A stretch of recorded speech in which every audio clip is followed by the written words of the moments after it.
Positive energy all the time. Good to see you all. Hope y'all doing great.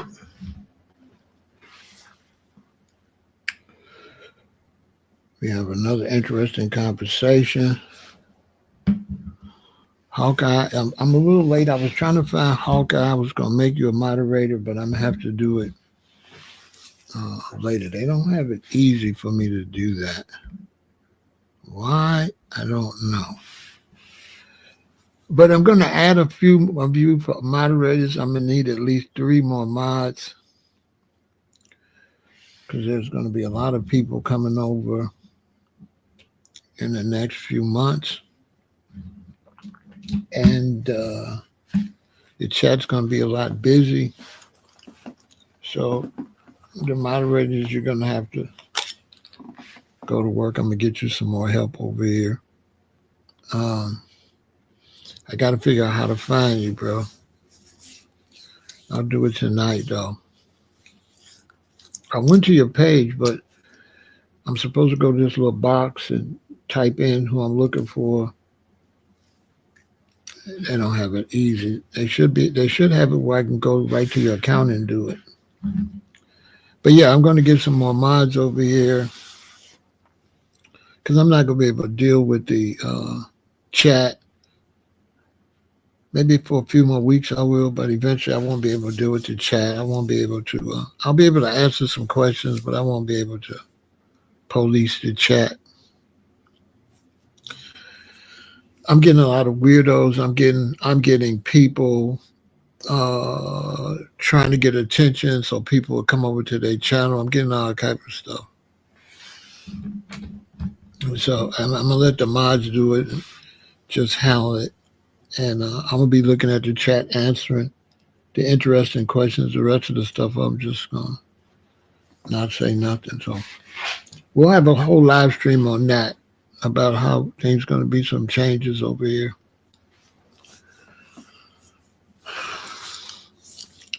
But yeah, we got an interesting conversation today.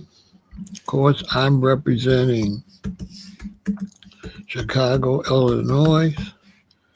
I think Jira, I think you're going to be a mod. Yeah, Jira is going to be a mod.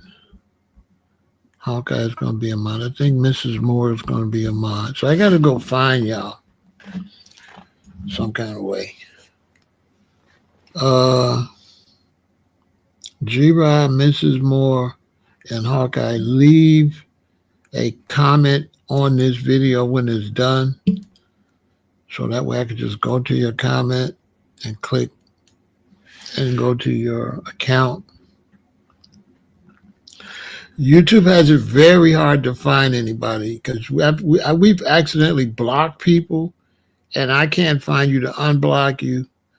They got to kind of update it a little bit. You know what I'm saying? I'm gonna need a lot more mods over here because I'm working on this book, and I might as well get everything set up because I'm not going to be able to do all that once I start this book tour. The end of this year, early next year. So I got to finish the rest of this year. I got to get everything ready for that. I hope y'all doing great. Let me see where everybody's representing. I'm representing.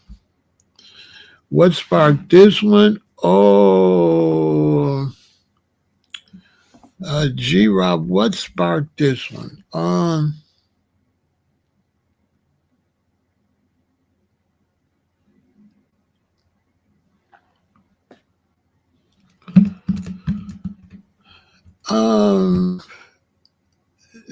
This was sparked basically by the Trump administration, Elon Musk.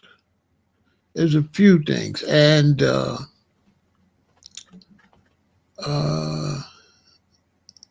the supporters of both political parties, the black supporters of both political parties, and basically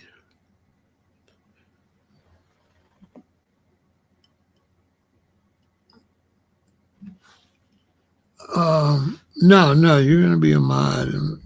I gotta get some more. I don't have enough moderators, and I need a bunch. I'm gonna need at least 8 to 10 before next year. It's gonna be crazy. It's gonna be busy over here. But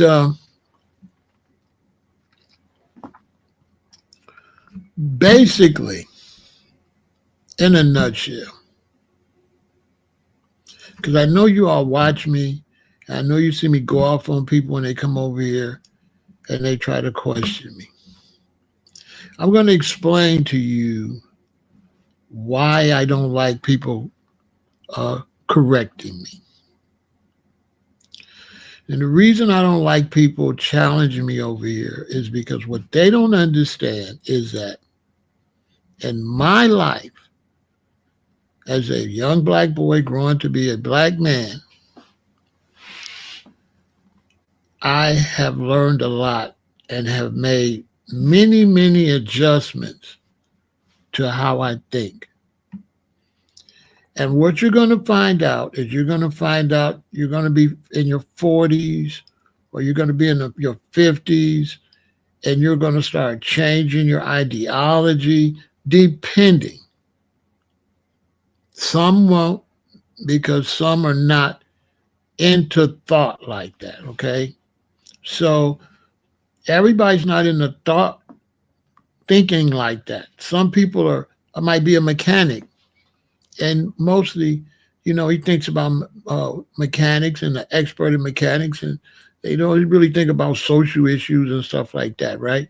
So everybody doesn't concentrate on the issues I concentrate on. But one thing is that what happens is you start to age and you start finding things out. You change. Everything that you believe at 20, 30, 40, a lot of that stuff, it's not going to stay with you. It's just not. You're going to drop ideologies and philosophies and ideas. You're going to drop them like a hot potato because life, right, is a thing that will make you change, right? So life is the thing that'll make you change. So what happens is you'll change. Your mentality will go to a whole nother level. And so what I be trying to do is tell you all stuff that I found out later. So it's kind of like I'm not really expecting you to understand. So that's why I don't like to go back and forth because I don't expect you to understand what I'm saying. I'm saying things. That's why I keep telling y'all, just remember what I'm saying. That's it. I don't want you to believe what I'm saying. If you do, that's cool. If you believe what I'm saying, it's because you have already developed a certain mentality that when I say something, it makes some sense. But I'm trying to, like, if I could tell me this stuff, oh my God. If I could tell me when I was 20 what I know now, that would be fantastic. But here's the thing. Would I listen? That's the hard part. Like, if I could go back as me now and talk to the 20-year-old me, would the 20-year-old me listen? That is, I don't know. Maybe it might be over my head. It might not be that I don't just listen. I might not even really be able to comprehend what this me is saying. And so ideas develop. And some of them keep developing. So you could go watch some video I did about 5 years ago, and I might be saying something a little bit different. And people don't really understand that. They think that you're just locked and loaded with knowledge. No, knowledge is fluid. There's no, and you're locked in. No, it doesn't work like that. It's very fluent. So you kind of got to roll with the knowledge. And if you get too locked in to something that you believed, it kind of blinds you. So you kind of just want to look at life, and you want to, you want to adjust your thinking according to what you see. And another thing is, a lot of things that you hear me say are not necessarily my information. It's information that I developed from actually talking on YouTube. That's another thing. The more you talk, the more you build ideologies. Real talk. Just the basic conversations that I have be opening up my mind, making me think about different things I would never think about if I didn't have that particular conversation. So a lot of my lives, you are actually watching me as I see something, and I'm telling you what I've seen. I'll give you a perfect example. Just now, I got this new Barack Obama philosophy. And what I notice is that Barack Obama is actually being used to stop black men from running for office. Because think about it, you've only had one black president, and the way he's used in conversation is like, well, we had a black president and he didn't do nothing, which is very dangerous, because that means you're not willing to have another one. Think about that concept when you shut down and say, black people need to run for office, and you say, well, Obama ran and nothing happened. What does that mean? That means that nobody else should run. That's your one, that you put all your everything into one black man, and you're blaming him for everything, even an excuse for why you won't run.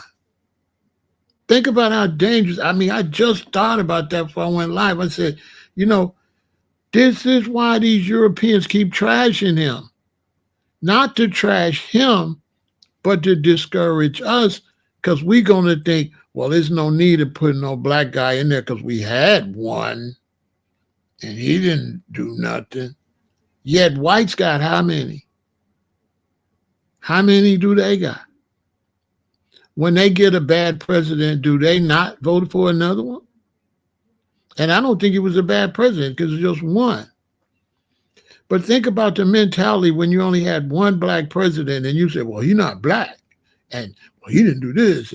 Everything is negative towards him.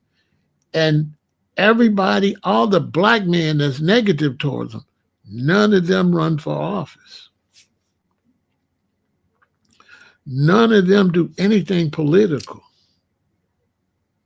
Think about that. There's not a brother over here that came and criticized Barack Obama that does anything political for black people themselves. Not one.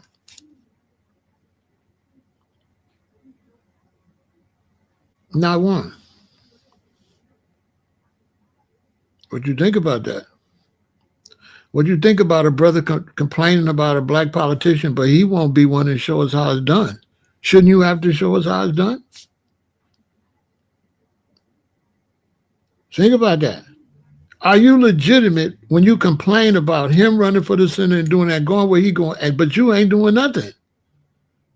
Are you legitimate?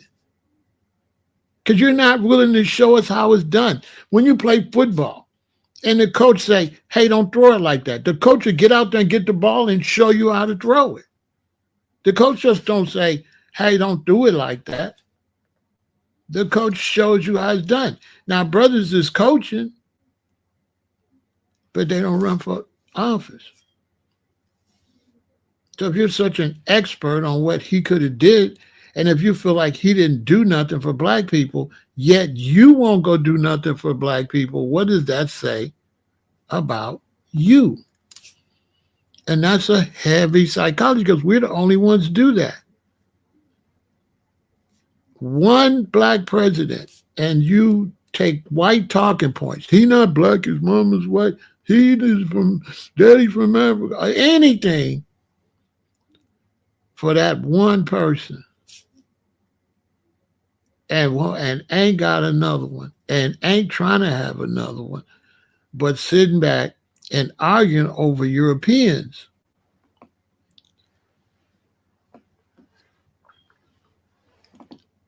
Because, you know, I got love for Tariq, so I wouldn't say nothing to him. He's in a leadership position. So any type of debate I would have Tariq, it would be private on the phone, because that's my brother. So that's another thing. I'm not going to say nothing about him because he's in a leadership position. And I could call him. You know, that's another thing you brothers could do. You know, I could call him. I don't have to go on here. If I felt like it was something that much, I'd reach out to him and say, hey, bro, call me. And then just me and him will talk about it now. I never come over here and tell you what we discussed. Because that's not good for me to be going at him in front of the public like that. That's not good. I've had brothers come over here and go at me and challenge me. Then I dog them and block them. You know what they do? They go to Instagram and they DM me. And I'm thinking, why you didn't DM me in the first place, bro, instead of trying to front me? Why you didn't DM me? Why you DMing me now? You see what I'm saying? So now you can find me and DM me. But when I'm trying to talk to my audience, you want to argue with me when you could have DM'd me and asked me these questions and we could have went back and forth in my DM. But you want to get in front of the audience and you want to try to challenge me. And you're not me. Because I don't got many challengers. How I got challenged? I'm 67. I've been doing this how long? I don't got no challengers. If you're 20, 30, 40, you're not no challenger for me. There's too many hoops you would have to jump to even be considered. You haven't, come on. I'm looking at you, you know, you got a slave name. You're not wearing your natural hair. You don't eat right. You're not jumping none of the obstacles that it really take to build this level of knowledge. You're just bootlegging, just think you think you don't have to put no skin in the game and you could just jump out here and just talk and you got no skin in the game? You've got no movement in the black community? You haven't been a figure outside in the black community? I've been a figure in the black community since 18, 19 years old. I'm 67. I've been doing this.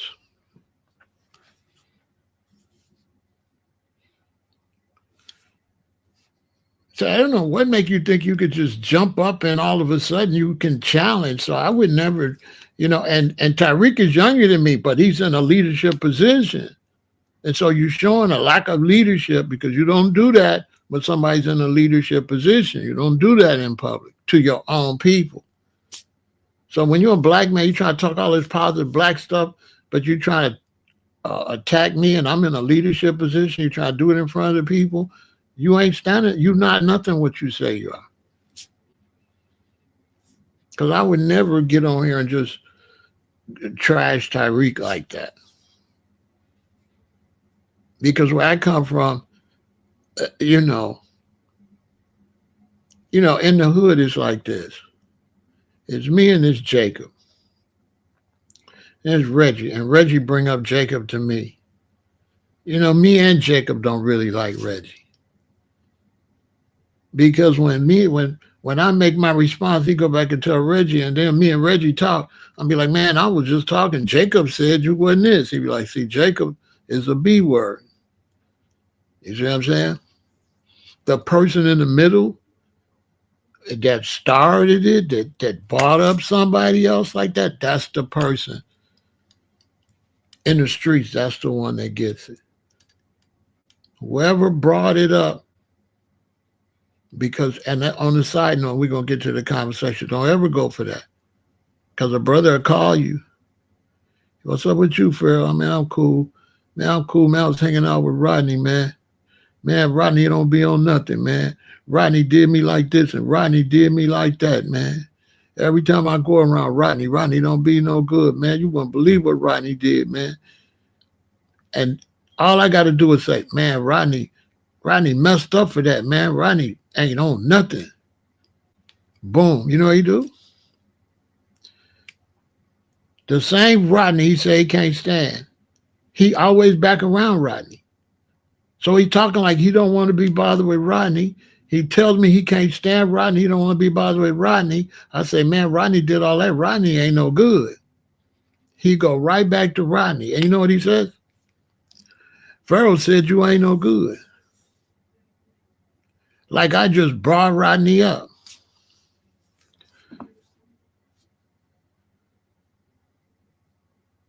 He said, Pharaoh said, you ain't, he don't say, I told Pharaoh you wasn't nothing, and he agreed.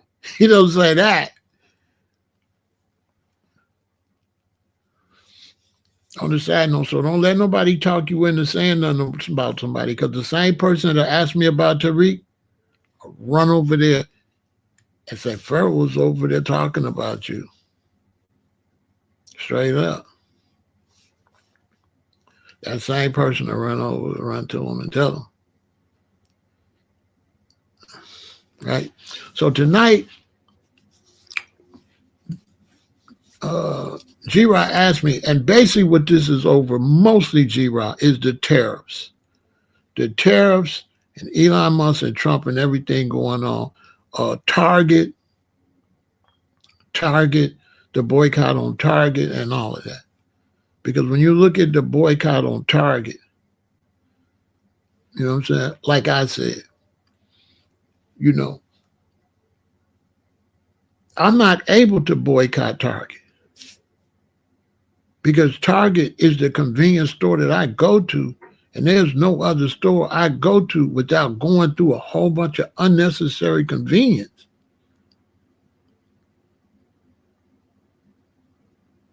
And because the way I shop is I'll go to Whole Foods and I'll get all my basic stuff.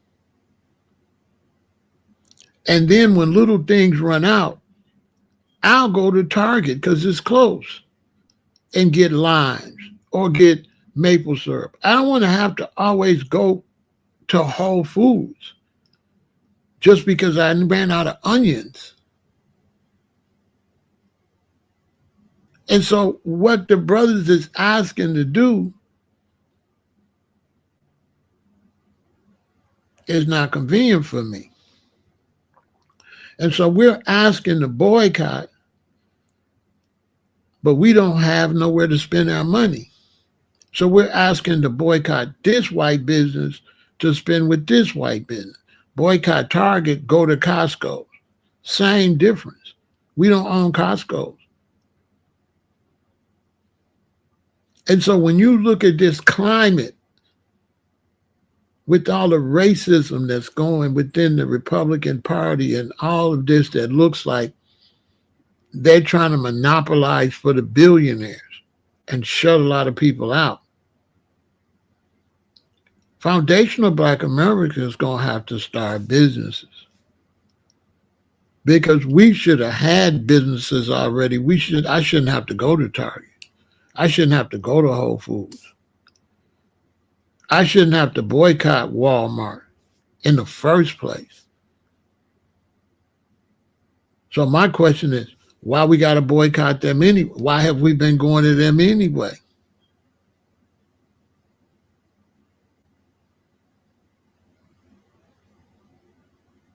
And are they going to change when they know we don't got nowhere else to go? Why would they change when they could look at the map and see you live in a food desert and you got to come?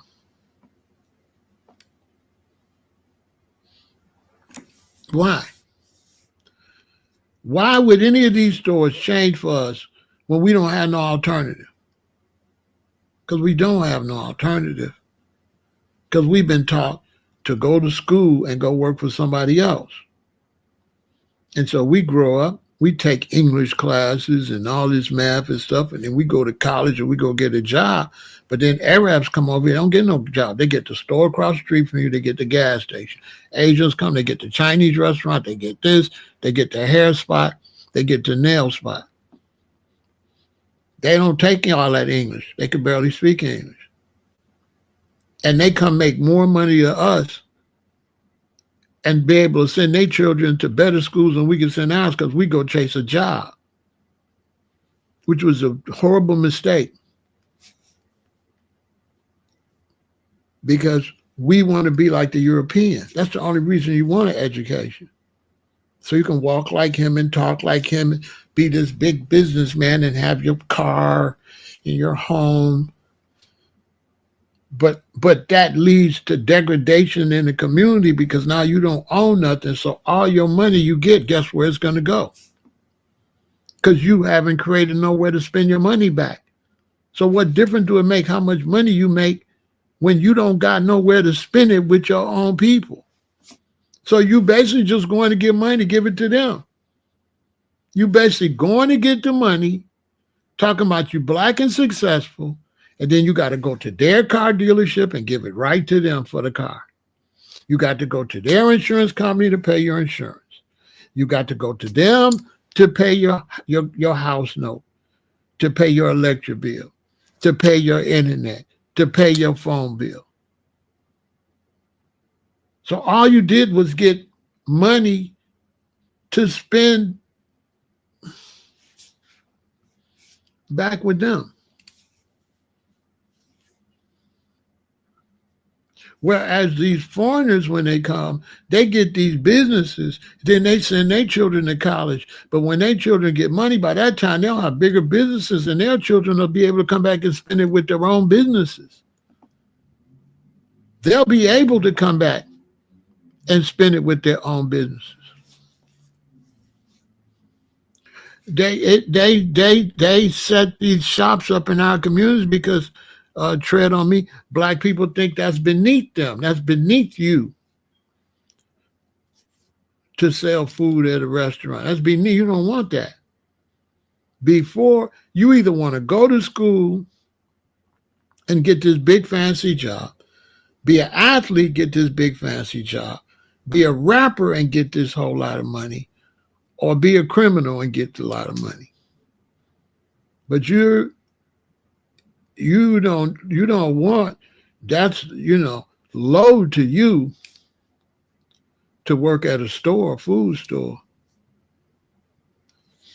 You don't want to open up no little grocery store, not only do you not want to open it up, your people want to rob it. They want to rob your businesses quicker than the other businesses. I can go and set up a little business right there around some Asians and some Arabs and everybody. And guess which ones the blacks are going to rob? They're going to rob me. They're not going to rob them other people.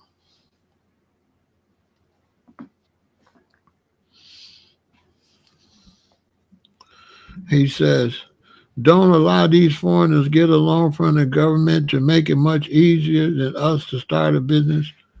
I don't believe that. How they gonna make it easier than us when you walking around with $600 pair of shoes on and you wearing Louis and Gucci? That black folks spending enough money to open businesses, Robert. That's a big ass excuse. Black folks is the 7th richest nation in the world.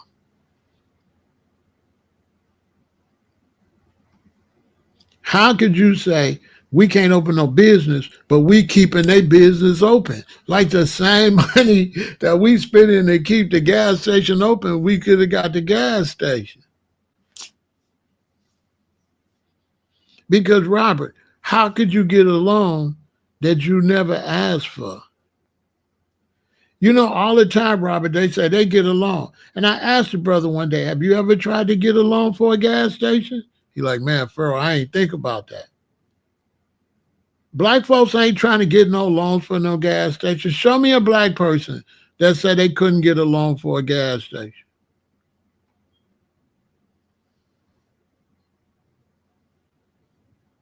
Because a closed mouth don't get fed.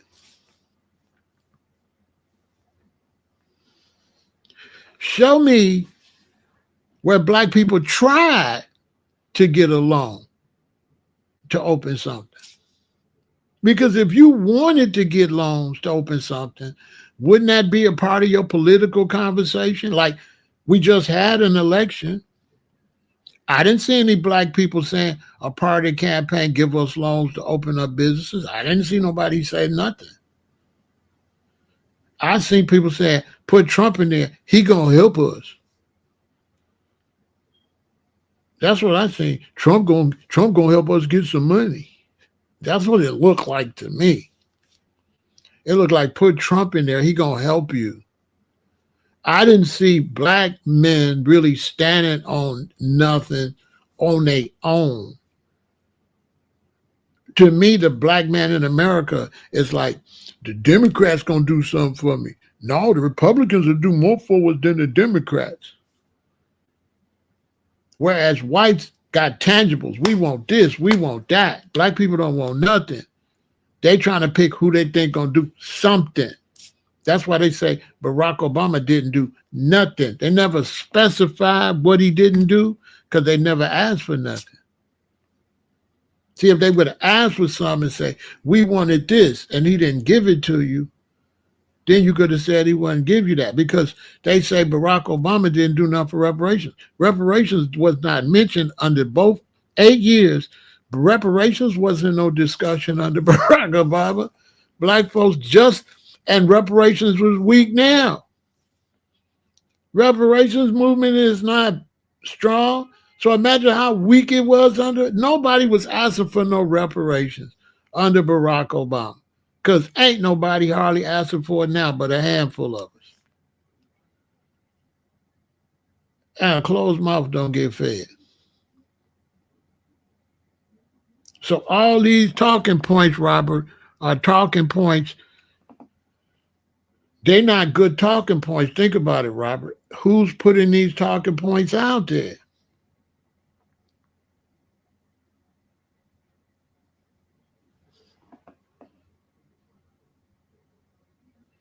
The money's out there, but we don't, black Americans don't go get it. They don't say those loans is just for them people. Them people go and get it. It's not just for them. It's sitting right there. Look, for young black people listening to me, let me tell you something. It's a whole bunch of money just sitting out there. It's giving it away.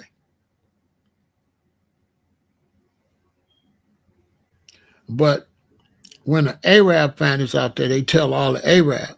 When the Asian find out there, they tell all the Asians. When a black person finds out, they don't tell us. So nobody informs us. They've been, listen, it ain't nothing but April. You know how much money they've been giving away? Even black organizations is giving away thousands. They just gave away a bunch of money to black women. All you got to do is apply for it. There's organizations that just give money away. Millions. They just give it away.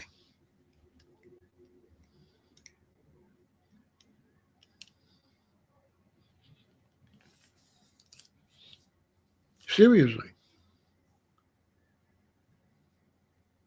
You can go right downtown Chicago right now and apply for a business license. And when you come back home, they're going to be sending you all type of meetings and all type of opportunities to come to get grants for that business. They're going to be sending you free money. This is a fact, y'all. I'm telling you what I'm telling. They be sending you free money. Black folks don't read that stuff. They throw it in the garbage.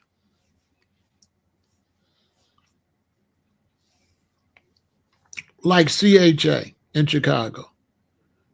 Go to CHA. Full of Asians, Hispanics, all of that. Because they tell each other.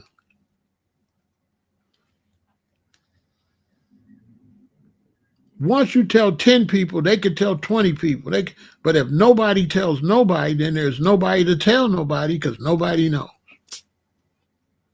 And then we're not interested in that. Mostly, what you see black people talk about on like live streams and stuff be all fraudulent. When I come over here, the questions and stuff I be asked just be because we live. It don't really be real. Black people don't be talking about this stuff like that. You know what I mean? Brothers come over here and be asking me stuff I know. That's why sometimes I be tripping. Because I've really been outside. I've really been out. I've really been social. And they be asking me stuff like that's really what be going on in the black community. And when you get off this, when I get off this live stream, man, ain't nobody talk about none of this. Black folks ain't talking about nothing. I think one of the biggest problems with the black man is he hang around too many black people. I think the black man is scared of other races. He feels, I don't know, he ain't got an international mindset. I would tell a lot of young black brothers, you got to get out of that race mind and you got to start hanging around some different people. Because when you hang around these different people, you're going to see for yourself. It's like a whole different world. When I get around a lot of white dudes, it's a whole different world than black dudes. Whole different conversation, everything. And they don't have that. Broke white dudes. Listen, a lot of black American men think whites got money. No. It's a lot of poor, struggling whites. There's a lot of whites was raised in an Audi home. Or parents wasn't there. All type of situations. They ain't all got no silver spoon. And they'll tell you that in Florida, in Kentucky, in Tennessee, it's some starving white people. Some white people got little menial jobs, lots of them. There's food banks everywhere, and they ain't got enough food to feed their own people. It's homeless people. It's homeless white people, especially men, everywhere. With them signs, hungry as F. They the ones made that sign. Blacks didn't make hungry as F. White dudes made that up. They come to Chicago. Bet me 1,000. And I'll drive you around, you'll see all them white dudes outside begging. You'll be like, damn. You don't see you see most of the homeless black men you see out begging, they have mental issues or drugs. And most of the white ones is not too much mental issue, it's mostly drugs. Where they be strung out on drugs. You know what I'm saying? But I wanted to talk about this because I think seriously, the black man, he gonna have to sink or swim.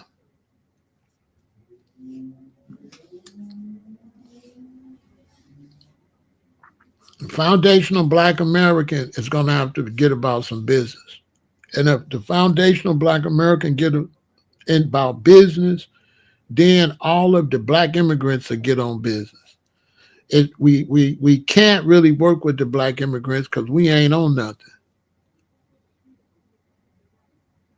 We ain't on nothing, so we ain't got no need for them, and they ain't got no need for us. Because I mean, what would be the purpose of us aligning?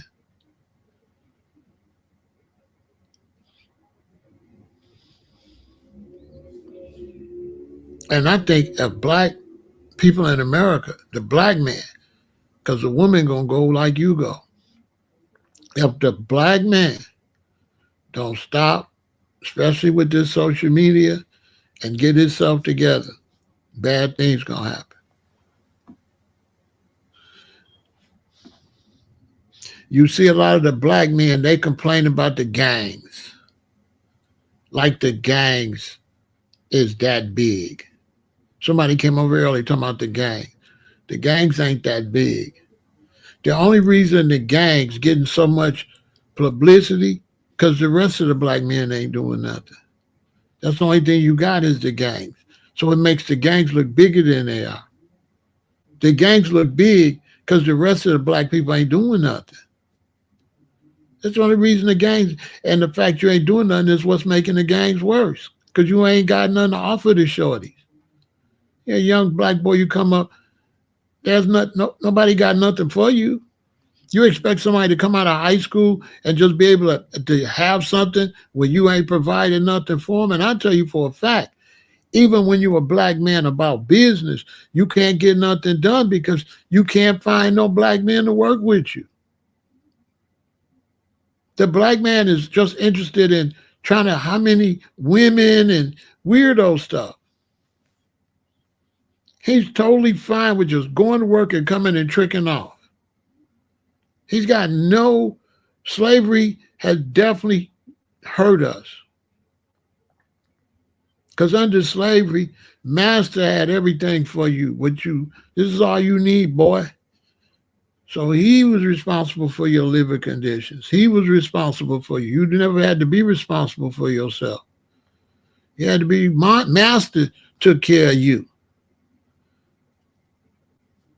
Master told you what to do. You never had to think for yourself. And that's still today. You're more argumentative than you are constructive building.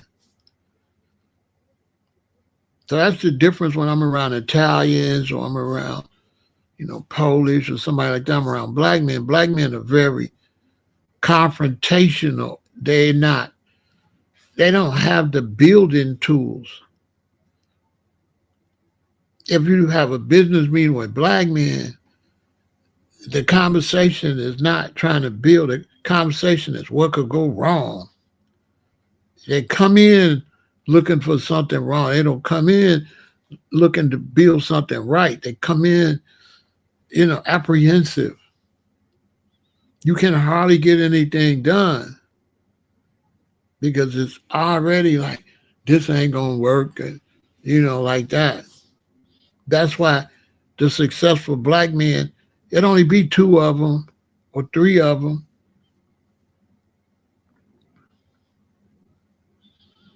I can prove it. Look at Death Row. Boom. To the top. What happened? Boom. Warner Brothers didn't fall like that. Sony didn't fall like that. Death Row. Boom. Bad Boy Records. Boom. I can name all of them. Boom. Cash Money. Boom. No Limit. Boom. Crash. Here today, gone tomorrow. Rap a Lot. Boom. Nothing. Rockefeller. Boom. Name a black label that's standing like Universal. Not a one. Not a one. We have no record label that can compare to all these years, all this great talent.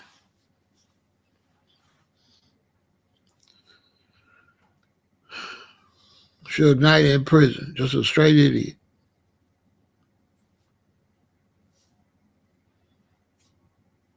It's still the same way. No business skills. Can't work together. concentrating on hating each other.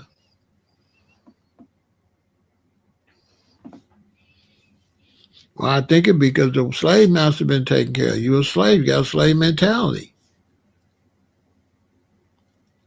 The black man has a slave mentality.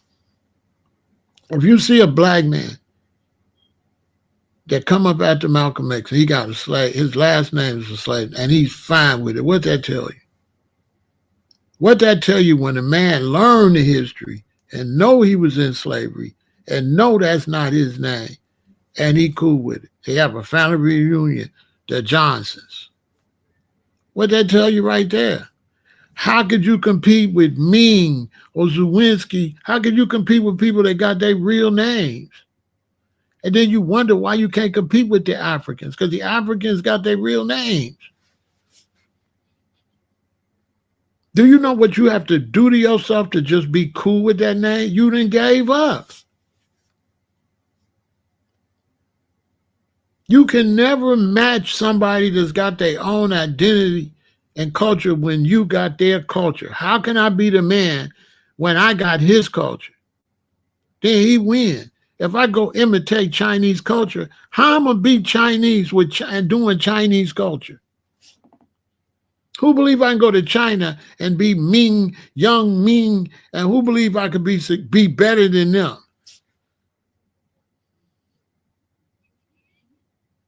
Selling Chinese, trying to have Chinese food and Chinese clothes and a Chinese name and do Chinese stuff.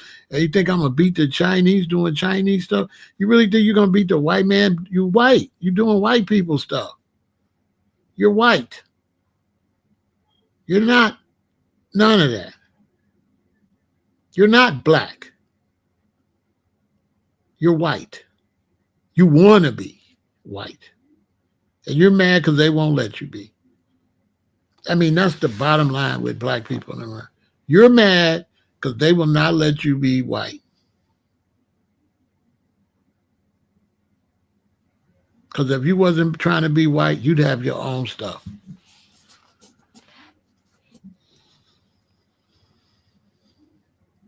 Not only do you want to be white, you hate brothers that don't want to be white because you say that's sophisticated. It's like over in Africa, how they got mad at the brothers because they wanted to wear the African little jackets. And they're like, no, you can't wear that to the United Nations. You got to dress like the Europeans. And the one brother's like, y'all can kiss my ass. He wore his, the Africans wear the jackets with the buttons down with the little Nehru jackets. And they try to tell them that ain't professional. That's African professional.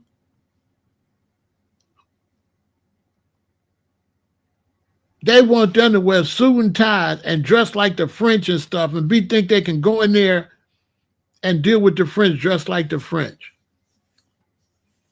How you going to beat the French and the Europeans when you copying somebody? You can't beat nobody you copying.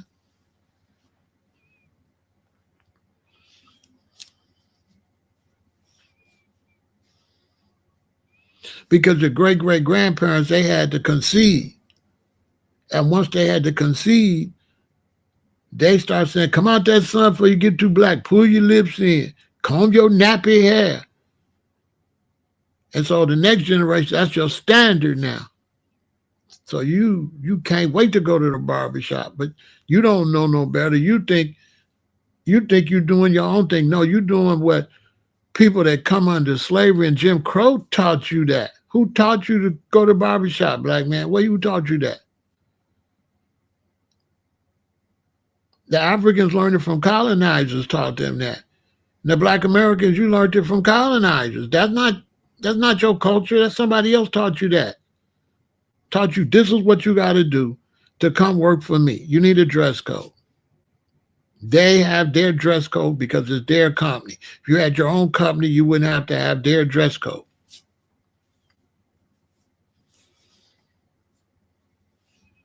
And now they got you voting and hoping which European side of government gonna do the best for you. Basically, we're voting, man, maybe the Democrats will do something for us. Man, maybe the Republicans do something for us. And we don't even vote individually. Like this past election, it wasn't Trump versus Harris. It was Republican versus Democrat. Nobody considered Harris. She never was Harris. She was a Democrat. That's how brainwashed they got you. Nobody dealt with her just on her own. She was a Democrat. It was the craziest brainwashing ever. And he was a Republican. Even the Republicans believed he was a Republican. And then he got that. Now they find out he ain't no motherfucking Republican. He Trump. He ain't doing Trump. He not doing no Republican shit. Is Trump doing Republican stuff? No, Trump doing Trump stuff. He not doing nothing the Republican Party used to do. I tried to tell y'all that Republican Democrat stuff not real. But people, you wouldn't listen. You believed it. Some Americans still think that's the Republican Party. It's not the Republican Party. That's him in there, put their own coup in there, their own people, and they not doing nothing that represents no Republican Party. They rogues, they got a man in there making changes that ain't even a politician. Musk is not a Republican nor a Democrat politically.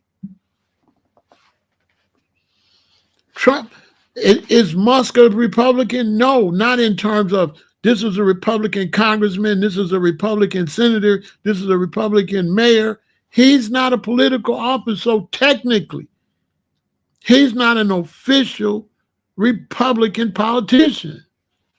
He's a businessman in there pimping the Republican Party for his own self-interest, to walk out of there with a lot of money and control the satellites and put his Starlink, everything he's doing benefit him. He ain't doing nothing to benefit the country. He got 14 children. He doing all that for how many sons he got? He trying to put them in power to run your sons. Trump's trying to make sure his sons and grandsons run yours. Basically. If you don't see that, I don't know what to tell you.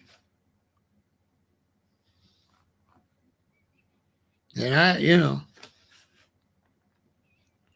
this is what we got going on. So if the black man don't get him no business, the foundational black Americans don't focus on business, you're going to be starving. You're going to be starving. They're going to starve you out. You're going to look back in your communities 6 years from now, it's going to be homeless people. It's going to look like the worst slums you ever seen. In every black community, it's going to look like the slums. All them houses are going to be dilapidated. White people are going to go buy them. And you're just going to be homeless just out, just wandering. Unless the Europeans find a little place to stick you and give you some aid. But you ain't going to have nothing. Because the brothers that think they got something that don't want to uphold the rest of the black people, they're going to be surrounded. They're going to take what they got. So it don't matter how much money you get. If you ain't got no more black people getting money too, they're going to take your shit. You ain't going to be able to survive by yourself with them nice cars at home, surrounded by nobody in your own race. You really think you're going to survive? You're going to be out of here. I don't care how much money you got. Any police could just pull you over and shoot you. Say he had a gun. They'd be like, businessman, to bend the education, everything, shot by the police, just like that. Breonna Taylor wasn't no street chick. A whole bunch of them wasn't.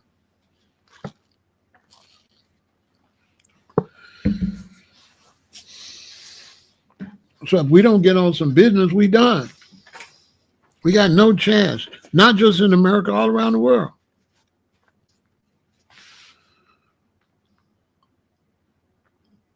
Africa, the Caribbean, wherever black people are, if they don't really stand on some business and become business-minded, so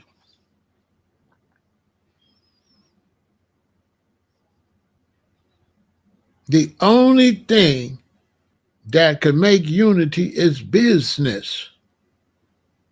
And black people don't understand that. There's no way to unite. You cannot unite because everybody going to have a different ideology. White people all got a different ideology. They do not believe the same things. What unites them is business. I keep beating that drum. Business. Business. They're not really Republicans or Democrats. Not tomorrow morning at 7 o'clock. 7 a.m. tomorrow to 9 a.m. You know what they'll be?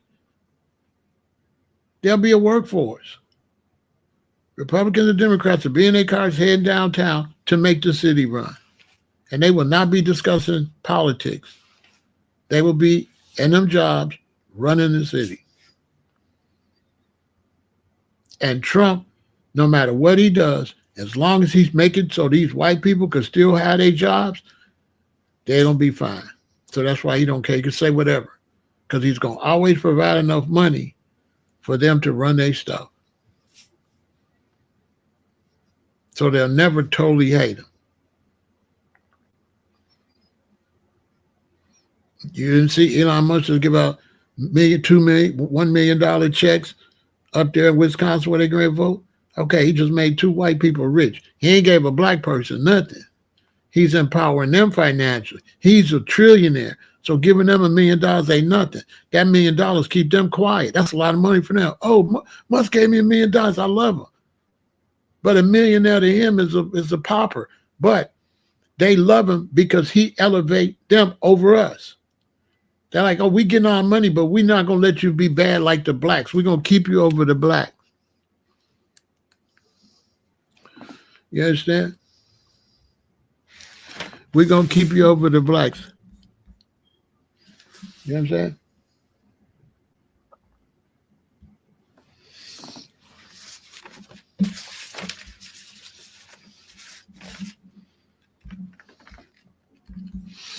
So all my mods, when you see weird questions like that, I don't want you to say anything or any of that. I just want you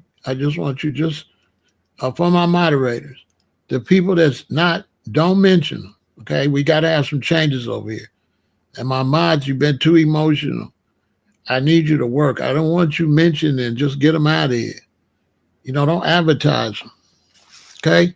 Because my mods, you're just too emotional. You know, if I'm talking and somebody come over here trying to disrupt me, and then you add to that, you helping them disrupt the conversation. Just get them out of here. You don't got to ban them, but put them on timeout. And if they keep coming and what they say is disrupted, then ban them. That's why you a mod. Okay? That's not your fault because I told everybody to leave them alone because I wanted to really watch the situation. But we changing all that, folks. So from this point on, I don't bring up nobody to me that's a distraction, please, because now you a distraction. If my mods, if you constantly point out distractions, I'm going to have to take your wrench away from you. Because you is just as bad as the person interrupting the conversation. Do your job and get them out of here. You see when they asking something that don't go with it, just get them out of here. But don't mention them because, you know, let this flow. We got to flow. Told you I got this book getting ready to come out, and I'm going to have to get some professional people over here to run this because I'm getting ready to have a whole different audience, okay? It's getting ready to get crazy, all right? And all y'all been with me from the beginning. I'm not going to kick y'all to the curb. Once I get this book and I'm all over the place, I'm going to still be the same person. I'm not going to get big-headed and all that. I want to take all y'all with me. It's going to still be the same over here, but it's just going to be a lot of different people. A lot of them. So that's why I'm going to be I might have to have 10 mods over here because the chat's going to be just doing like this. You know, everybody loves you when you up. So as soon as I'm up, you know how it is. As soon as you create some light, everybody want to shine in it. I know Stefan. You know what I'm saying? I ride with everybody, you know. Every now and then, I go and unblock everybody. I go back and unblock them unless I just see and say, oh, he was really crazy. But everybody else, I'll go. There's a whole thing on YouTube where show everybody I go unblock them all. But sometimes I have to block them because they just be hell bent on disturbing you all. I don't block them because of me. I block them because they be disturbing you all. You know what I'm saying?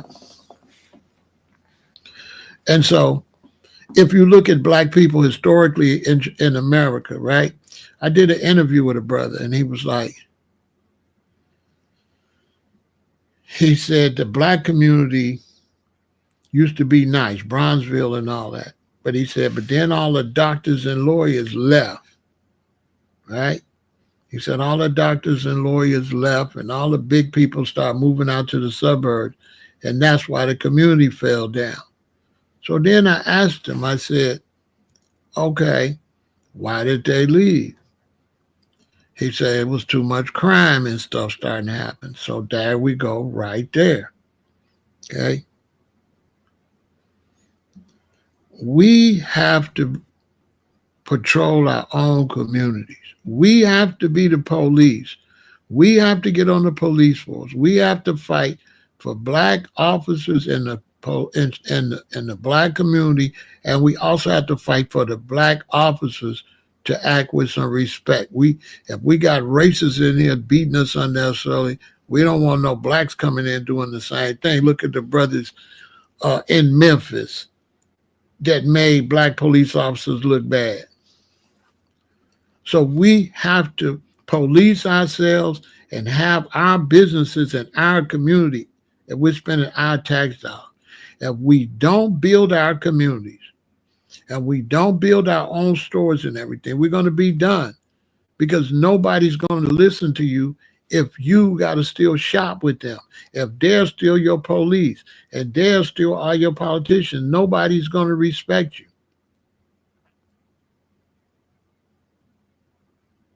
You got so many brothers and sisters, like in Chicago, you got these blacks saying they're going to turn Chicago red because they mad at the Democratic Party. But not one of them is going to run for office. So none of the blacks that's saying let's switch to the Republican Party are going to run in the Republican Party. So when you saying that Democrats is not no good, we want to go with the Republicans, but you're not going to run,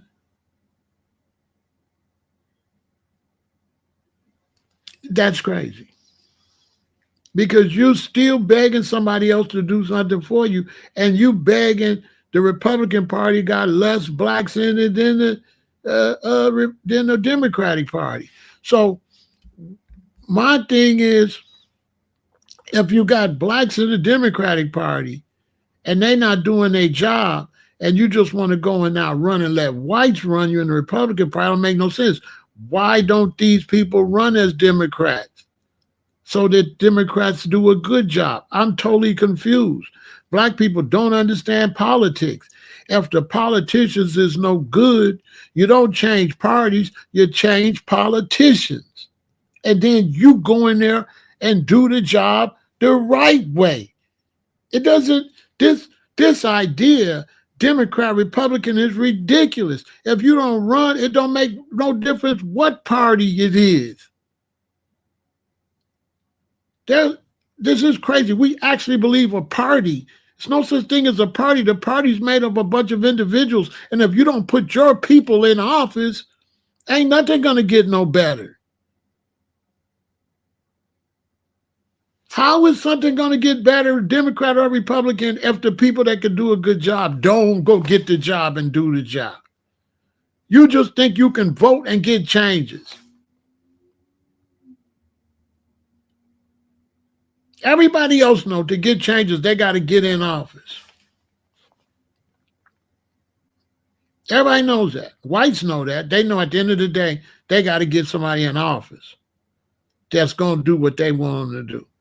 Blacks think they can get a whites in office to do what you want to do. You don't want to do it. But you'll holler, the Democrats ain't this, the Democrats ain't that, the Democrats ain't that, but you won't run.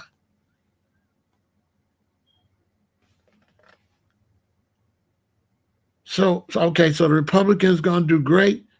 Somebody else. It's always somebody else. With black people, the Democrats is somebody else, and the Republicans is somebody. It's never us.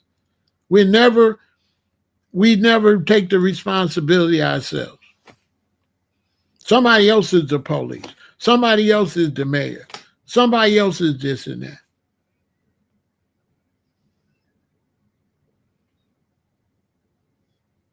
That's why even when you get a black mayor, he don't got to do nothing because you ain't got nobody else in there but him.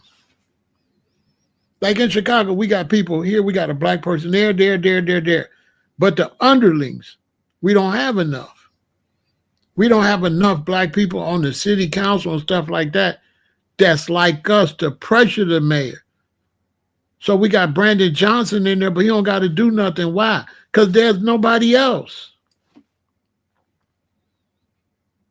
There's nobody else. The whites got the business and they got most of the money. So the only people he really got to be beholden to is the whites. He don't have to be beholden to the black because the black man is not taking care of no business. And you're not going nowhere without business. Young black man, you argue about politics all election, but it don't matter if you don't have no business. Politics is built on business. It costs money to run for office. And who you think put the money up? The businesses. So if you don't have business, you don't have no political power.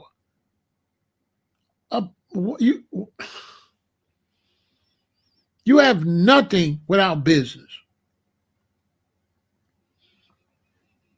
And when you don't have business, then you don't have unity, period. You don't have unity without business. None.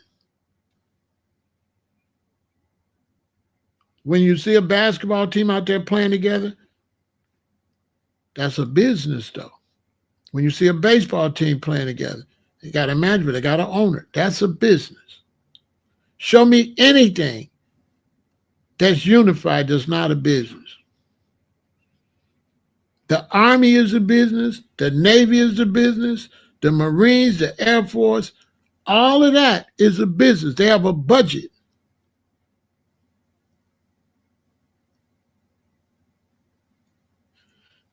They have a military complex. They have industrial military companies to make the weapons. It's a business.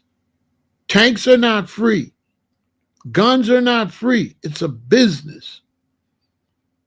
And all unity comes from business.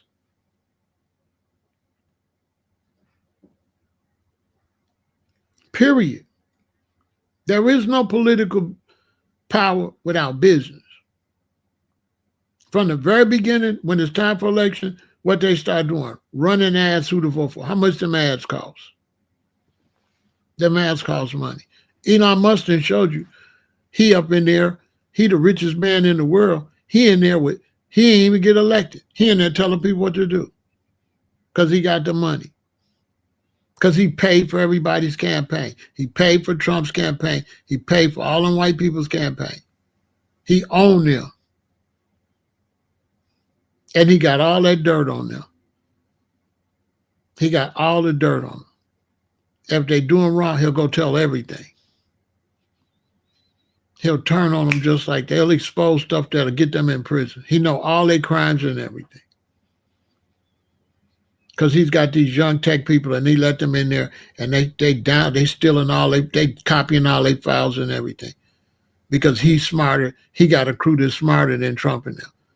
And they done let somebody that got a smarter crew in there going around all their records and shit. You know what I'm saying?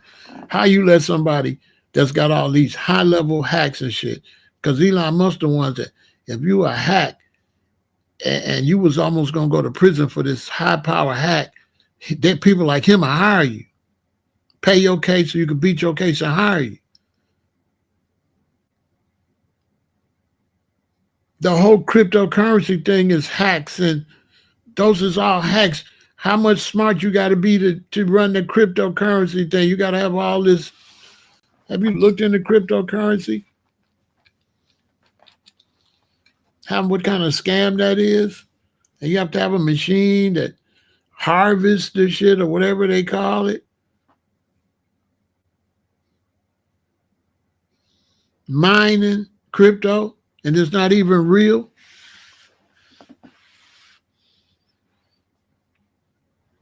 And so I want to talk about this because just on the basis of starving to death, if the black man don't unite, he's done. I live in Chicago, and constantly I get black men coming over here talking about the gangs, which you should unite. And it's crazy with some brothers that ain't united with the decent brothers trying to tell me that the gangbangers should unite. And I'm looking at you crazy. Because you're saying the gangbangers is uneducated, ain't nothing, and you the smart one. And now I want to ask you, well, who you united with? So I'm trying to figure out how you brothers that ain't gangs, if y'all ain't united, why y'all expect the uneducated ones and the troublemakers to unite when you ain't united?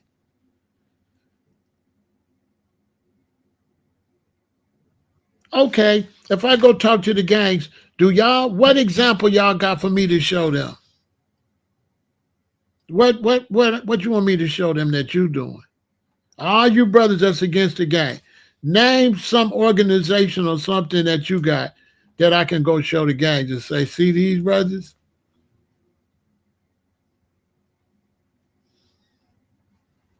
Why would they listen to you when they can get 5 people to kick your door in and you can't get nobody to kick nobody's door in?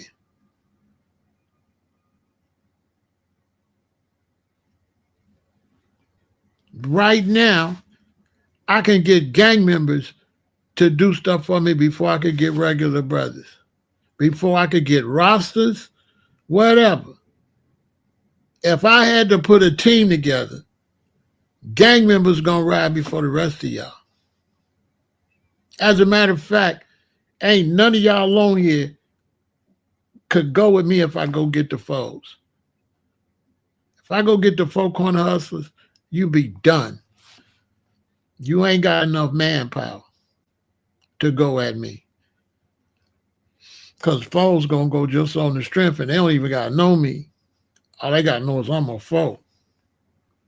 Y'all ain't got that. What y'all got? Who you could get? Because I can get 50 people at your door. You can't get nobody. So it's crazy how you hate the gangs, but the gangs ride and got more unity and organization than the regular brothers. Now, how you going to stop the gangs when you can't get no numbers together to stop them? I can't get no brothers to go out there and stop them. They got more people than if I try to get some good brothers, you'll be outnumbered. The Nation of Islam can't even go out there and talk to them. On my soul. You ain't gonna see Farrakhan on no block. You don't see him talking about gangs like that. If some couple brothers popular get into something, he'll call them like, Ice Cube and Common or like that. He so tell you. Farrakhan can't do nothing, can't go to Motown and tell them nothing. He so. Can Farrakhan go to Motown and tell them Mo's anything?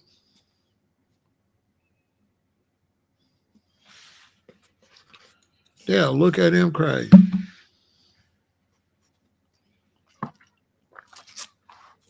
When I was in L.A., Farrakhan and Jesse Jackson came out there talking to the Crips and the Bloods. And when they was talking, one of the gang members said, with all due respect, did y'all bring any jobs when y'all came out here?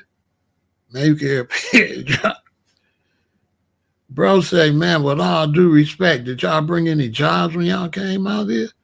Farrakhan was quiet. Jesse Jackson didn't say nothing. Then the brothers say, all the dope come in right down at the docks. Everybody know it. It was quiet, crickets. It was crickets.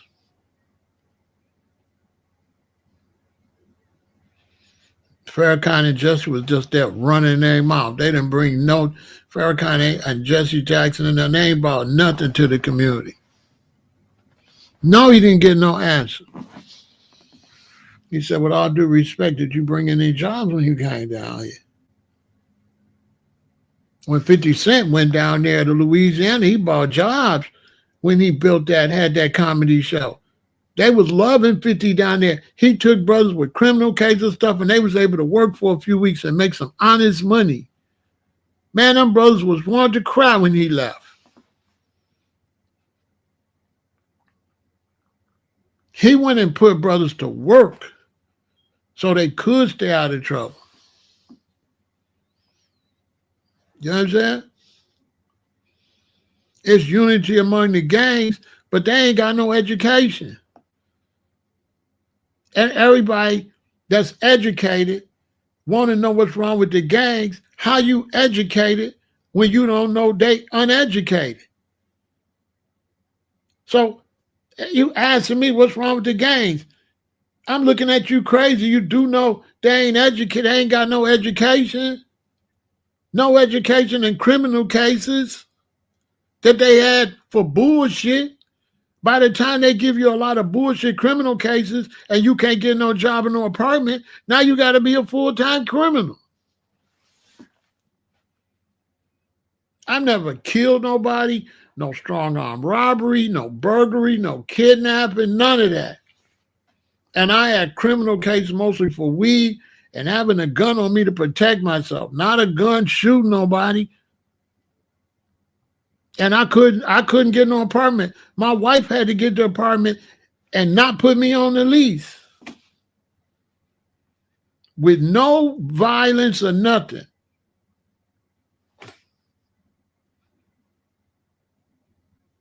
Just because I had a pistol and pistols was totally illegal in Chicago. They just changed it a few years ago. It was totally illegal to even have a pistol in Chicago. You couldn't have a legal, all my pistols was legal pistols. You couldn't have one.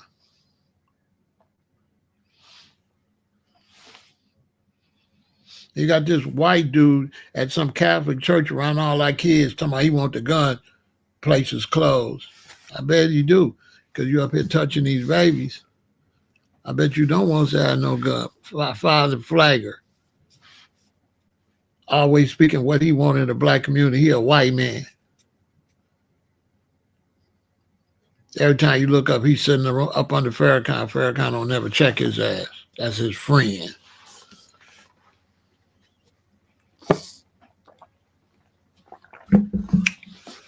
So if you want to know why I'm having this conversation, I'm having this conversation because if we don't get no business together, it's over. It's over for Black America. If the black man don't stop with all his weirdo beliefs and get some business about himself, it's over. This is why the black man is argumentative. The black man is argumentative. The black man want to debate. You know why? Because he ain't about no business. Because if the black man in America was about business, he would know that shit don't matter. You don't got no Muslim store open for Muslims. You just got a store. Business not based on belief systems. Business is based on economics so everybody can eat and feed themselves. So this is why you see the black man always want religious questions and questions about some weirdo shit that ain't about nothing. And this is why white people is united, regardless if they're Republicans and Democrats, because they about business. And when Trump get in there, he not going to provide business for Republicans. He going to provide business for white people. He going to put white people to work. He not going to put Republicans to work. He not going to put Democrats out. They ain't dealing with that. That's for y'all believe that shit. That shit not real. That Democrat Republican stuff not real. That's not real. They white. First. We the ones with that goofy shit. Where a black man say you're Republican, now he ain't doing nothing for the community because he think that mean to be white. He think Republican mean to act white and be cooning and shit. Every last one of them black Republicans, look how they act. They try to act as least black as possible. They say everything anti-black because they feel like that's what you're supposed to do as a Republican.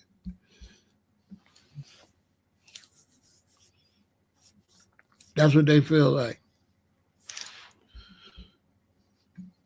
We the only ones doing that stupid shit. But if we don't get no business, it's going to be over for us.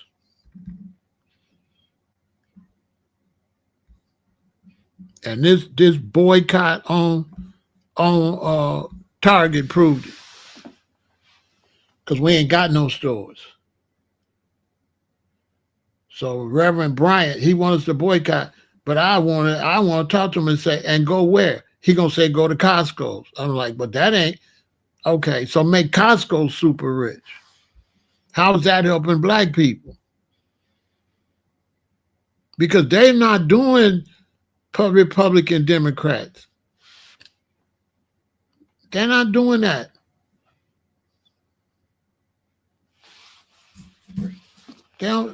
This man put a Trump hat on.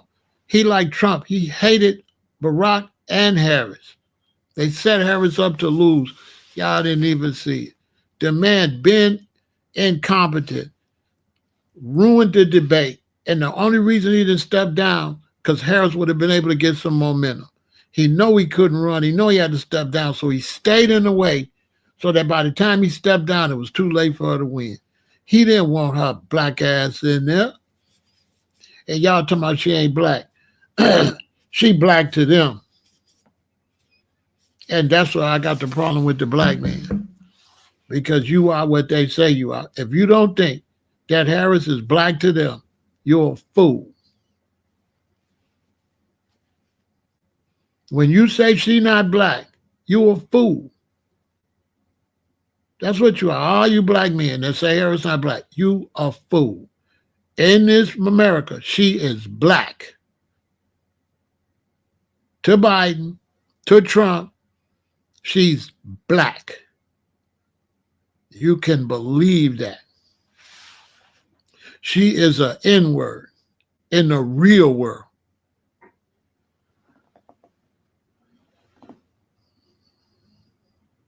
Now, I got somebody say her policies ain't black, and she ain't even got no damn policies. You see what I'm talking about? She ain't even got no policies. Crazy people. You don't got no policies until you get in office. Crazy.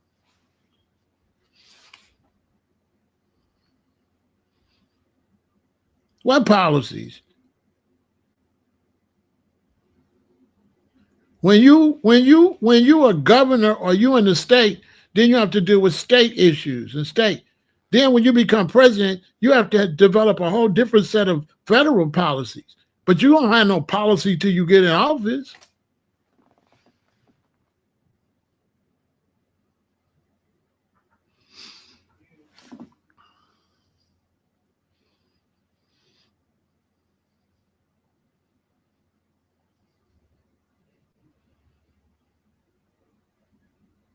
So look.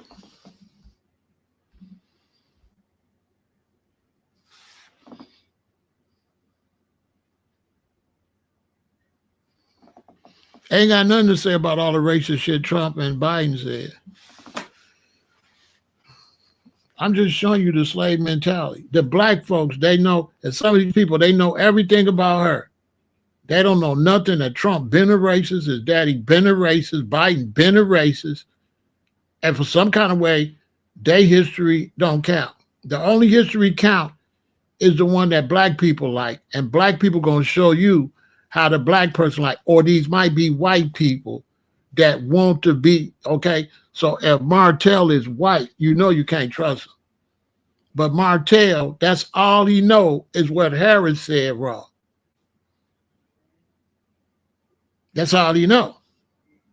What Barack said wrong or what Harris did wrong. He don't know nothing about none of the white politicians. What he want to do is sabotage the black ones, thereby helping the other ones that's going to starve his ass if he black. Because ain't none of these said nothing about none of the politicians. They just waited for the opportunity to disrespect the black ones. Martell been sitting there. You understand? Now you got somebody else saying Dems and Republicans. I'm saying Harris, he's saying Dems. Didn't I tell you? Didn't I tell you? Didn't I tell you? Our people slow? Because Trump ain't no Republican. Trump is Trump. Trump is not doing no Republican shit.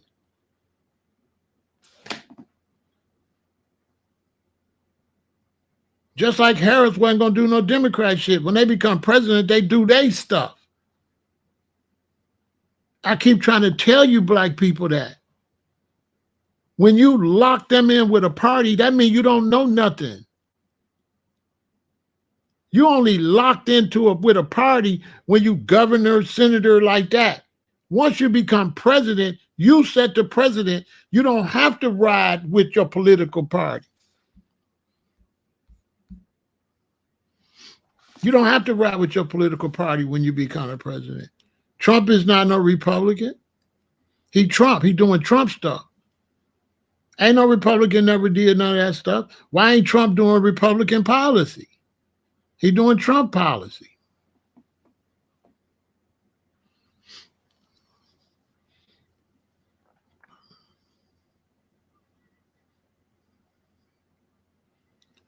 Martell, are you running for office? What you got to bring to the table? Are you bringing anything political to the table to help us? Yes or no? Because I understand who you don't like. What I don't understand is what you got. What you got better. Let's talk about you. Are you willing to go in there and do better? Show us how it's done? I think that's a fair question. Are you willing to get in there and show us how it's done? Yes or no?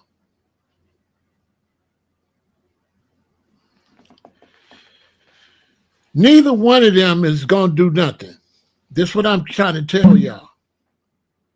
Professional complainers. Nobody respects anybody that ain't going to get out there and show us how to do it.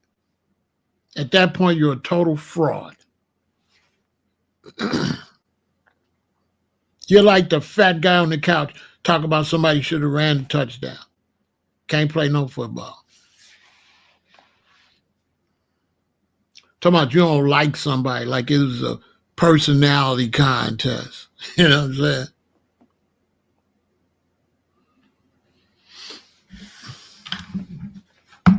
Well, you know. Sit this one out. Come back tomorrow, Martell. Sit this one out too. Because I don't see where you're bringing any intelligence to our people. They're going to come over here. I showed you. I'm telling y'all. These people ain't got nothing. They're just professional criticizers. They don't believe to go in there and do nothing. So what they did, totally bad for the black community. They're teaching the black community to sit back and say, that one ain't no good, that one ain't no good. And nobody want to do nothing and do the good. And anytime ain't nobody no good and you don't want to go make the change, why should anybody listen to you? Why would I listen to you? You're a nobody that ain't going to do nothing. Probably didn't even vote. Ain't got no political, ain't got nothing business, ain't got nothing going on your damn self, but you know what about everybody else. And Harris is way better than both of these people, Lonnie and the other person. Harris, Biden, all of them is better than them. All the politicians that run is better than these people in the chat. Even the ones you don't like is better than them because they got off their ass and went into politics to do whatever they was trying to do, and you sitting on the couch. What could you say? Nothing. I'm not listening to nobody complain about somebody, but I ain't doing shit. They self. I ain't listening to you. No losers sitting around ain't bringing nothing to the table. That's what's wrong with the black community.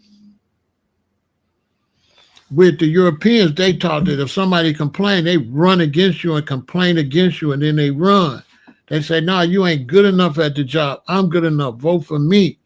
And this is why you got so many white politicians and not that many black politicians. The black man sit on the couch and say, he ain't no good. I'm going to sit it out. I ain't going to do nothing. Yeah, you're going to sit it out, fool. You're going to sit it out. Because they're going to shut your whole community down and you're going to be broke, starving, and gangbanging. Because you didn't let the wrong ones get in there. They're going to shut, as soon as they get all these Hispanics out of here, watch black people, what they do to you. You know why all them companies got rid of DEI? Because you can't do nothing about it.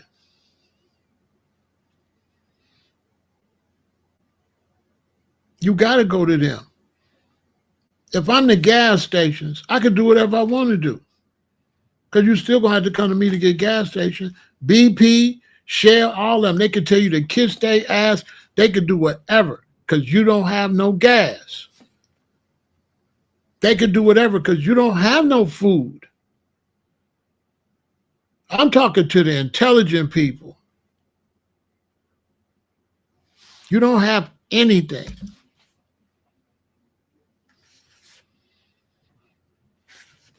They could do whatever to y'all. So you can sit over and talk about, I didn't like this one. It don't matter. You're a nobody. You have no stores, no food. You live in a food desert. You don't have a car. You don't make a phone. You don't control your electricity. You don't control your water. You don't control your food supply. Nothing. You just like them people in Gaza.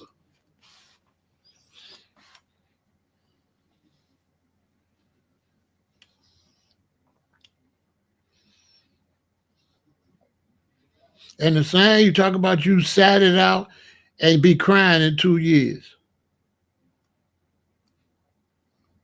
Because you got three things. You could have voted, you could have sit it out, and you could have ran. So don't try to play with me like it's voting or not voting. Because this the big leagues. There's another choice. Run your goddamn self and take care of your black community. Okay? There's three choices. You could vote, you could not vote, or you could run. Don't talk to me like it's only two choices. This is the big leagues. And stop bringing up people that's younger than me that ain't me. Because I ain't going to disrespect no brother that's younger than me. I'm the man. I am 67 years old. I was in California in the early 80s. So don't be comparing me to nobody because there is nobody to compare to me.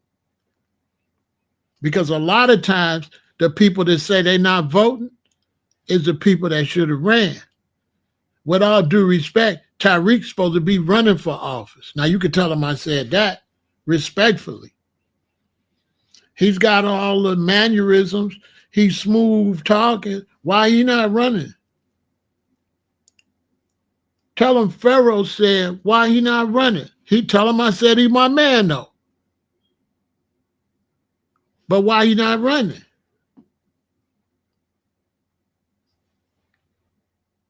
Why he not running? He's smart. He know everything. He can't go in there and help us. He's not strong enough to be a politician and go make no changes. I'm just asking. Y'all don't think Tyreek should be a politician? I do.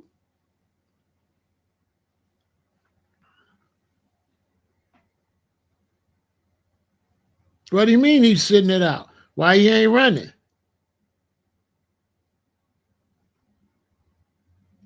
What? Why he ain't running? He's smart, right? He know a lot.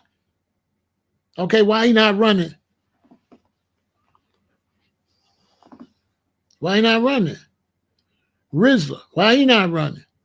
All of the smart brothers, why they not running? Why they not running to look out for us politically? Huh? Why we can't depend on them to go to Washington and look out for us?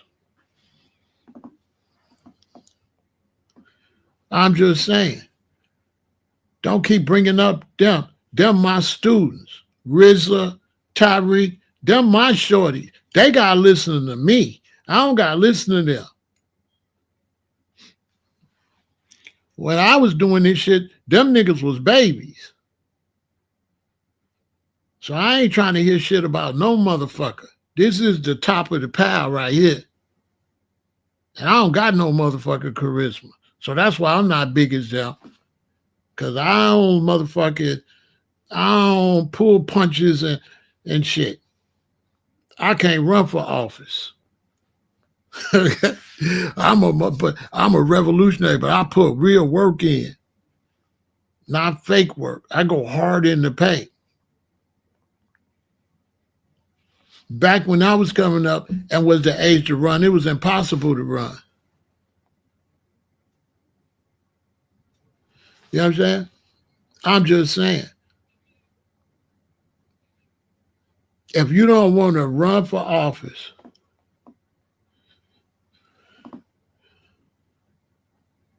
okay, it takes a lot of money, and black people, the seventh richest nation on earth.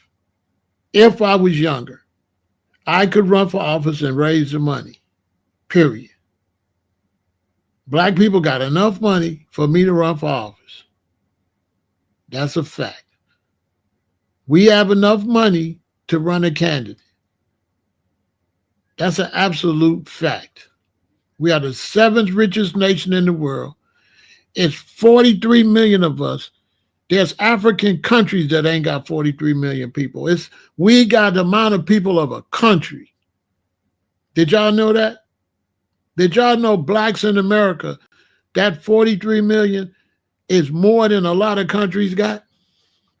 Look it up.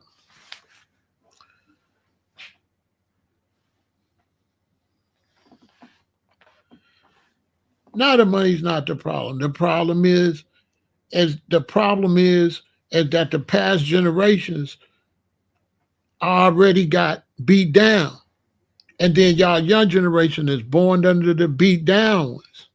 So I was out there by myself and a few brothers trying to fight against the beat down ones, but they outnumbered me. So they outnumbered us. So they are the reason for the way you think, the way you eat. They the reason you're still eating hog maws and sausages. Because those of us like us, we was a small number. Black folks didn't want to change. They wanted to stay Negroes. Even when you look at some of your intelligent brothers in the black community, they ain't nothing but like pro-black white men. Their whole mannerism, their whole haircuts, their whole swag is like Barbie and Ken, like a white man. They're like a black version of a white man. They whole steeds, with all due respect. They're not black like that. They're doing a European version of black. Manicured up and shit, like Ken. like Barbie and Ken. They ain't black like that. Like a, a, a radical Martin Luther King. With all due respect. That's why I don't like bringing up other brothers. You know what I'm saying? Should we focus on economic independence? No, we need to focus on stores so we can feed ourselves. We need to focus on stores where we can go to the store and get something to eat, where somebody can't shut our stores down. If you say you want me to let's get down. I'm glad you asked that, Ivy. If you saying you want us to boycott Target, why we got to go to Costco's? Where's the black one? That's the problem. We can't boycott because we ain't got nothing. And so they could treat us any kind of way they want to treat us because we are 100% dependent on them to police us, to govern us, to feed us, to provide water, electricity, everything. And we are fooling ourselves thinking we got some type of independence. Because black folks ain't thinking on that level. And one reason you ain't thinking on that level, because you eat the way he tell you to eat. One of the big things that open up your mind is if you go plant-based. If you go plant-based and you start reading all the ingredients in this stuff and you start seeing all this poison in the food, and then you go out in the black community and see that you're in a system that ain't got nothing but poison food set up for you, unless you eat right, you ain't got no revolutionary mindset. If you ain't no plant-based vegan, you ain't got no revolutionary mindset. You don't even know nothing. Because you can't even see that they feeding you. That they control what you eat. They control what you eat. If they control what you eat, they control your medical conditions. They know so many of you gonna have to get have diabetes. They already know. They already know you're going to have to put them needles in your arm. They already know how many going to have strokes. They already know the black woman going to be fat. They know you're going to have breast cancer. They already know because they the ones feeding you. So if you don't know nothing about the food, you can never really think you ready for any type of real social conversation. So most of these brothers they bringing up, RZA no, but most of the brothers they bringing up, they victims, they probably gonna have prostate cancer or some shit. Because the brothers that don't know how to eat ain't smart to me. With all due respect. You don't know nothing. How could you talk about your opposition and they feed you? You totally live in a food desert. You ain't got enough chickens to feed 43, 44 million black people. We ain't got enough chickens to feed them. We ain't got enough cows. We don't have no food to feed ourselves. Black people, you got enough food to feed yourself? If they turn your water off, you can turn it back on? Because they can turn all our water off. They can turn our water off, our electricity off. They can stop all transportation in and out of our community. They can stop all food that comes into our community. So let's say the environment get crazy and there's only so much food to be delivered. Let's say it's a bunch of storms and a bunch of farms. Everybody have a bad year and there's only so much chicken and so much food. Who you think gonna get it? You think you gonna get it? Oh, you ain't thought about that because you just walk in the store and you don't understand. You don't control the store. So you just on social media talking, black people, la, la, la, la, la. Because you're not looking at it how I'm looking at it. You ain't looking at the Nation of Islam how I'm looking at them. that they in there talking black and they all on the iPhone or Android. They ain't got no motherfucking phone. And the man can turn all their phones off. So how black is the nation? The man can turn the electricity off to the mosque, the water off, can shut all the food stores down. The Nation of Islam ain't got no food. They say, well, they got farms. They need gas. How they going to drive their trucks with no gas? They ain't got no gas. But you don't know how much you under the system. You talking, all this stuff you're going to do because black people don't know how much you under the system. You're under total oppression. It's just an illusion, giving you illusion you're doing something.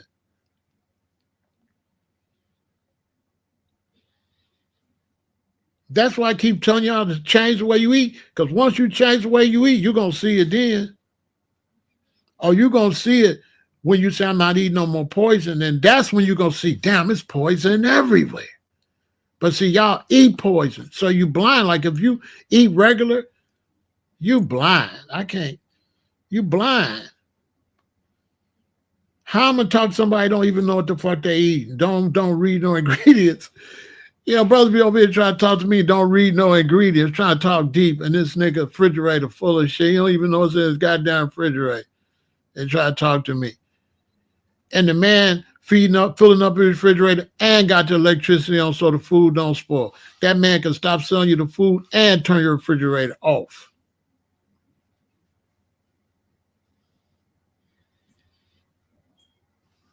Just like that.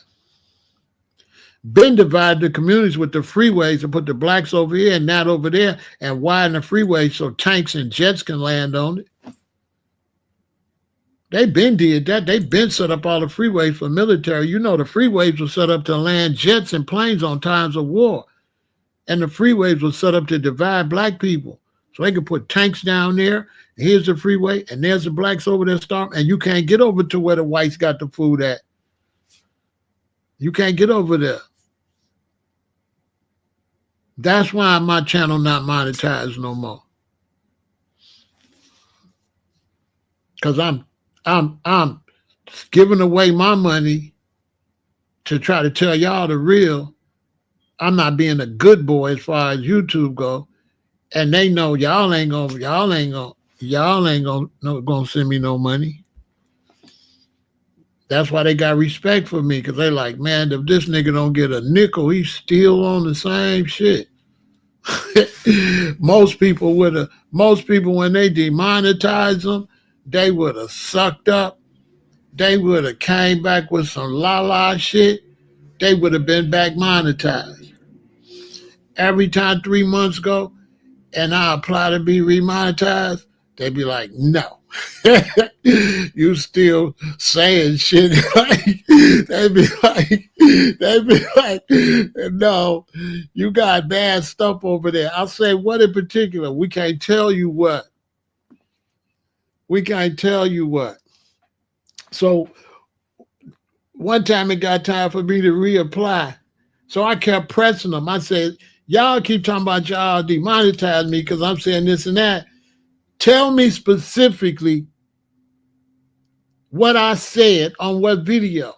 And finally one of them said, well, it's not really your video, it's your whole channel. That's it. It's you, nigga. It's you. It was like, because I'm trying to figure out what video, what I say.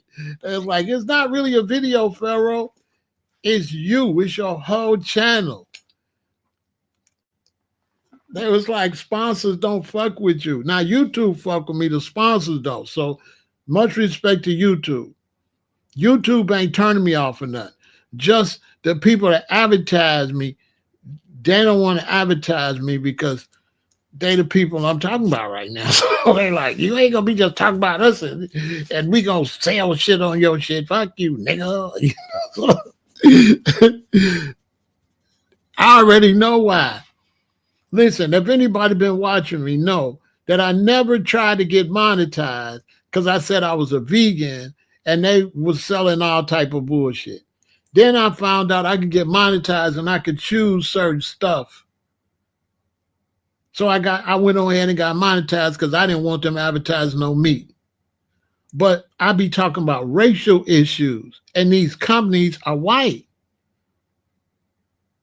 And so you got to understand that if you got a racist or something at these companies, and you know, everything we say, they try to make it racist like their racism, right? So we live under like a horrible racism.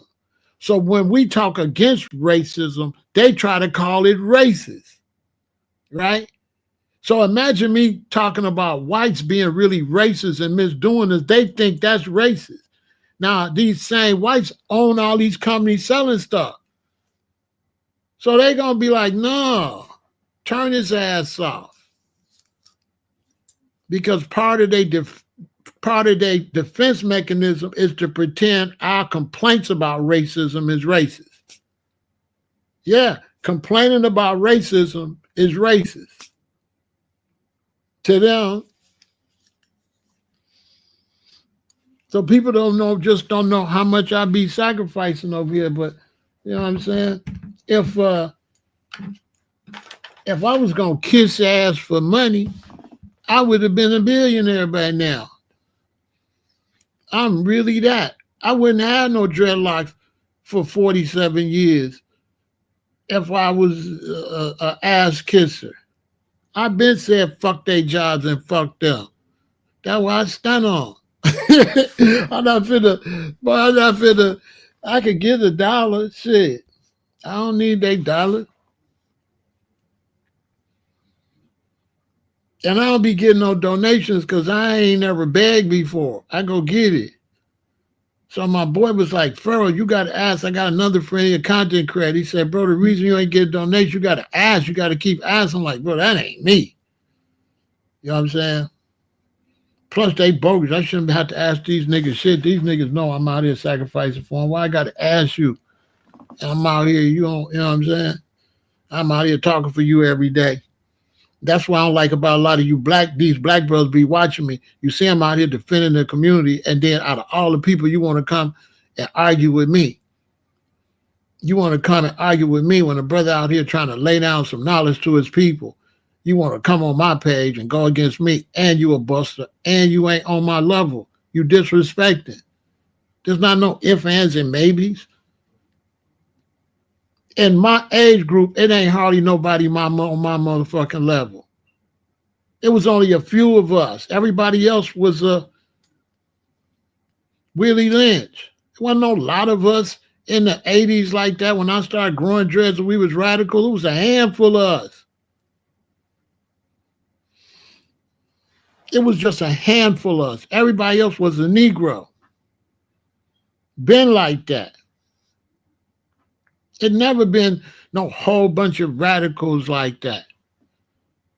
But eventually we're going to have a young generation and all them going to be like that. But in my generation, it ain't like that. So when brothers be coming over here talking about, man, I'm almost your age. Yeah, you was one of the punk niggas. Yeah, nigga, you was one of the punk niggas was looking at me crazy with my dreads and looking at me crazy because I need meat. I know who you is. Yeah, I know who you are. Because if you was one of mine and like us, you wouldn't be saying nothing to me. The fact you around my age saying something to me, you ain't shit. I know you ain't shit. Because everybody standing on something will watch me and would be like, that's right, tell them, Pharaoh. All the brothers from back in the day, like Azim and shit like that, all them niggas know. So as soon as I see an older brother going against me, I already know he a buster. Probably just got some knowledge a few years ago. I ain't been standing on no shit no 50 years like me. I've been standing on this shit 50 years. I want to hear your age, how old you is. What that mean to me? Okay, I'm 67, you 62.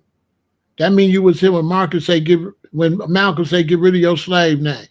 I got rid of my slave name by the time I was 22. You still got yours. So what the fuck you think I think about you? And you a 60-something-year-old nigga with a slave name trying to talk shit to the realest nigga alive. Nigga, I ain't been no steward. You ain't standing on shit Malcolm was talking about. So what? I'm trying to talk to these young people because I don't look down on the young people. because the young people, if you a young brother, you got a slave name and shit, that ain't your fault. The OGs that the busters I come up with, they didn't tell you. That's why when y'all come to me and talk about OGs, just not keep telling you them OGs wasn't shit. Them was my haters you talking about. When you be talking about OGs, you talking about my haters. You talking about people I ramped up on trying to clown me about my dreads. You talking about dudes I punked.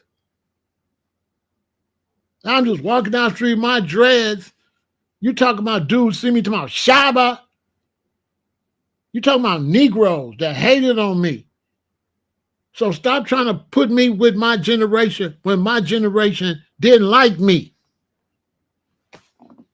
My generation didn't like me.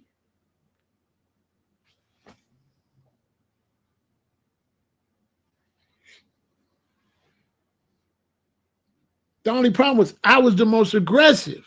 So they couldn't like dislike me. They had to keep that to themselves. Because I was on dummy dumb.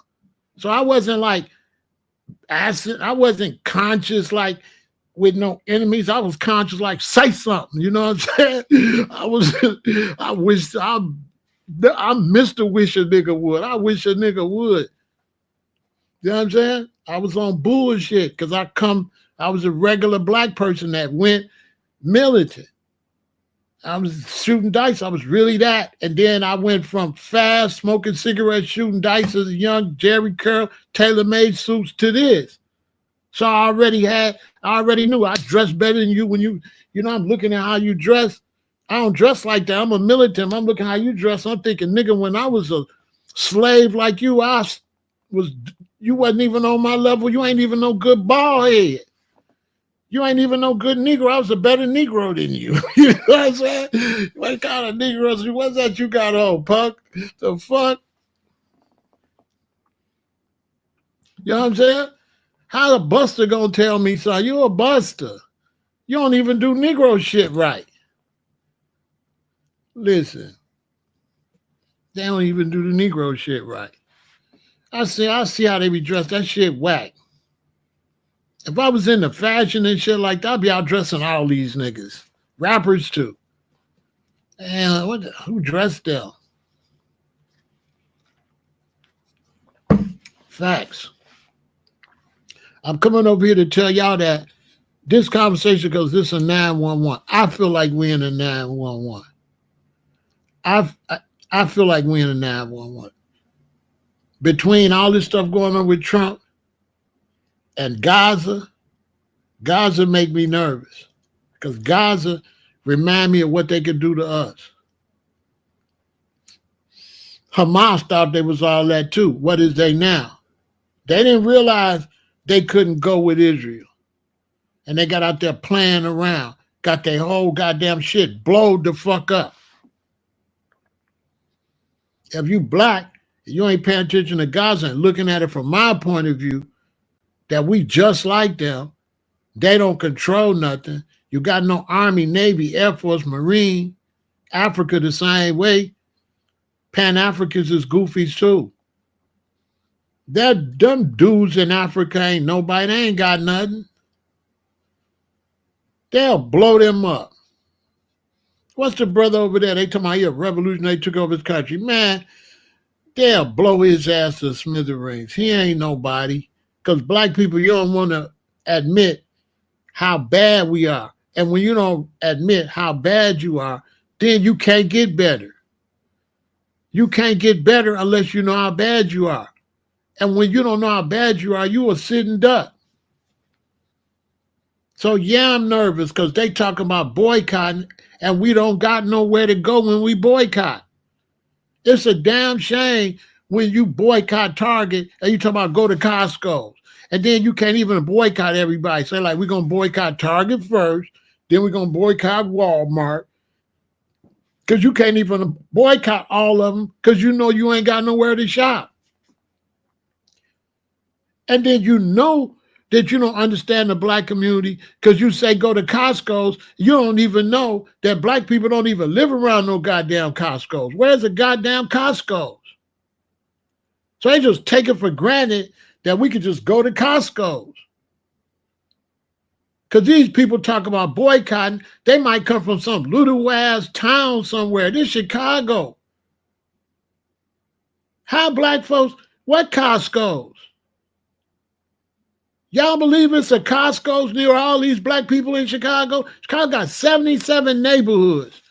Y'all believe that black folks can go to Costco's in Chicago? On Ashland. And motherfuckers live on the North Pole. Motherfuckers live over east where G. Herbo and them. Motherfuckers live on the west side. Ain't no Costco's. There's no, if you live on 116th and May, what Costco's? What Costco's is around Morgan Park and Maple Park? The nearest Walmart is all the way to the freeway, the Bishop Ford. Ain't no Walmart. The next Walmart is way on 87th Street. Ain't no Walmart. In the black community, it's the cheap store, Save Less, or what's the cheap store, VW? They got the garbage food. It's one on 115th for Halsted. No Target, no Walmart. Would you tell them VW? No, none of that. We be living in a food desert. And the closest store be like Jewel's, and that'd be far. Save-A-Lot. No, not Save-A-Lot, the other one. They used to have the food, the bootleg cereal and stuff.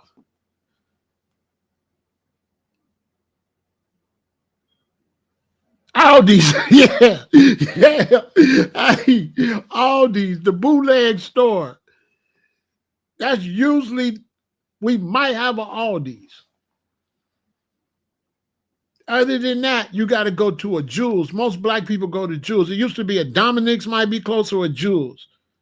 But it's not close like that. Like if you live on 115th and Aberdeen, the Jewel's is way over across by the freeway on Lafayette. It's not walking distance, not for an older lady. Our elderly ain't got nowhere to walk to no grocery store. When I was growing up, my mother used to just walk right to 115th and like Troop right there, where the little stores is at. There used to be a little market right there where she would get her greens and stuff like that. But we live in food deserts. So when you see these rich preachers and stuff with all this money they got from their congregation talking about, don't go to Target. And it's like, first off, it ain't even there's no Targets close around the black community that I know of.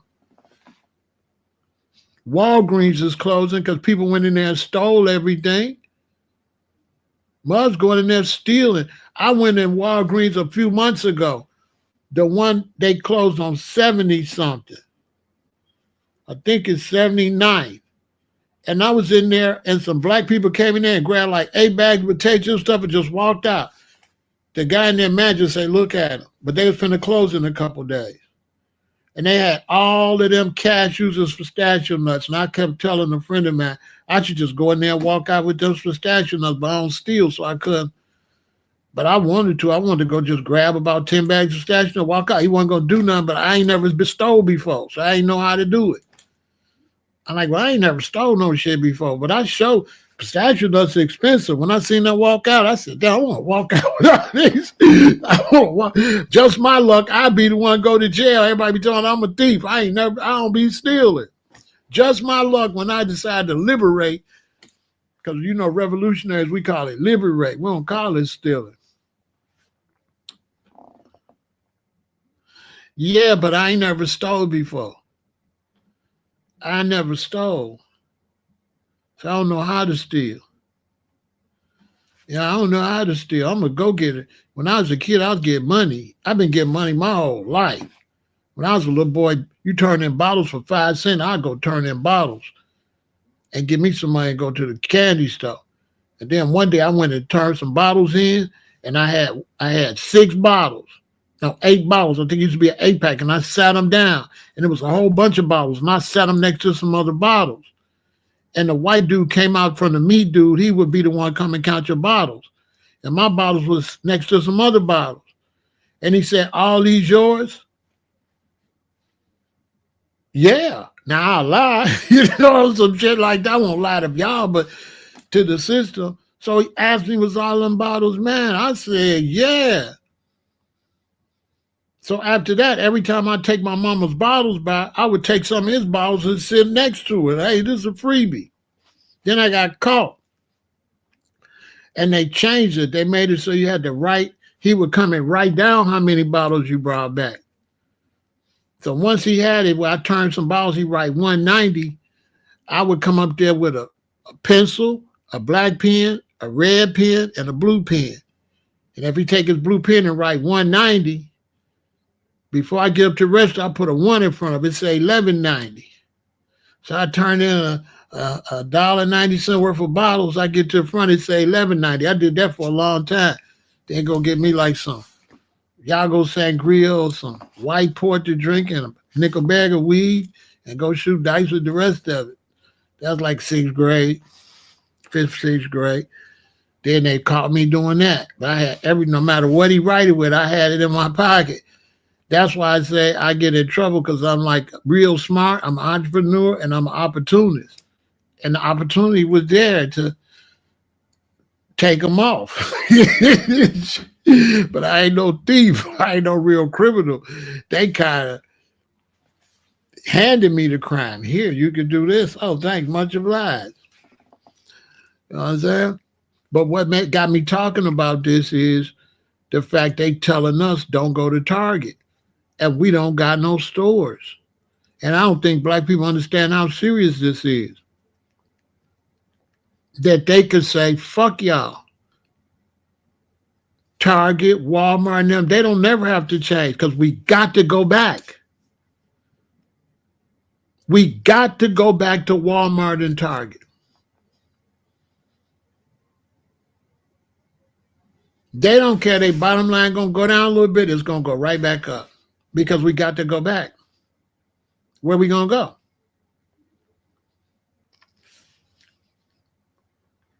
Where we going to go?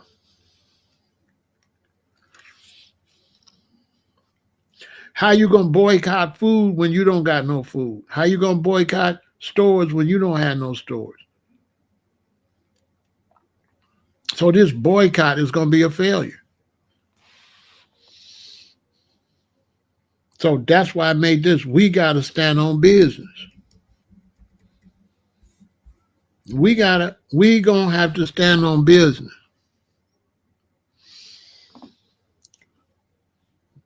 Foundational Black Americans, we are going to have to open businesses in our community, and we're going to have to do it right now. We are going to have to open business because our brothers that's truckers, we're going to have to provide the jobs, and we're going to have to be the people they can bring the stuff to because they can cut them off too and say, we don't want you driving the truck no more. So we get in a situation where if we don't start developing some type of independence, we're going to starve. All of this arguing on the internet, all of these differences over bullshit, that shit got to end. Because at the end of the day, we need food, clothes and shelter, education for our children, transportation, communication. At the end of the day. So all these unnecessary arguments about nonsense, it's anti-business. Because how you going to go into business when you're always arguing about stupid shit? You know, white dudes, they make sure if they got a white dude that like to bring up argumentative conversation, they always tell them, don't bring that up when we go over here. That's a fact. They got a code not to bring certain shit up. They don't be bringing that shit up in real life. I'm telling you, they don't bring up controversy. They don't bring up controversial subjects. Never. That's a no-no.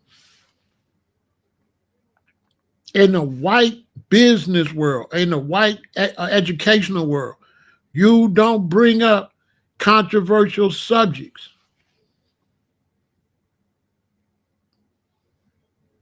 I be around all kind of people from all over the world. I'm international. And white dudes, when they with their girls and they going to maybe one of their girls' daddy house, dude to tell other dude, don't bring up Trump. Her dad hates him. Or don't bring up Biden. Her dad hates him.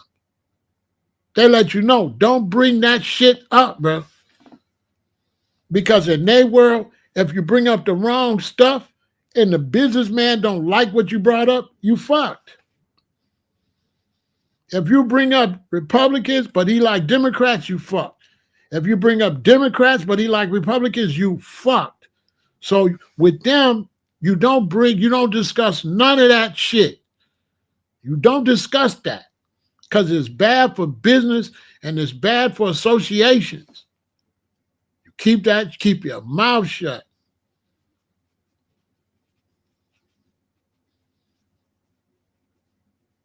Because in their world, the only way you can say what you want to say, you got to be the boss. You got to be able to control your own destiny. If you work for somebody or anything like that, you got to shut the fuck up. They dad could bring up his shit because it's his house. He get money. You with his daughter. And in their world, if he like Trump and you dating his daughter and you like Biden, he don't want his daughter to see you no more. For real. When you leave, he gonna tell his daughter, I don't like him. You need to find somebody else. Just like that. They don't do no, oh, everybody got their opinion. They don't do that shit. It's their way. The only thing you can do is say what Dave say or shut the fuck up. You can shut the fuck up and don't bring it up and you cool. That's why in the white world, you don't bring shit up. You can only bring that shit up with your peers that can't stop you. But you don't bring that shit up with no superiors, no supervisor, or no older people that's more established than you. Because you're getting blackballed. One, they're going to blackball you because you like somebody they don't like. Two, they're going to blackball you because you're stupid. They're going to look at you as you stupid. Why would you come in here and say that? Why you just didn't humble yourself and shut the fuck up and get on? And you coming in making people don't like you. Because in their world, if you talking a lot and it's against them, they don't want you around them. Because in their world, when they doing business, they don't talk about that shit. They don't give a fuck about Trump or Biden when they go into work. They ain't up at them jobs talking about that shit. They don't discuss that shit. They don't discuss that. This internet fooling y'all black people. White America don't discuss that shit in real life.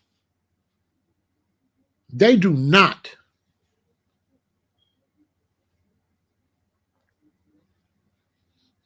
That's why you see so many white men with fake names on Instagram.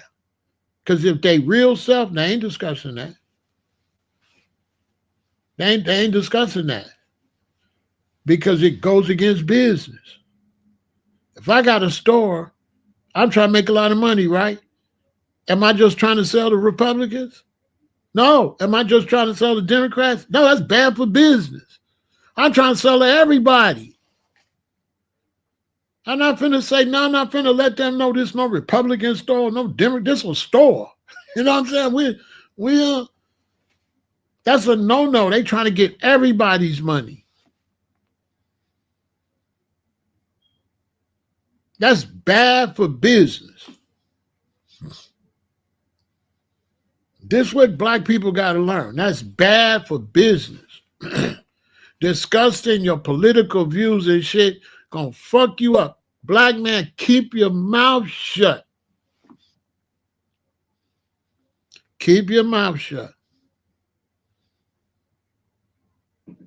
All that viewing your opinion, you ain't doing nothing but hanging yourself.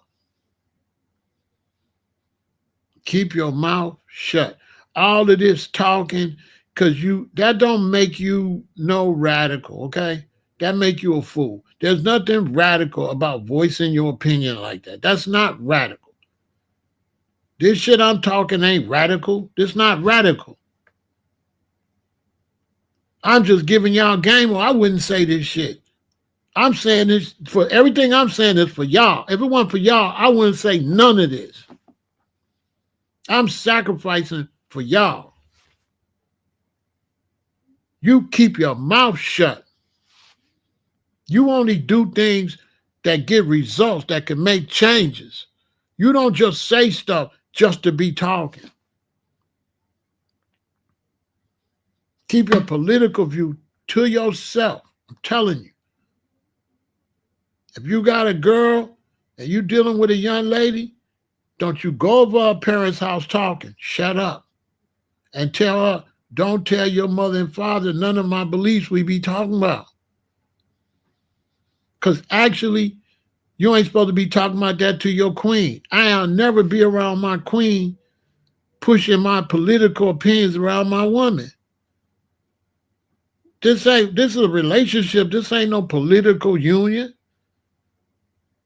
So you ain't supposed to be sitting around your woman talking about who you like politically. You look like a fool. I ain't never seen my daddy around my mama talking about who you gonna vote for. What kind of man is that? All on social media, all emotional over this. I seen grown men on social media. You got your face all on talking about Trump, I'm going for Trump, and you ain't even running for office and looking like a fool. In politics, you ain't going for nobody. Look, in politics, you ain't going for nobody. Let's say I'm a senator or I'm a mayor or something, and I'm running for office, and I'm a Republican. I'm not for Trump. I'm looking for an endorsement from Trump. I'm looking for an endorsement.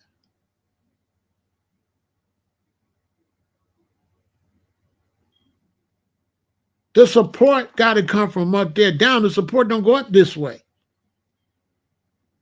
when you're running for office. Your support don't go up. Their support come down.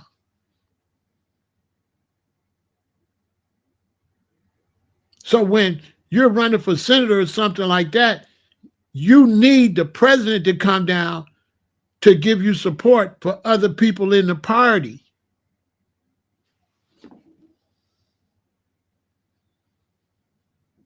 That's how it go down. You can't help them as much. They help you. So this is why if I'm a Republican running for Senate and you're a Democrat running for Senate, this is why I would want Trump to win, because I'm a Republican running for Senate and he the one could come down and sanction me. I don't just want him to win just to win. I want him to win because now he can sanction me. It's politics.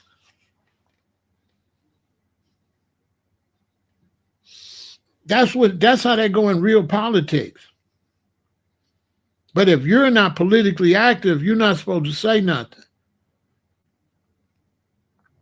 If you're a black man or a black woman and you've been on this social media stating your political point of views, go delete all that shit. Don't get on here telling nobody who you for. Delete, delete, delete. Delete. And don't you say shit about Trump on this motherfucker, okay? Young people, listen to me. Don't you get on this social media talking about Elon, Trump, don't do it. Shut your ass up before you really get really blackballed. Why is you asking for trouble you can't deal with? Shut the fuck up. You don't want that attention. You're going to stick your neck out talking crazy about Trump. The Democrats ain't no Democrat going to come save you. Man, you got to go to work and make your money. Shut up. Don't let nobody tell you to be no radical because they're not going to stand up with you. They always want to tell you, you got to be a radical. Look at some of the people that encourage you to be a radical. They not. They want you to stick your neck out. And when they get chopped off, where they going to be? Dang, you go to their house. Man, I was talking about all this stuff. Man, my job fired me. I need somewhere to stay. Oh, man, I'm here with Susie and the baby, man. Man, I would, man. But, my woman, man, she going to be tripping. But the whole time he was like, yeah, Trump ain't this, Trump ain't that. And then you went on social media saying that and lose everything you got. And you go back to the other person that was motherfucking hyping you up and they can't help you. Don't you be calling the devil, hey, devil, look at me, look at me. Don't do that. Biting off more than you could chew. You have to have a certain amount of knowledge to be able to talk about this stuff to make them not really just come down on you like that. I don't be over here with no whole bunch of anti-Trump. And I don't do all that shit. I just do the facts.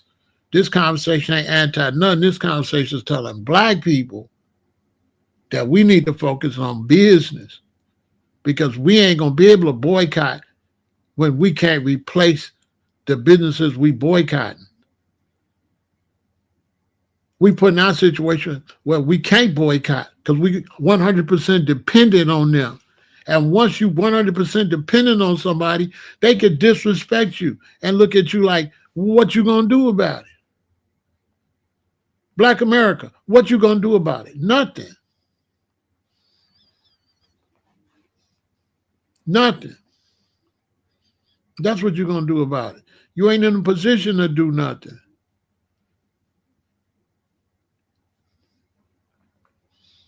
Then we're going to take a break, and I'm going to tell you some more. I learned this from my OGs.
Let me tell y'all something. I was young, right? I was like real radical, right? So I was like real radical. I was, all right, we got to do this. I was real radical. I was always talking some radical revolutionary stuff. You know what I mean? I was really with it. So I was really verbalizing, right? So one day I was up at the park, right? And I was talking all this revolutionary stuff. And a brother, he seen me talking, he walked over to me, he say, "Hey man, come here, man, let me talk to you for a minute, little man. This dude right here, this me." I was, whoa, we gonna do all this to the white man, whoa. So a brother came, he said, "Man, can I talk to you for a minute?" I was like, "Cool, I respect my OG." He was an older brother. I'm like in my early 20s. You know what I'm saying? I'm like this age, like 22, 21, 22, right? 20, like 20, 21, 22. So he said, "No." He took me a long way away from where everybody else, the drummers was playing, all these radicals was out there. He took me a long way. I wonder why we walking so far. He said, "Look, man." He said, "This conversation between you and me." He said, I'm a Black Panther." I said, "Oh, wow." He said, "Did you hear me?" I said, "Yeah." He said, "I'm a Black Panther." So he probably could see I didn't understand why he was telling me that. He said, "I'm on the run." He like, "This ain't my real name." See, my name, that ain't my name. I got they FBI, everybody looking for me. Right? he like Assata Shakur. So he said, "Bruh, we was talking all that, woo, but when they came after us," he said, "a lot of people died. A lot of people went to prison." And he said, "You need to be quiet, bro."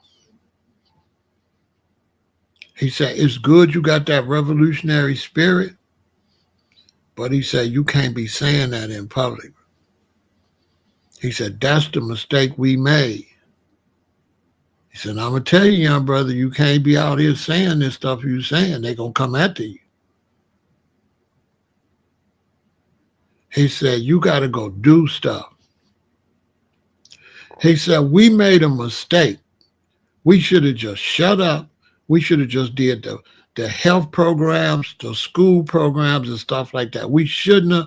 He said, "Fred and Huey and them, they shouldn't have been talking all that revolutionary talk. They should have just did works." He said, "We would have just did works, we would have been fine."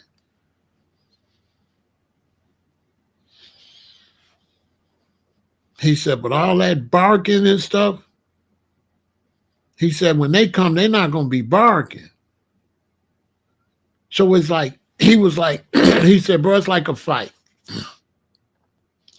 You hit a man. If you hit a man first, you might be able to hurt him and you might be able to win the fight.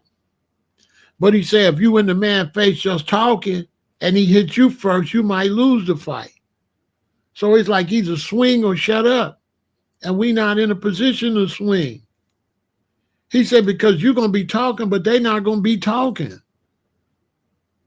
He's like, "They going to be shooting."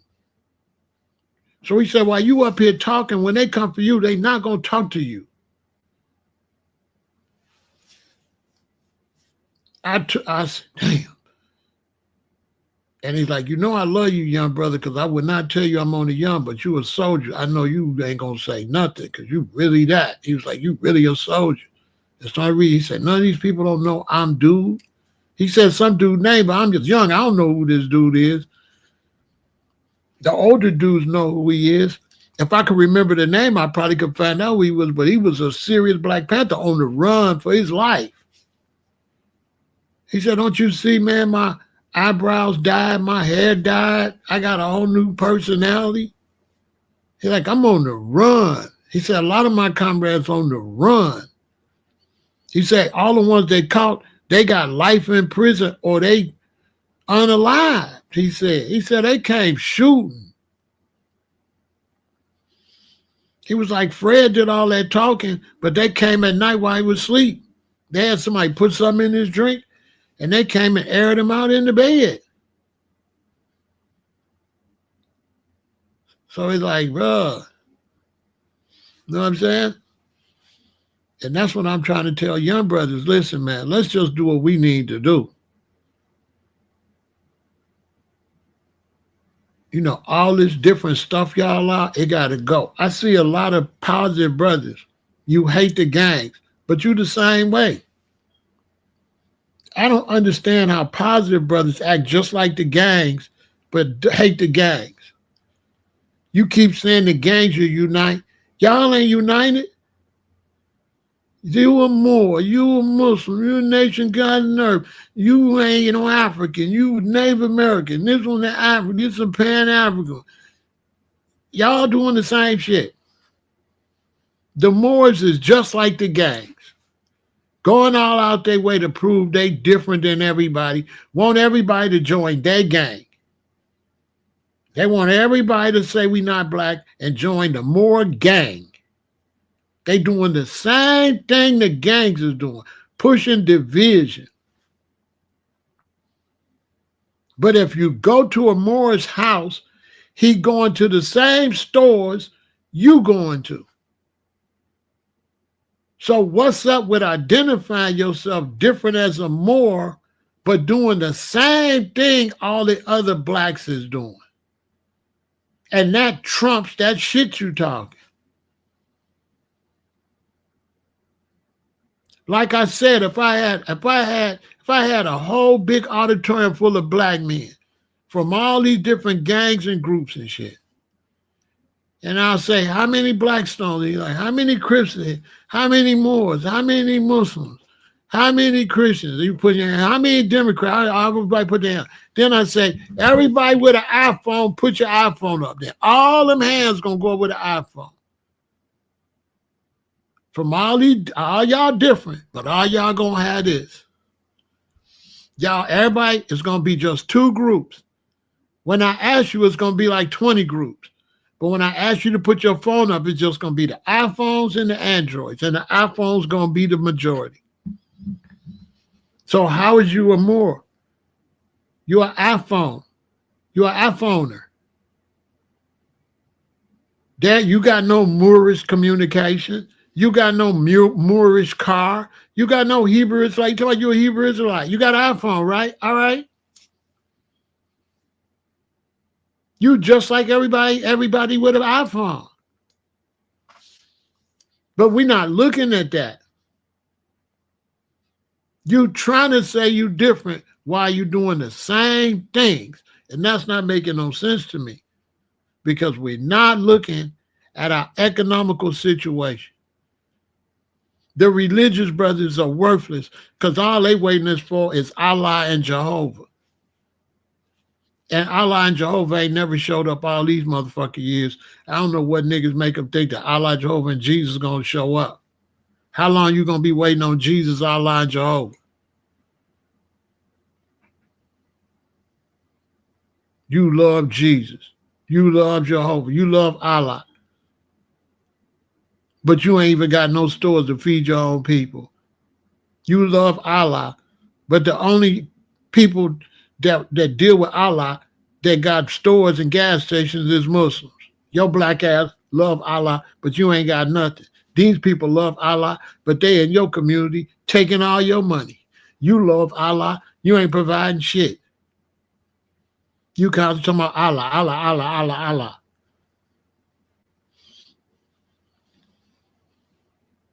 Happy because all these gang members then turned to Muslims. All they did was leave one gang to another one. What's the difference? And you being a BD and a GD or a Muslim in a Hebrew. It's the same shit, different toilet. Still don't own nothing.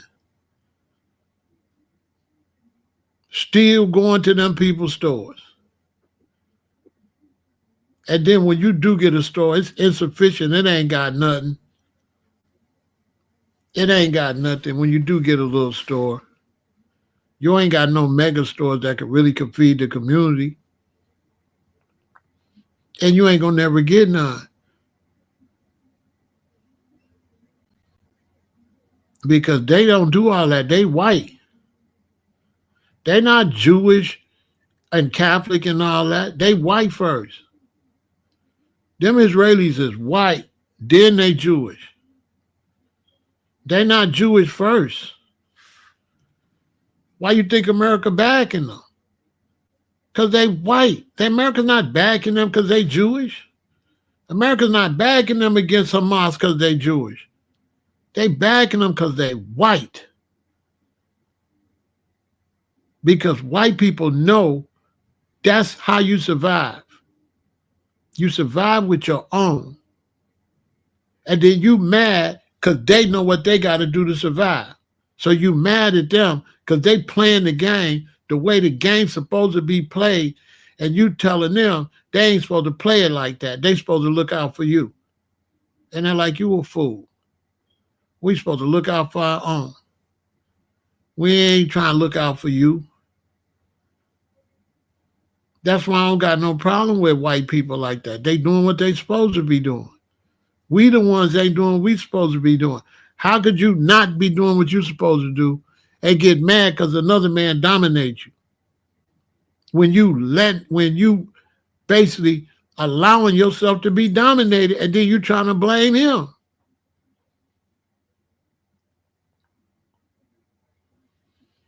You trying to blame whites because you allow yourself to be dominated. Then you want to talk about how great you is with melanin and how great your God is and all that. I can't tell. So Allah ain't gave you enough sense to have your own phone, and Jehovah and Jesus, they made you stupid. They made you inferior.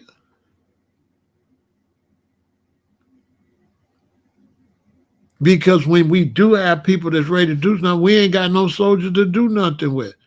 I can't do nothing with y'all. That's why so many brothers, they go for dolo. You can't do nothing with the black man.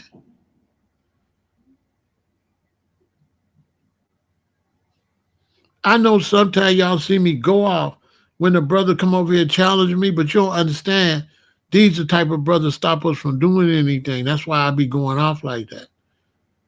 Y'all just don't be knowing it be a war. These are the type of brothers that you have a business meeting, they gonna come with negativity. They don't have what it takes to work in harmony.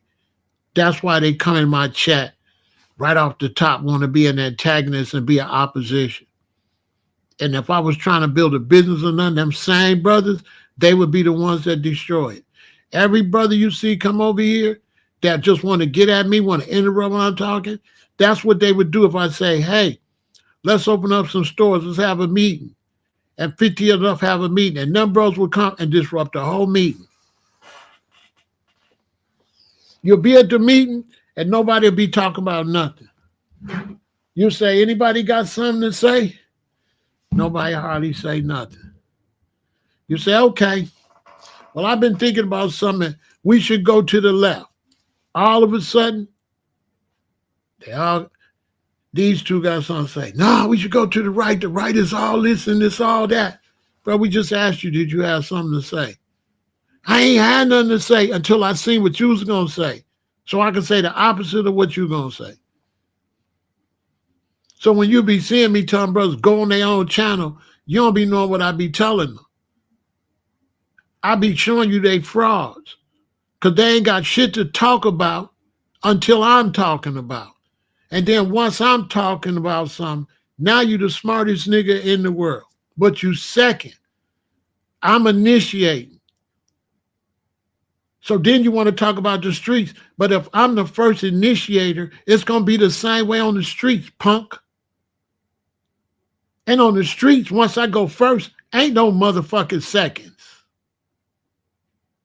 In war, so if you slow and you need somebody to initiate something, if it's smoke, you going to lose.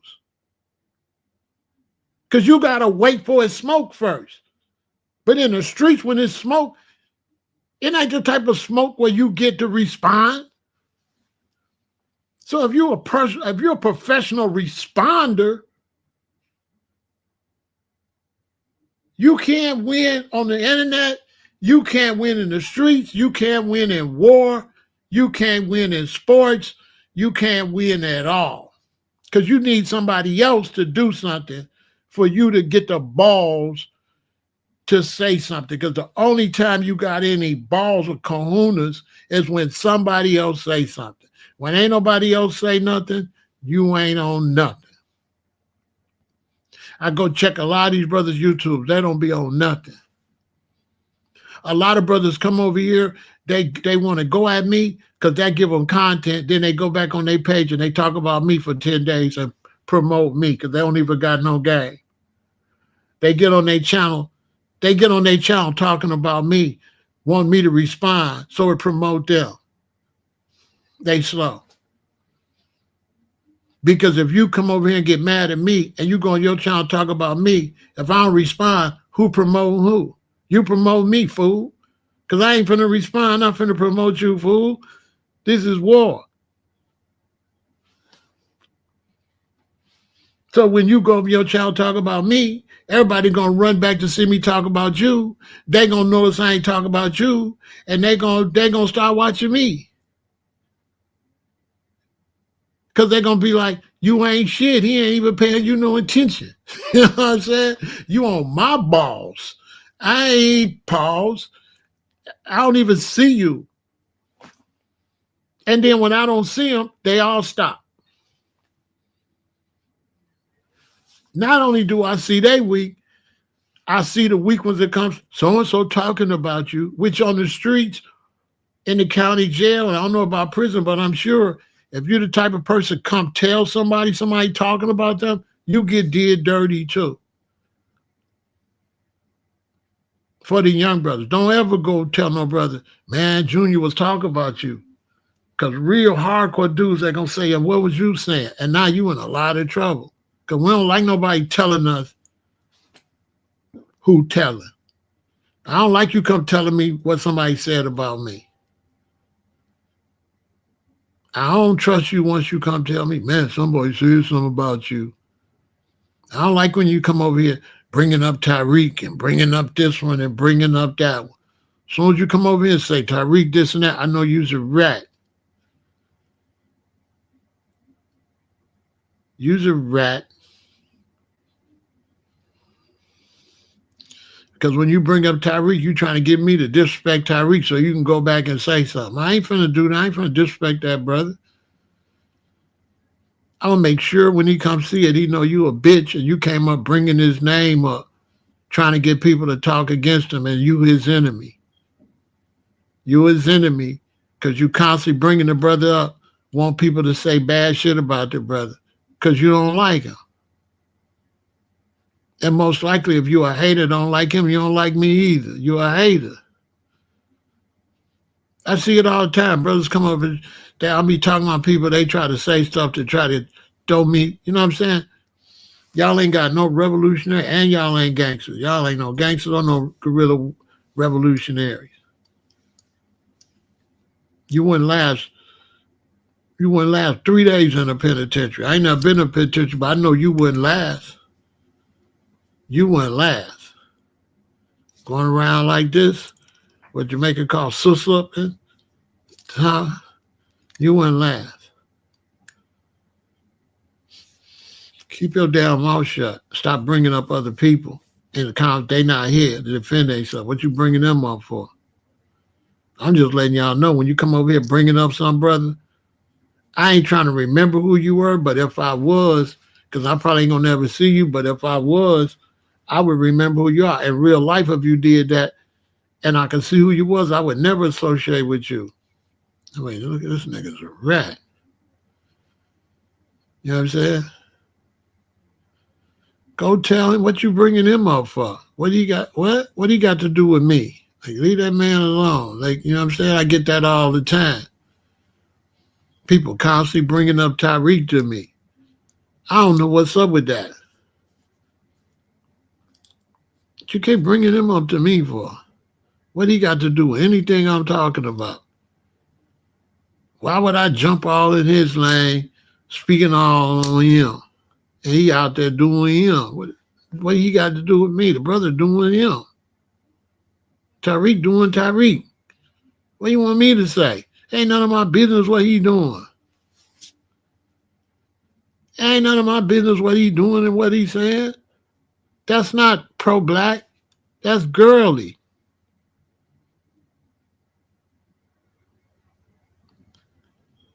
They don't be saying he talk about me. They be trying to get me to talk about him. Ain't nobody never said he said nothing about me. They be trying to get me to say something about him. Tariq don't be talking about people. First, let's get that straight.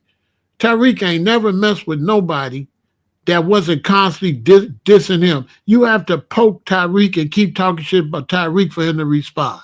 Let's just start there. Everything he was in, somebody else started it. He's not a shit starter. He's not going to just bring me up. He don't do that. I watch him. He don't do that. He don't be doing that. He not just going to bring me up just for nothing. Only way he going to bring me up if I constantly got his name in my mouth negative. That's it. He don't do that.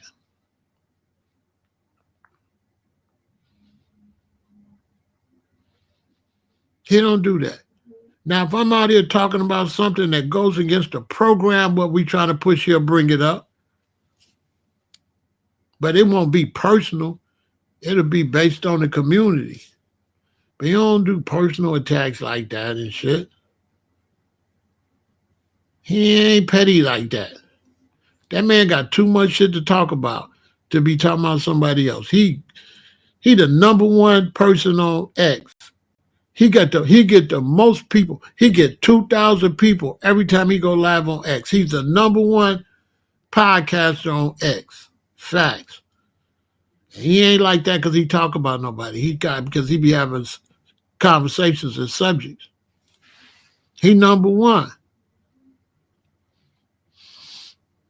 For me, it's negative for the black community for me to be trashing him. Even Yvette. If I bring up him and Yvette, it's always going to be just based on the subject matter of reparations like that. It ain't going to be no personal stuff like that.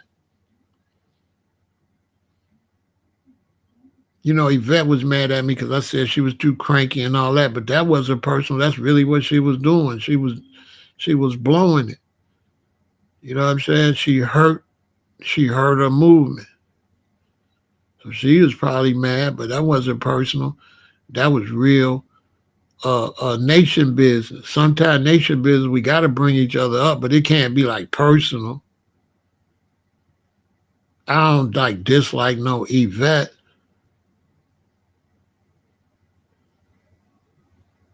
If I seen Yvette, we'd be cool. I'd be like, well, you did all that cranky stuff. Don't be doing that. I'll tell her just like that. I got love for you, but don't be doing all that.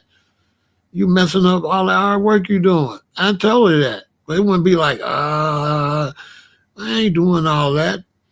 She the one brought me into reparations.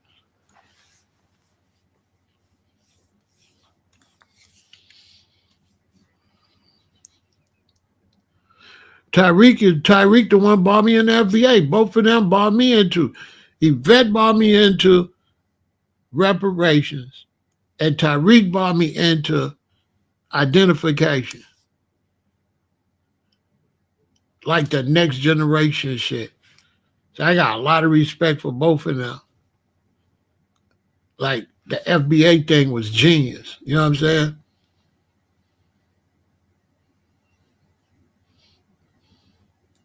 The FBA thing is genius. And then they're younger. You know what I'm saying? So, you know, they going back and forth. You know, he going back and forth with the Africans and stuff, but the Africans are saying all kind of messed up stuff. I see some Africans saying some crazy shit about Black America. They be saying some crazy stuff. You know, it's ridiculous. You know, when it comes to the beef between FBA and Africans, the Africans is at fault 100%. The Africans is always at fault. Because you the dominant, you the big brother. You supposed to be the big homie. You from the motherland. We the ones, if we say something about them, they ain't supposed to be responding like that. They supposed to be checking us and saying you out of line for talking to your own black people like that. So that's my problem with the African. You from the motherland. Why is you stooping that low? You supposed to be setting an example. It can't be no tit for tat between us and Africans. That's crazy.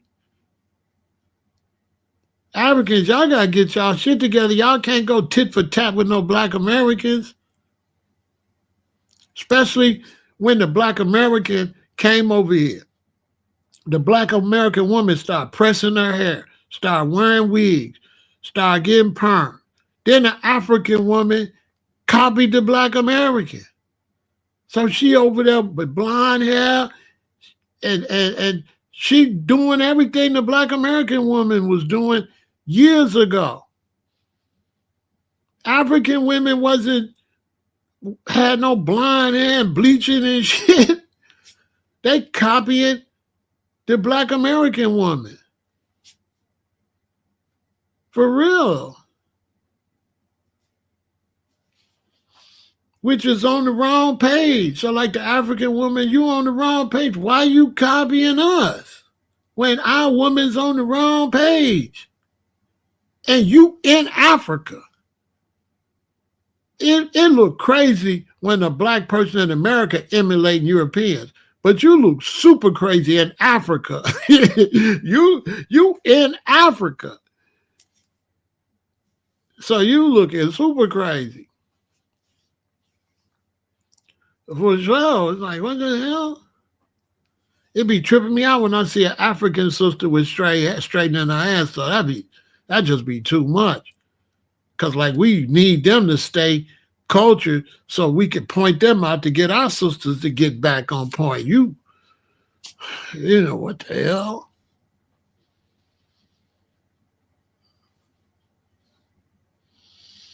Crazy.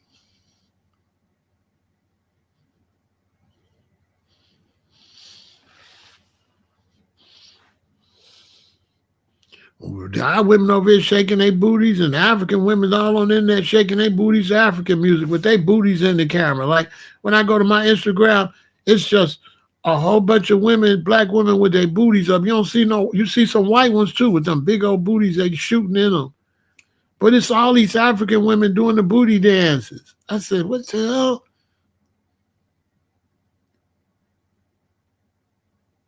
It's like at first I'm looking, but then now it's like, damn, man, it's just too many booties. It's getting so it ain't appealing. It's like, come on, man. All y'all, I can show you right now. I swear to God. Watch this. Watch when I go to my Instagram. Y'all think I'm lying? Watch this.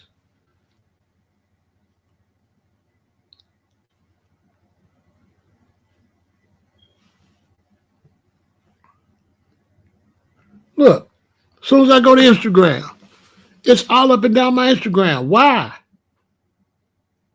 Why is this all on my Instagram?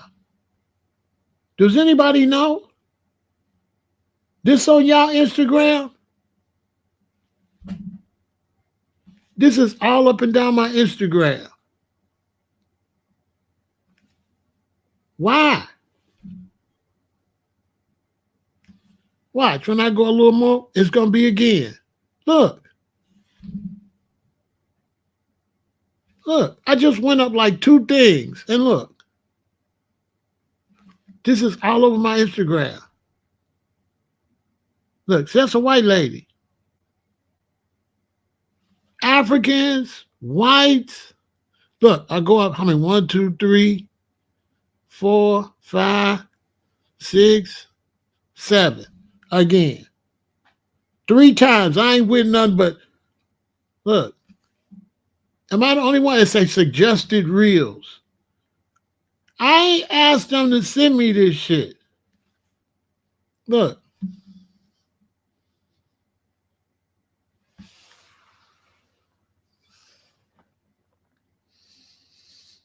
Man, I don't be wanting to see that. Look. Every so many things. I'm like, what the hell is this?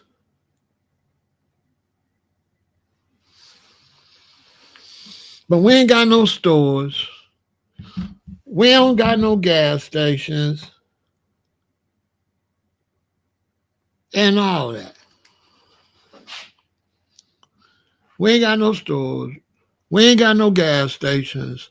We ain't got, the one brother do got a car down in Georgia, down in Atlanta. You know what I'm saying? The one brother do got a car. We got some people making some moves. The brother got a car. So I'm definitely going to be trying to get everybody to go buy his car. But, you know, we just got to do better. I think when it comes to politics, I think we're going to have to start thinking as people running for office instead of worrying about who's in office. And I think that we definitely have to be about some business.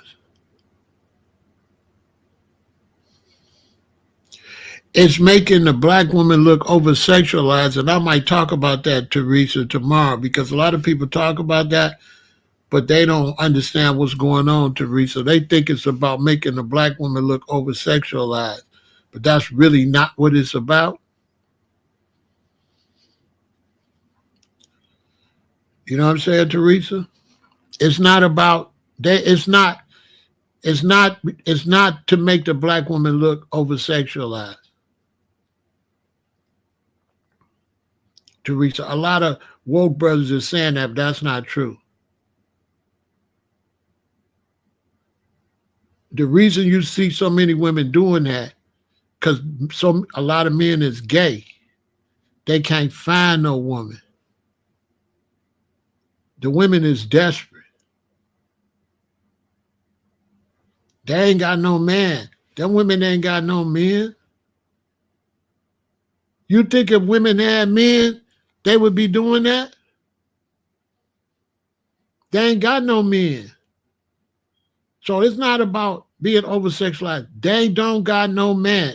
They not getting no attention. When you see women taking their cameras all day shaking, they ain't getting no attention. Ain't no woman with no man getting no attention doing that. They ain't getting no attention.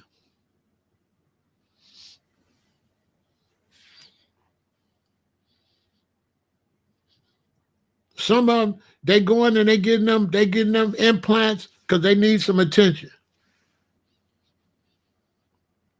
Some of them going to get it as big as they can get it because they think that's going to make a man pay attention. Right now, I could get 4 big booty wives right now. They'll all marry me. Right now, if I was out there like that, they get no attention. There's women all across this country right now at home alone. It's women all across this country. 5 of them went to the club and 5 of them going back home alone. Right now.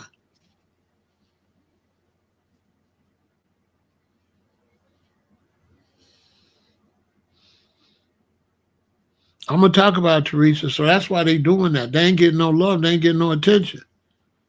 When a man with a king like that see that, I know what's going on. She ain't getting no attention. There's men exploiting her to get views, but she only willing to do it because she ain't getting no attention. Because if she got a man, he ain't going to let her do that. Ain't no man going to let her be. If she got a man love her, and he see her on there, all hell break loose. What the fuck is you doing on here? So I show you they ain't got nobody. Because if they got a husband, they can't do that. They ain't got nobody. They ain't got nobody. Right now, you could go all across this country. You can go all to Africa where you can get a wife just like that. I'm almost 70. I could get a wife. I could get a wife in her 20s right now. Right now. Take me 2-3 weeks. She be ready to get married. Right now.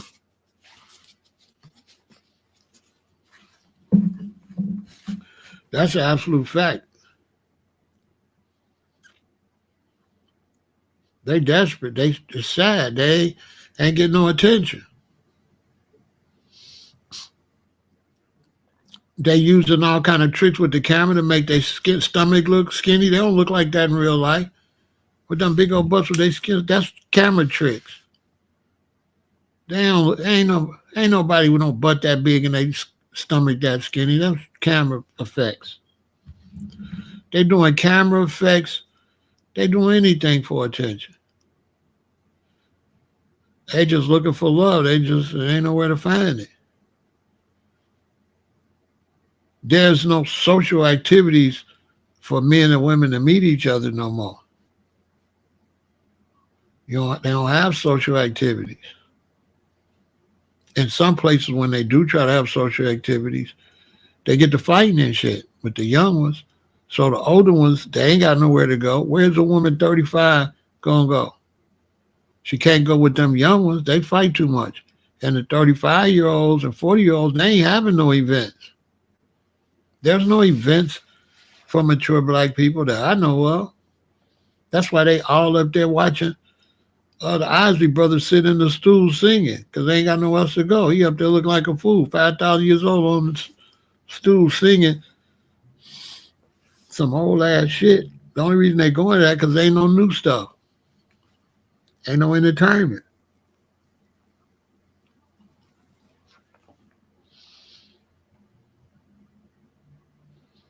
I walk past, when I do go outside, I walk past hundreds and hundreds of single ladies. Hundreds.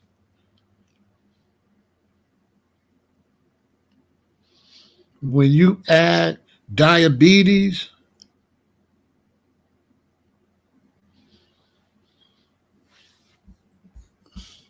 they ain't got no man.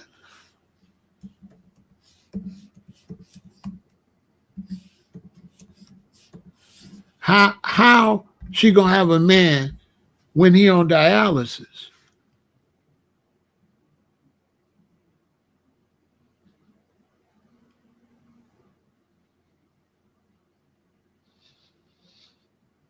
No. No. No, I don't put my woman on social media. I wouldn't put my woman on social media. The reason I don't put my woman on social media is because it's fine she want to go to social media and she got social media followers and she wants them to see her with her man and stuff. That's cool. But when I got a woman, I'm like security. And so my job is to keep my woman safe. And I have to let her know, baby, this ain't safe. This is how you get kidnapped. This is how your house get broken into. This is how you get unnecessary attention. So like I'm on social media all the time. So every time I go outside, there's a possibility of somebody running up on me that recognize me. I don't know them. So my life is in danger every time I go outside because a whole bunch of people recognize me, but I don't know them. Why would I want them to recognize my wife? And now she go outside and too many people know who she is. That's not safe. And so when I got a woman, my first job is always security. More than love, my first job with a woman is security. A lot of times women don't like that because they want lovey-dovey first. I don't do lovey-dovey first. I do security first. So for me, a woman, my first responsibility is to worry about her. Because how you love a woman and you ain't worried about her well-being. And sometimes women don't understand that until they get with a man they think love her, but all he trying to do is sex her out. But he don't really care about her when she get in trouble. So I would tell a lot of women, you want a man that's worried about you, that's insecurity, that's love. Somebody that's worried about your well-being. Somebody just kissing on you, telling you they love you, just trying to have sex with you. That's not love. That's lust. So I wouldn't put my woman in danger like that and put her on social media. I wouldn't do that because that's putting her in danger. Some of these people making a mistake and you with that camera too much and you show your address and they come into your crib. I can show you time and time again people made a mistake. That's how that boy got hurt. That's how that boy just got hurt in Memphis. They made a mistake and showed the hotel. They made a mistake and showed the hotel.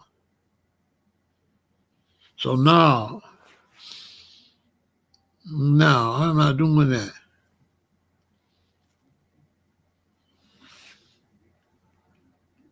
Uh-uh. I don't put my women on social media at all. I don't like my women on social media at all. Only thing my women could be on is Facebook because they want to see their other relatives. If it was up to me, they wouldn't be on there either, but they want to see their other relatives and all that. But no, I don't feel social media is safe.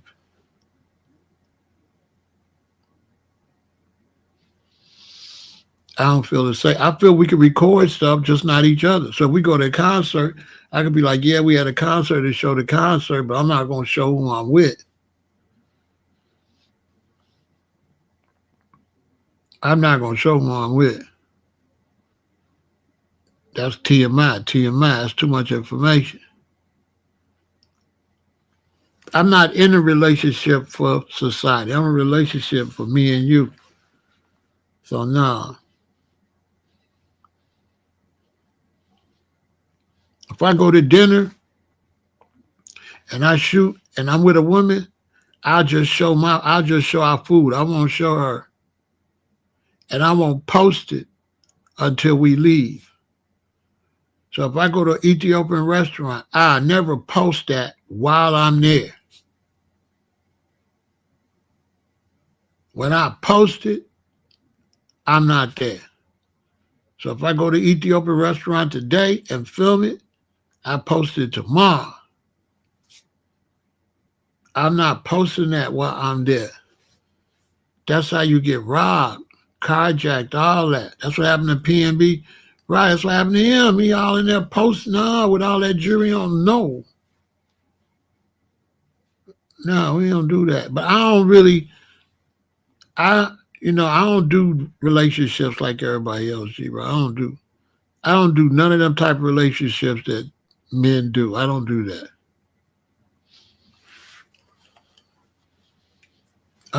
I haven't been able to be normal.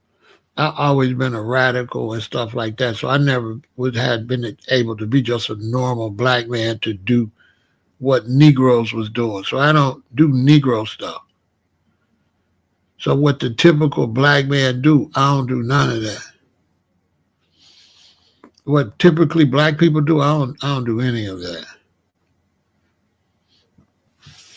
I don't do any of that. If I'm the type of person, I get married, I don't want to post my wedding pictures. I don't want to post none of that. Because I don't feel like that. I don't want internet having our pictures like that. I posted pictures of my marriage 20 years after it was over. When I posted pictures, that was a long time ago. I'll do that. But as far as like now, like get married and post me and my bride, no. And a woman that want me to post it, I don't think I'll marry her.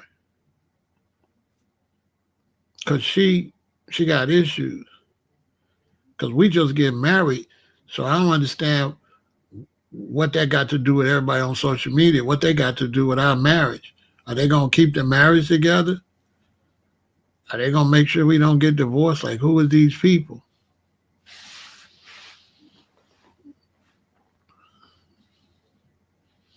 I don't like posting all my business like that. The only reason I posted PJ, because I was trying to get him ready to be on social media. Other than that, you never would have seen PJ. You only seen PJ because PJ used to come around me and he used to show me this little white kid named Ryan. And Ryan was showing toys and all that, and Ryan was rich. And I was telling PJ, you could do that. So I was trying to give PJ some internet training so he could get a bag where he could have security and be safe. But his mother ain't on that type of, black folks don't be on nothing like that. So instead of her dropping them off every week so we could shoot content, she ain't doing it. So I'm not pursuing it no more. No, the internet, you know what I'm saying? I was in the streets. I was in the streets. I was really I was really out there.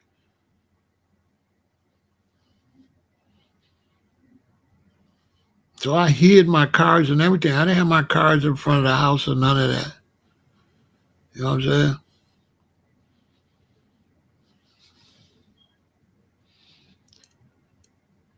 I mean, some folks want to do that, but they don't know no better. So, my father said, if you knew better, you'd do better. So I ain't against them. They, you know what I'm saying? They born in the internet era. They want to have content and. I don't got no problem with them doing content, but they just have to be careful what they show. It was women from the Atlanta Housewives showed they went on vacation, came back, their house was broke into. Like anytime you out there moving, black people, you gotta always think about the bad first. I try to teach my children, everybody that. Always think about the bad. Always. Everything you do, think about what could go wrong. That's what you need to always think about. You don't need to think about what's going to be fun and go right. That's going to happen anyway. You need to think about what could go wrong, because what could go wrong is serious. But we always think about the fun and what could go right. That's not how you're going to make it out here in this world. If you want to make it in this world, you got to always think about what could go wrong. When you're driving and the light's starting to turn yellow, you got to think about, if I run through this, is somebody going to blow the other light? That's how you got to be thinking. You got to drive defensive, all that. You pulling up, you parking your car, and a guy walking at the same time. Well, by the time you open your door, you'll be right there. If you ain't paying no attention to that, the gun going to be in your face just like that.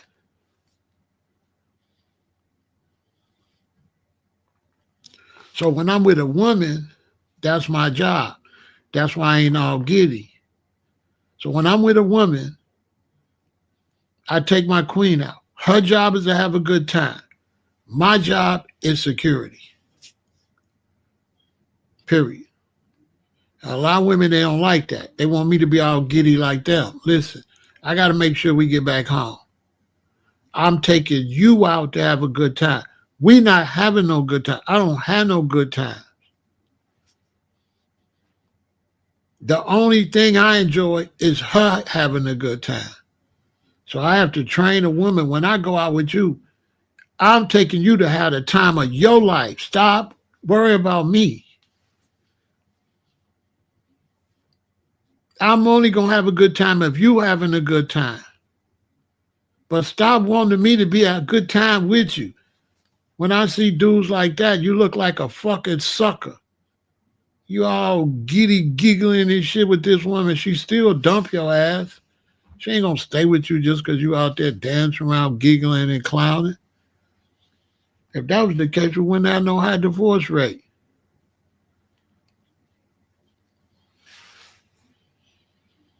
That's why I can't just be with any woman. I can't be with no woman won't no motherfucker clown. If she need a giggly dude to make her feel like she having fun, I ain't the one. You know what I'm saying? I don't wish nothing on you. Go find somebody. That's cool if you find somebody like that. That's cool. I ain't got no problem with you finding somebody else. It ain't for me to tell him not to do that. I'm just not doing that. I don't do that.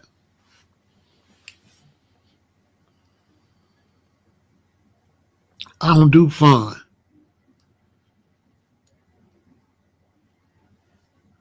I don't do that shit.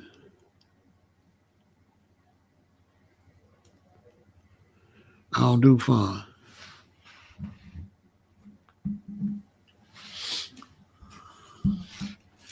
I had a lady, I was just talking to a queen about that. And she said, what you mean I don't do fun? I'm a businessman. I don't do fun. I provide fun. My job is to go and provide fun. I get paid and you have fun. I don't do fun because fun means I'm helping somebody else get paid. Show me where you having fun where you ain't helping somebody else get paid. And that's black people's problem. We at the bottom. We trying to have fun. Every time we have fun, somebody else getting paid. What we getting? The airlines. You go take a trip to have fun. You go on the airlines. You go to the hotel. You go rent the cars. You go to the restaurant. Everybody making money. You ain't making nothing. You ain't got no hotel for nobody to come to your hotel and have fun. You ain't got no car for nobody to drive your car and have fun. You ain't got no restaurants and amusement parks where nobody come to your shit and have fun. You going to everybody else shit and having fun, and they making money off you having fun. That's why black people ain't going nowhere. Because you give all your money away to have fun, but you don't provide no fun for nobody else. And then when you open something, they not going to come to your shit and have fun. They not coming to our stuff. That's when Diddy got pissed when the liquor people told him they ain't going to buy your liquor. And then he got pissed. You going to buy their liquor. Diddy didn't understand that. No, you got to buy their liquor. They not buying your liquor. They not going to your hotel. They not going to your amusement park or none of that. So if you want to get somewhere, you got to build something for your own people to come to. If you ain't on that, you a sucker. If everything you spend your money, if you ain't paying no attention who getting that money, you cannot help black people. You can't help black people. And that's why the black man, the Bible saying the last days, women will lead them and children will rule them. You let the women rule you. The women tell you what to do.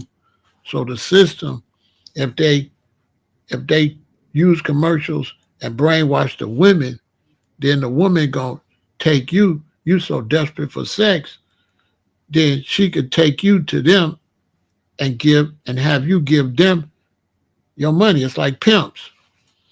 So the system is pimping our women, not with sex, but they using her sex to get you to give them the money.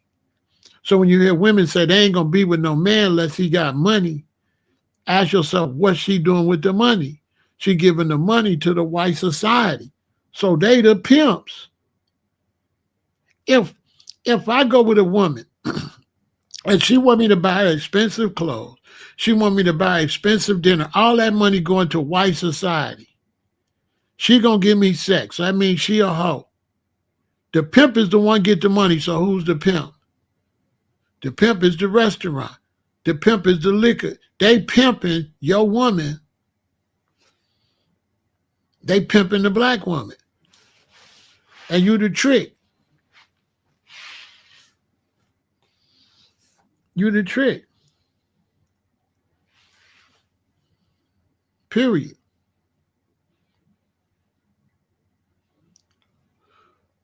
So the black woman like, I ain't marry no man if he ain't got a lot of money to give my pimp. If he ain't got a lot of money to buy me expensive shoes and to pay my pimp, he can't get none of this sex. That's basically what she's saying. You got to get money, but the money going to somebody else is not for her. So she hoeing for the system. Basically, unless somebody can prove me wrong. She want me to go and get this man a lot of money to buy her a big ass ring. I buy her the ring, but she ain't got the money. I would rather just give her the money and she save it. No, she want me to give the money to her, give the money to them. They sell me a $250,000 ring that only costs $50,000. They make it $200,000 off the top. She got the ring on. Now I can have sex because I paid her pimp. The person sell the ring is the pimp. So he not pimping. He using her sex. The Babylon system is using her sex to get your money with his companies. You paying him by buying stuff for her. Yeah, you're a trick. The average married man is a trick. The black ones. The white ones ain't no tricks because their money going to white society and it circulate. So when a white man go to a white business and buy his wife a ring and give them the money, they not pimping. They circulating the cash within the white society. When you black and you go buy a ring and give it to them, they circulating your money in the white society. That money never coming back. That's why black people getting poor and poor and poor, because they're circulating your money and creating jobs like that. Their wife can get a better job than your woman. Your woman, when she get to work, that white lady gonna be her boss. She the big boss, the white lady. When you go work downtown Chicago, them white women is bosses. The white man's at the top, then she right under the top. She boss for him. Go to any of these businesses. You'll see. So for people like me, relationships, you know what I'm saying? When I get in a relationship with a woman, I be dropping so much heavy shit on them. And then let's say we break up. And we break up and 5 or 6, 7 years later, all that heavy shit I dropped on her come to reality. And she just never be comfortable with nowhere else because there's too much reality I showed her. And she might resist it while I'm with her, but when she get out there and can't resist it, she can't help but to see it. Now that I'm not in their ear and she get out there and see it, she'll be like, damn, this is what he was talking about. Because they don't go nowhere. They ain't going to go nowhere. You can't never go nowhere when you making money and you giving it to somebody else that could go bigger than you, and you dreaming you're going to go up here, right? Here you are. Here is white society. Here you are black. You dreaming you're going to get money and go here. But you give money and you giving it to them. So it go like this. You never get there because everything you do raise down. So you just chasing, you ain't never going to get there because all your money is raising them up. Yeah, you got rich and you went and bought a house from them, car from them, everything from them, and put them, still push them up. You still basically poor by their standards. The average black person that think they get money, they poor.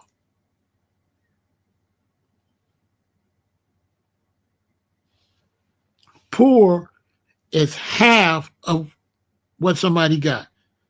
So if the standard, everybody got $100, if you got $50, that's poor. A lot of people don't know that. So if you live in a society where a lot of people got 200 million and you got $1 million, you poor. So a lot of these people that got money, they don't know by math. You're poor.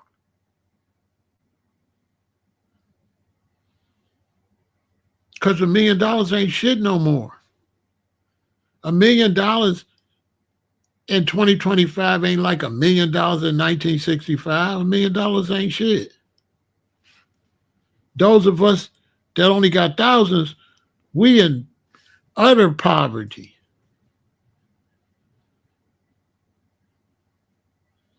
The only thing make our lives better is we living in a lower budget. So our lives is better than them because they got more money, but they living in a higher budget. So it's more stress on them. So what society trying to do is raise our budget to make us stress, to make it where you can't, where if you don't want to chase stuff, they want to make it where you have to chase it. They don't want you to be able to get to rent for $900 and have your little job and pay your rent, and pay your little car note to be cool. They don't want you like that because now you're more comfortable than them. And you can make less money and be more comfortable than them. And they don't want that. That's why they keep raising your rent and raising your car insurance and shit like that. Like, oh, you trying to be comfortable? Okay. Your rent ain't 9 no more, it's 12. You know what I'm saying? Because a lot of times you live better than them.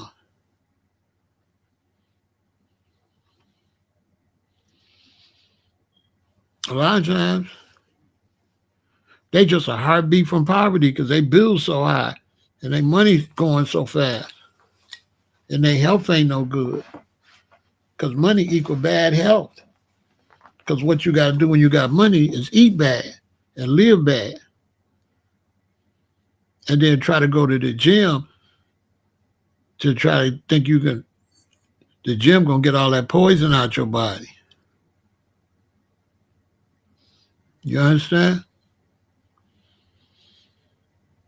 So it's like a catch-22. And then if I'm right here and everybody's in the $900 range, $1,200 range for rent, and I hit a lick where I'm getting hundreds of thousands, and I feel like, okay, I'm getting 100,000, I'm gonna stay here. They got them trained to rob me. So they got them trained where if I stay there and the word get out that I'm living here saving money, but I got a lot of money, they taking my shit. So if I'm a if I want to live, have all my money and chill, I can't go buy nothing nice. I gotta fool the hood and have cars like they dress and dress like they dress. I can't save my money and dress different because now I'm a target. You know what I'm saying? It's hard to get poison out of your organs. No, it's not. It's easy to get poison out your organs. The poison's in your organs, and you don't put no more poison in there, it's going to come out. The reason it's hard to get poison out your organ because you constantly put poison in the motherfucker. But it's not hard to get poison out your organ. Put good shit in there. Don't put no more poison in there. So no, it's not hard to get poison out your body. It's easy to get poison out your body. Stop eating poison. Shit. It's hard to get poison out your body when you constantly put poison in there. Because the good stuff takes poison out your body immediately. Facts. You drinking liquor and you turn around and drink coconut water for a week, that liquor gonna be gone. That liver gonna be rejuvenating itself. So no, it don't take long to get poison out your body. You could detox in 30 days.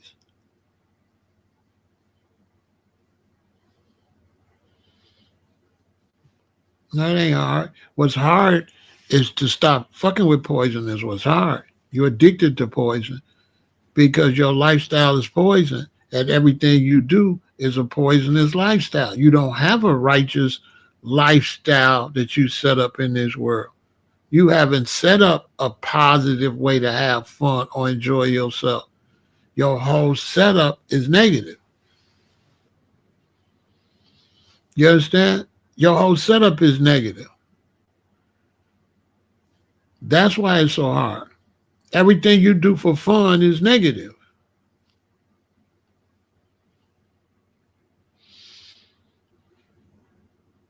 Eat organic, sun-made foods. I mean, you don't have to go to that extent. You don't have to eat extra good. All you got to do is don't eat extra bad. You don't got to go through all that.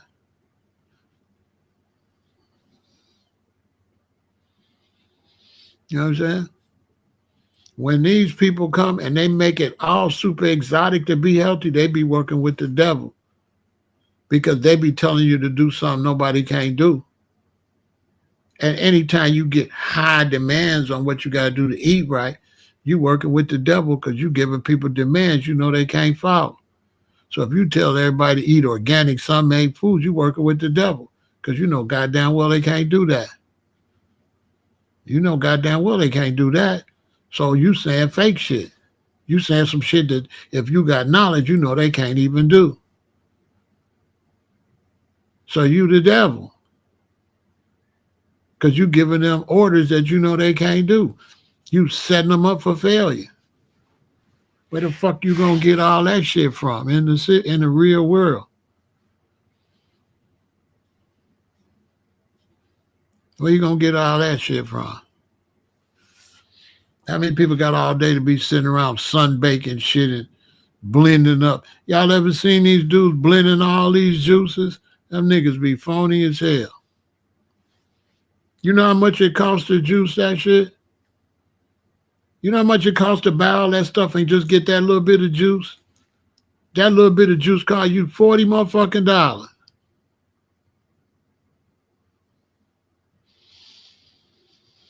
And a nigga like Lyrical Lethal, you see him in 2 years from now, he be in White Castle. That motherfucker, don't listen to niggas like that.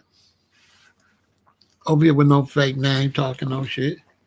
His name Lyrical Lethal. You see him 5 years from now, he be back on some bullshit.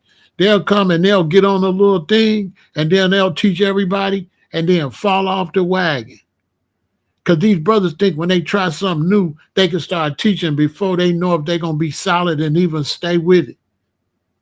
So they'll go and they'll be telling their mama, yeah, we doing all this. And their mama, you see them 5 years later, they ain't on none of that shit. I've been plant-based 47 years, longer than this nigga been alive. That nigga don't know what he talking about. You listen to Lyrical Lethal, you'll lose. Because you got no guarantee that none of that shit he's saying he do. He might be a fraud. On my soul. And ain't gonna stand on that shit for his whole life. You 48 and you talk about some shit you just started doing. You ain't been doing that shit long. You ain't been doing it. How I'm capping? Your name Lyrical Lethal. My name Pharaoh El-Aton. Your name Lyrical Lethal. You capping. No such thing as a Lyrical Lethal. You bootleg. Fuck out of here.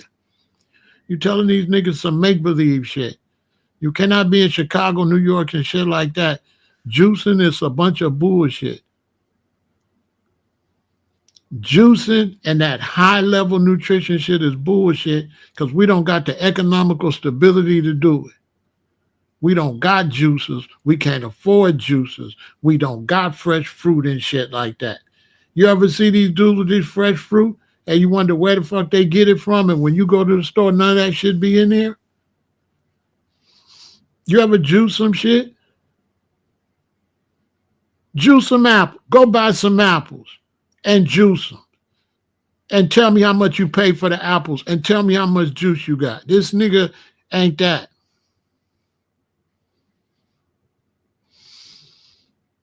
This nigga lying.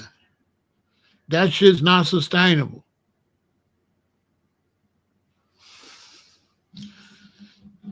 I've been plant-based. That nigga say that nigga say how he 48. And I've been plant-based 47 years.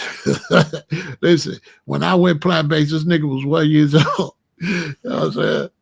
Who you gonna listen to? A motherfucker 48 or a motherfucker that been vegan for 48 years? I've been vegan longer than this nigga been alive. The same amount of times nigga been alive, I've been vegan.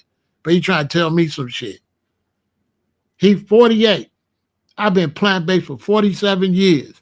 3 years I be plant-based. I started plant-based in 1978. That nigga was born in 1977. Disrespectful, don't want to listen. Trying to tell me some shit, don't know what the fuck he talking about. Instead of listening. Everything he teaching is unsustainable for black people.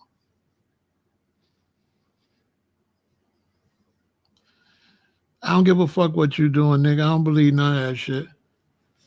Go on your own channel and teach. What the fuck you over here for? You see we don't agree. There's nothing for you. You feel me? So since you don't know how to go do your own shit, let me help you. Come back tomorrow, bro. Go do some pull-ups. You know what I'm saying? Go do some pull-ups, nigga. You can't do that shit. He talking bullshit, okay? He talking make-believe, okay? That shit's make-believe. Them type of people make something that's unnatural that our people can't do and only a few people could do it. It's not I remember when I first started watching Yaki, he was like, only eat fruit, only eat fruit, only eat fruit. Now what? He eating vegetables. But when he first came, he said, only eat fruit. Cucumbers and carrots. Man, if you think you could live in New York, Chicago, and these big cities and live off of cucumber and carrots, more power to you.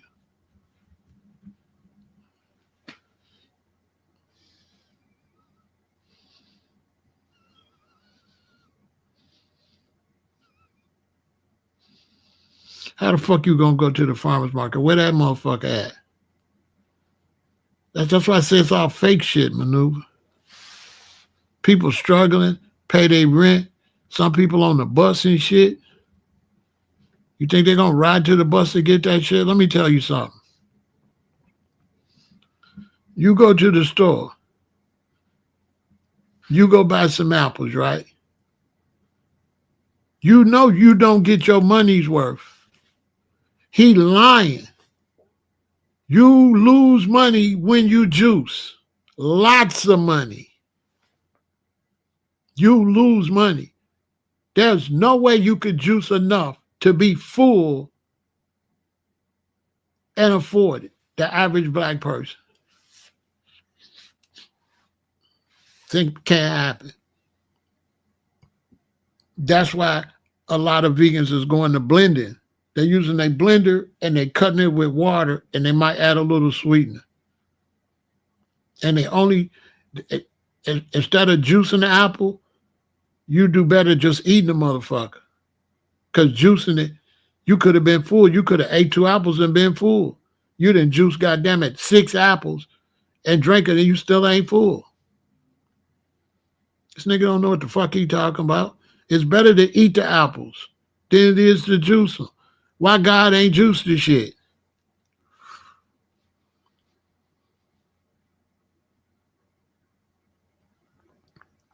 What's a good starting point? Get the easiest way to become a vegan. You know what I'm saying? Get my manual, the easiest way to become a vegan. Yep, that's all you gotta do. Get my manual and you'll be fine.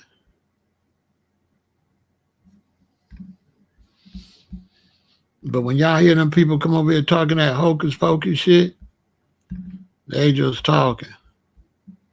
They're going to give you wrong information. And that's why black folks ain't eating better and shit, because they're giving you some impossible shit to do. They make it impossible when nobody can do it. And they feel like because they did it, everybody can do it. So they feel like because they did it, everybody can do it. But if you really do this like I do it, you will know everybody can't do that.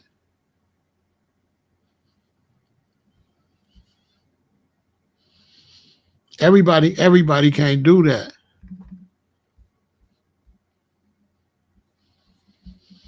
You know what I'm saying?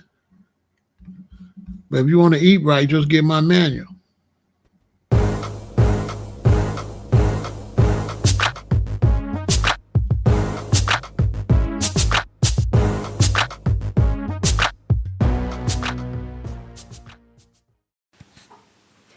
Peace, health, and longevity.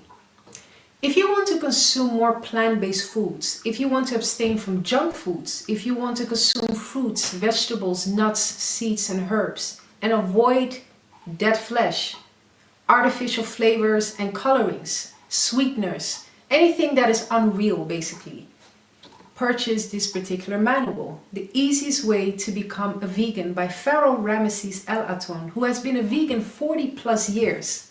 He will take you step by step on how to abstain from the junk foods, how to abstain from the dead flesh, the chicken, the turkey, the pork, beef, and all sorts of animal products. Purchase this particular manual, The Easiest Way to Become a Vegan, to eat more natural. Remember that the herbs are for the healing of the nations. Let food be your medicine and let medicine be your food. Consume of every fruit-bearing and herb-bearing tree. Unto you it shall be for meat. Purchase this particular manual, The Easiest Way to Become a Vegan, by Pharaoh El-Aton, Peace, Health, and Longevity.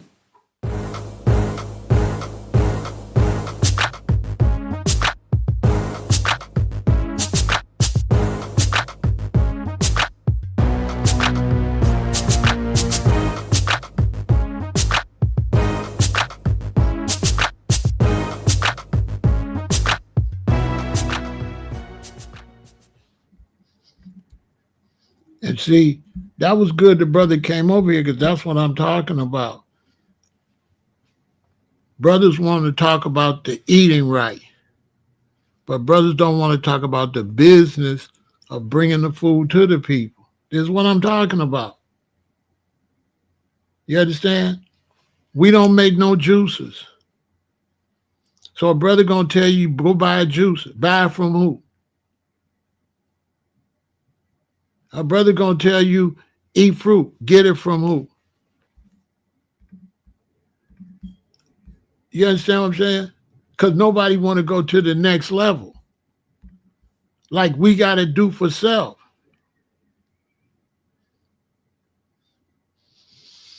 I don't miss eating that.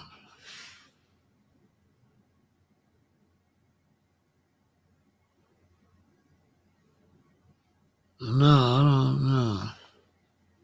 Why would I miss eating something going to kill me? You got to understand something, Joshua. I don't eat it because it's bad for me, not because I think it's bad for me, because I know it's bad for me. So if you know something going to kill you, why would you eat it? Why would you miss something going to kill you? And it don't taste like shit. Burgers don't taste like shit. The only reason you eat a burger is because you got bread and you got vegetables. If you take the ketchup, the mustard, the pickles and relish and lettuce and all the vegetables and wheat off of it, if a burger's so good, why you just don't eat the hamburger without all the vegetables around it? A hamburger surrounded by plants. You take the plants off of the hamburger, you won't eat it. You need bread. You need lettuce. You need onions. You need tomatoes for the ketchup. You need pickles. You need mustard. You need plants. I don't never see y'all just eat the burger.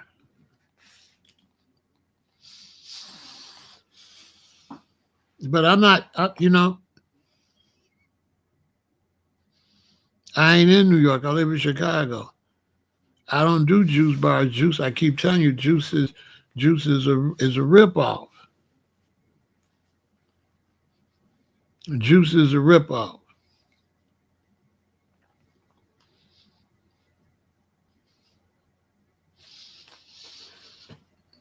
I go back to the days I started in the juice bars at the health food stores. Juicing is a ripoff. Juicing, the idea of juicing is not good for Black Americans because it's something they're not going to be able to afford to do, nor do they have the fruits and vegetables around to buy it. So anytime you're teaching something that's not applicable, how you going to help people change the way they eat when you teaching them something they can't afford to do? First off, if you're juicing, you do know you're going to have to buy a $600 to $800 juicer. They ain't telling you all that. A cheap juicer is going to break and you ain't going to get much juice. So to really pulverize and get a lot of juice, you got to spend like $1,200 for the juicer. Ask somebody.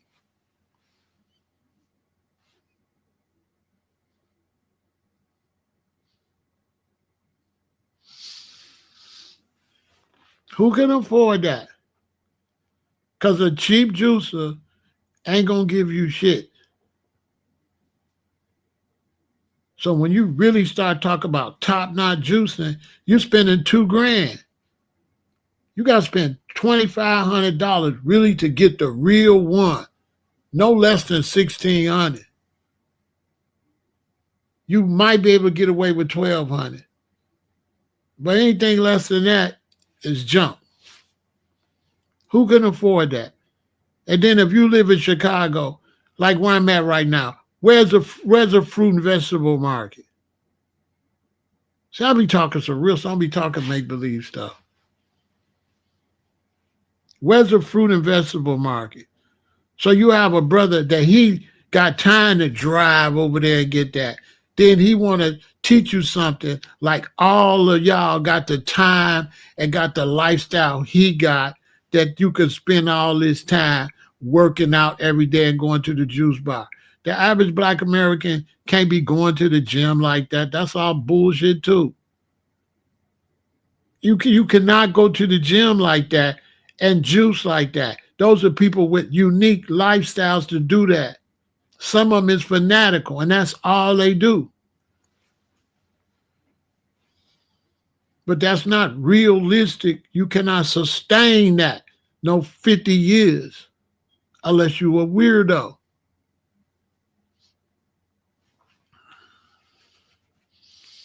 And I done lived in California, Hawaii, all across. You have to change. You got to eat one way in Hawaii. Yeah, Hawaii, you can do it because there's coconuts and shit everywhere. But if I try to tell you you can eat the same way I ate in Hawaii in LA, I'm lying to you. You're going to eat one way in Hawaii. You're going to eat one way in LA. You're going to eat another way in Chicago. And you also going to eat by what you live by. If you live by a big fruit market, you're going to eat a lot of fruit. If the big fruit market is where you got to drive a lot of ways, you ain't going to be eating that. Because that's not going to be sustainable for you every day. Especially you got children and go to school. These be weirdos. That brother ain't got no children, raised no children, got no wife, got no job, got no real life. He got a weirdo life. Guarantee you he's a weirdo. He ain't living no regular life.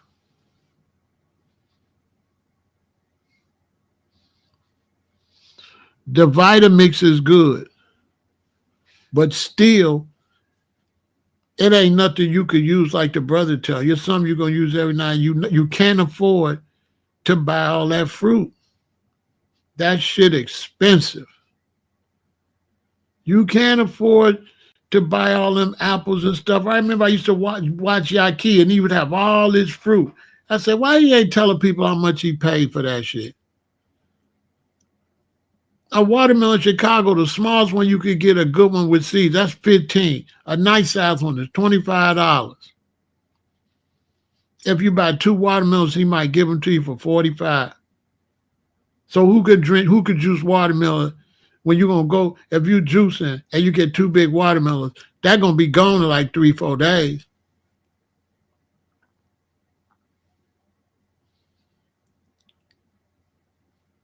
So that's $90 for watermelon just for a little bit over a week, and that's just watermelon.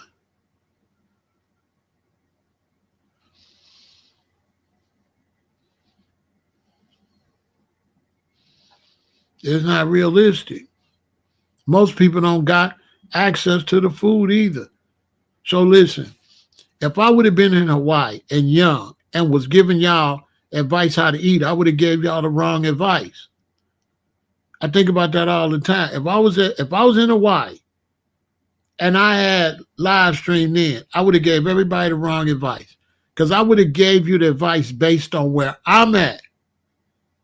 But I've lived all over the place, so now I know I got to give advice nationwide and worldwide.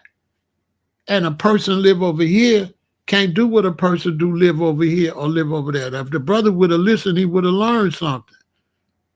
For example, when I'm in Hawaii, I'm getting coconuts and pineapples and shit free.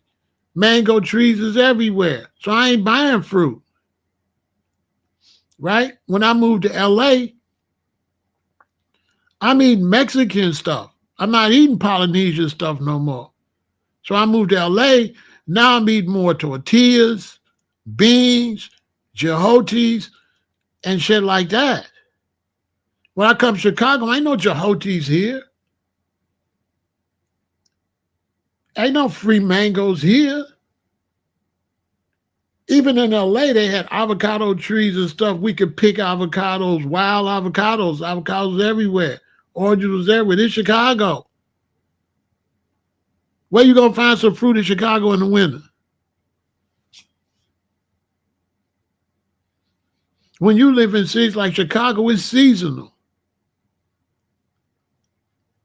When you live in New York, What's the difference? When you live in New York, you on a coastal city. What's on a coastal city? Barges.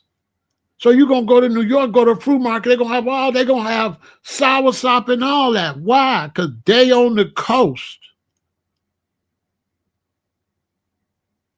Florida's on the coast. California on the coast.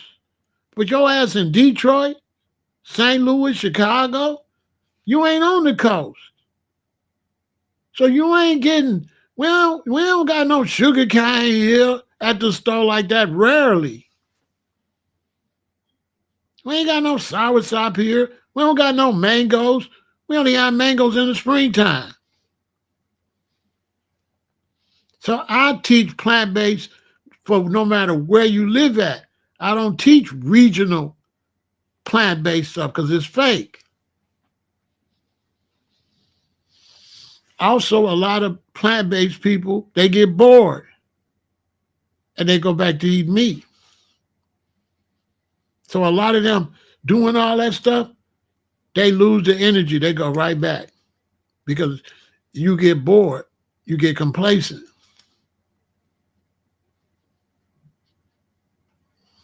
Dude talking about he's 48 years old. He ain't been a vegan nothing but about 6 years, if that. Maybe only 3 or 4 years. He ain't been no vegan. That's why y'all gung-ho talking that shit. Don't want to listen. What state is ideal for growing plant-based food? I mean, how you going to grow plant-based food if it ain't warm all year round? So, where's it warm all year round?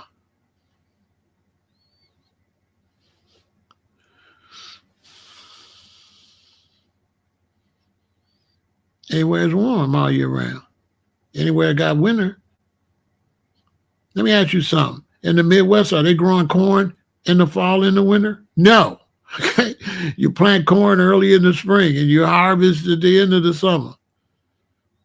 And all the food, why is all the food ready at Thanksgiving? Because it's harvest time. Duh. Why do America got Thanksgiving? Where all that food come from for Thanksgiving and Christmas? That's the food they grew over the spring and the summer. Once that food is gone, ain't none of that January, February, March, April, May, because they got to grow it again. So you can't plant a crop and eat it. You got to plant it and wait till it grow and harvest it and eat it. And if you getting food that's not seasonal, it's garbage. It's been frozen. It's full of pesticides. It's full of chemicals. It's GMO. If you living somewhere and you getting fruit when it's out of season, it's trash. So a lot of these dudes that's eating all this fruit all the time, they eating trash. Look it up.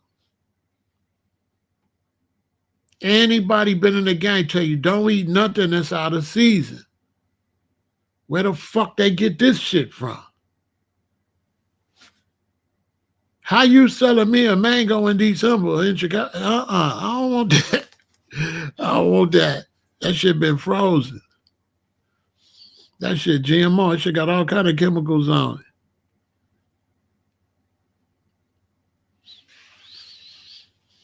On top of that, I give you a little knowledge. On top of that, the most healthiest food for you is the food that grow in your region. Food from another region ain't the healthiest food for you. The healthiest food for you is the food from your region. Because the soil, all our skin come off. And a lot of this dust flying around our skin. And our skin is in the soil. The roots of the plants in the soil, and it analyzes our skin. And it analyzes what diseases and shit we got. And then that food around where you grows with the antibiotics and the cure for the diseases that people got in that area. So when you in the Midwest, all that stuff that grow in the Midwest have analyzed our skin, and that's the best food for us. If you south, Down south is the best food for you. If you north, food from up there is the best food for you. Any expert will tell you that. The best food for you is regional because that's what got the medicine in it for you. That's why that grow where you live at. Nature not stupid. So when you eat something not from your region, that ain't necessarily the best food for you anyway. If you're in Chicago and you eat some food all the way from Africa or all the way down south, that's not the best food for you. The best food for us is food grown in the Midwest. That's a fact. The best food would have been for us was corn, but they made the corn GMO. But real natural corn would have been the best thing for us. But they made it GMO, so they took away a whole food we supposed to be eating. We supposed to be eating corn.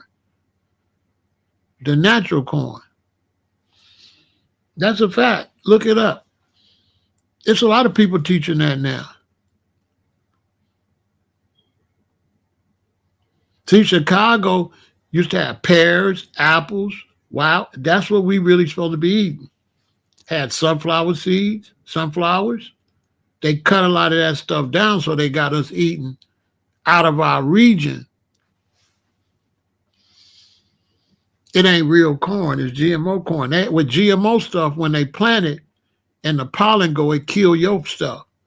So if you got real corn over there and I got GMO corn, my pollen gonna go over there and kill your crop. A lot of people don't know that either.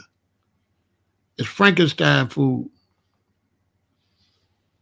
Y'all knew that about GMO? GMO seeds kill everything in the area. You know that? I just ordered some heirloom. You better order your heirloom seeds. Those are the original ones. I just ordered a big pack. I'm gonna give it to my daughter and her mother, and they're gonna grow it over the summer.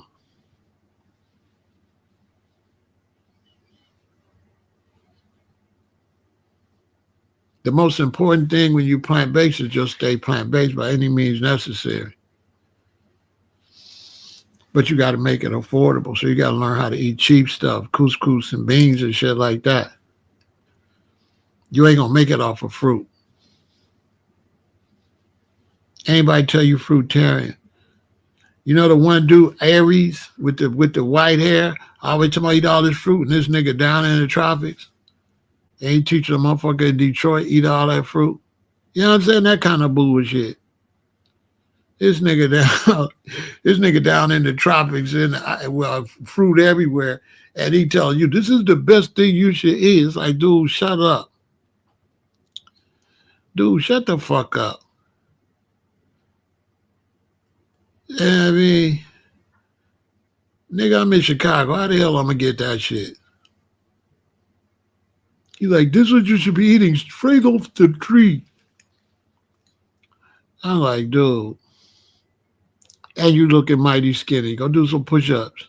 He ain't looking for whatever. Bro, go do some push-ups. You know what I'm saying? Fake shit.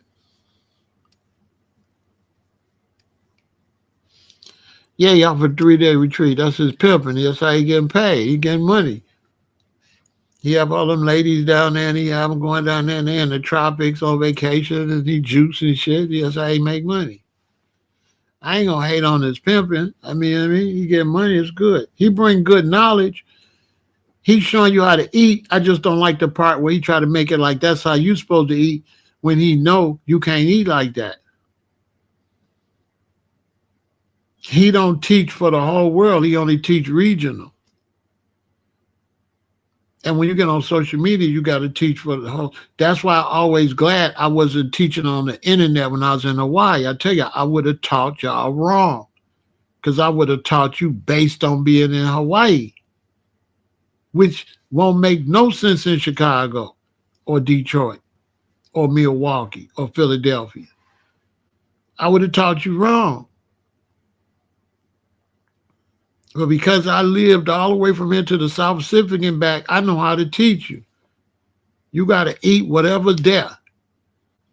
It's real simple. No damn meat, no dairy, no artificial flavors, no artificial colors, no preservatives, and you'll be fine. You ain't gotta do no special shit. That's bullshit. You ain't gotta do no special. It's not what you eat, it's what you don't eat. Okay? It's not about what you eat. That's all bullshit. It's about what you don't eat. That's it. Wherever you live at, long as you ain't eating artificial flavors, artificial colors, preservatives, meat, cheese, dairy, you're fine. Everything but that, you will be fine. So it's not what you eat. So everybody talking about this is what you eat is lying. It's about what you don't eat. Because what you eat ain't killing you if it's healthy. What's killing you is eating bad stuff. You're not getting sick. The only reason you're not eating good stuff because you're eating bad stuff. You're getting full on bad stuff. So if you just eliminate the bad stuff, then it leaves the good stuff. The good food don't heal you. Okay? That's false. Good food don't make you well. You well anyway. Bad food kills you and makes you sick. The bad food makes you sick. The good food don't heal you. You heal because you stop eating the bad shit. So if I told you, oh, start eating this and this going to heal you. No. When you start eating this, that's going to stop you from eating that. And that's what's going to heal you. What's going to heal you is you don't eat this no more. That's what's going to heal you. This shit not healing you.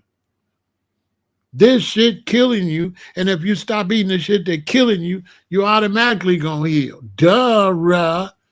If you're on drugs and you sick, when you get off drugs, is the stuff you're doing off drugs making you feel better? No. You're getting better because you're not on drugs anymore. They teaching like this food is magical. That's not what it is. This food is killing you. That's what it, get off the shit that's killing you, and then you can eat everything other than what's killing you, and you'll be fine. You don't got to go juice 1 billion apples. Now they tell you to juice apples, then they tell you, oh, they got wax on them, and you got to look out for the wax. So now you got to find special apples that ain't got no wax on them. You got to find watermelons with no seeds in them. Where them is at? I'm in Chicago. There is no watermelons with seeds in Chicago. I have to wait till the spring when the brothers come up from Mississippi and open a watermelon stand. Then I could get watermelon with seeds. And once they go, that watermelons with seeds shit is out of here. Grapes with seeds. There is no grapes in Chicago with seeds. Nowhere. There is nowhere in Chicago that got grapes with seeds. Nowhere. Red grapes, green grapes, the purple grapes, they all seedless. All of them. Would you tell me so?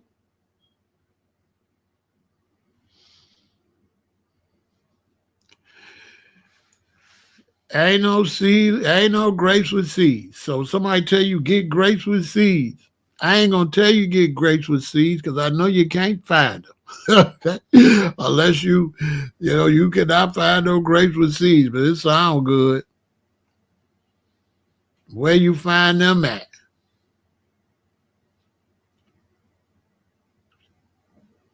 Ain't no grapes with seeds on them.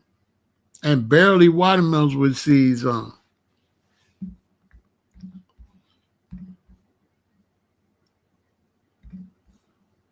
You know what I'm saying? Stop letting people lie to y'all. You know what I mean? I want you to eat right, but I'm not going to tell you no fake. I ain't going to tell you no fake stuff. I'm going to keep it 1 billion. You know, some people tell you anything. You know, they're going to tell you anything. You know how that go. You know how that go. They going to tell you anything. People just, you know, the internet's not the realest place in the world. You have to pretty much learn most stuff on your own. You can't be trusting these people on the internet. You have to be willing to go out here and learn on your own.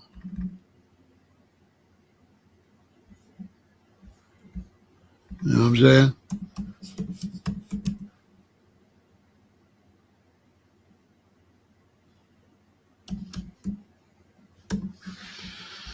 Basically.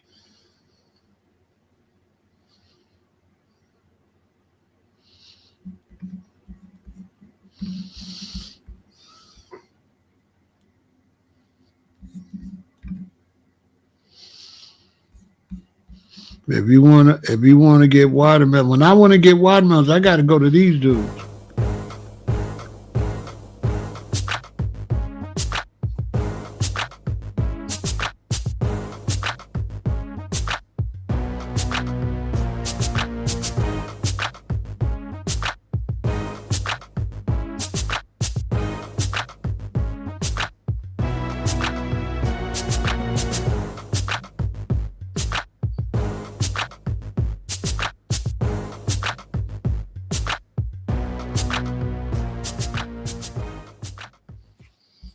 I got to go to them. They be on Halsted in the summertime.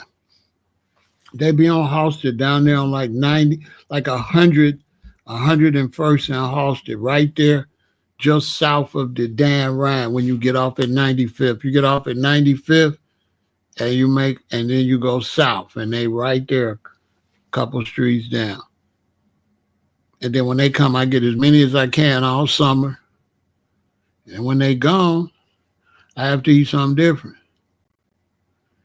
Now imagine me getting them watermelons in the summer, right? This is what I'm trying to teach y'all. Imagine me getting them watermelons in the summer and then making videos and telling y'all this is what you should be eating all the time. You know, watermelon, this is the best thing you need. Knowing that in a couple months I ain't gonna be able to get none. See what I'm saying? Selling y'all a dream. And I gotta wait till somebody come with a truck to find watermelons with seeds, because ain't none nowhere at the store. They all seedless. I can't help y'all by lying to y'all. I gotta tell you the facts. I ain't gonna try to hype nothing up. You know what I'm saying? No, when they come, they stay. When they come, you don't have to get 10 because they be here like 3 months. So they be here all the way until like the first couple weeks in September. So they be here I think they get here like May. They be here like 2 weeks in May, June, July, August. So you can just keep going back and getting them. You don't have to, I go get 2. I don't want to get 3 because you don't want them, you know what I mean? Because they constantly bringing fresh ones in. They selling out and bringing fresh ones. The ones sitting there, if they sit there too long, you know they're going to get all soft in the inside. So they flying because they right in the middle of the black community, and black people be coming and getting them because they got seeds. They the real ones with seeds.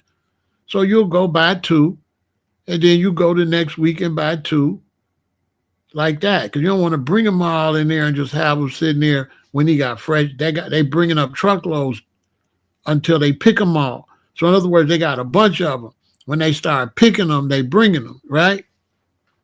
You see what I'm saying, BW? When they start picking them, they bring them, but they don't pick them all at one time. They don't all be ready at one time. Because when you grow a crop like that, you got a big thing, you plant these. Then you wait 2 weeks, you plant these, or 1 week. Then you wait and plant these. Then you wait and plant these. That way they get ripe. You don't want them all to get ripe at one time. So when you growing food, you don't plant them all at the same time, because you don't want them all to get ripe at the same time. Now they're going to be going bad for you sell them. So you spread them out. So when you start planting, they probably start planting probably late February, early March. They'll plant the first week in March, then they'll plant the third week in March, then they'll plant the first week in April, then the second week in April, then maybe the first week in May and the second week of May. By the time they plant the last ones, the first ones is almost getting ready. Bring them up. By the time them gone, the next batch getting ready.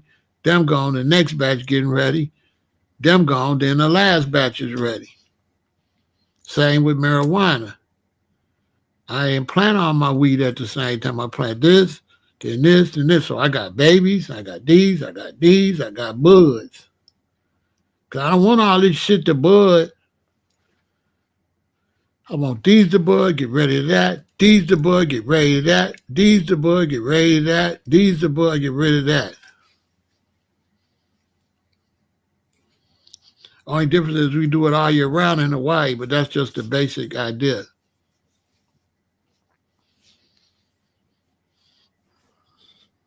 But other than that, you can't find this stuff. So I'm just telling y'all the truth. I want y'all to eat right, but you're not going to eat right if I tell you make-believe stuff. And the only thing you got to concentrate on,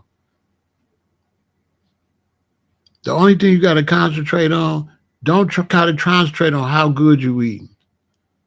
Don't do that. Concentrate on what you're not eating. And anything other than what you're not eating is a go. If you're not eating meat and stuff like that and you're making some ramen noodles and cabbage, then it's ramen noodles and cabbage. Just get the good ramen noodles. Don't get the ones with all the trash in it. Don't let these dudes start telling you, no, bro, that ain't good. This ain't good. That ain't good. And then you're going to be starving. And that same person you see him 3 years later, he like, yeah, man, you still vegan, Pharaoh? Yeah. Man, you know what I mean? Man, I tried to stay on it, Pharaoh. Man, but, man, I married my wife, Keisha. She was eating fish, man. I started messing with it. I'm telling you what I know. You be around brothers, I've been around brothers. I'm like 23. He like, Yahweh is the way. And Yahweh is the only way. And for all that summer, he talking, Yahweh is everything.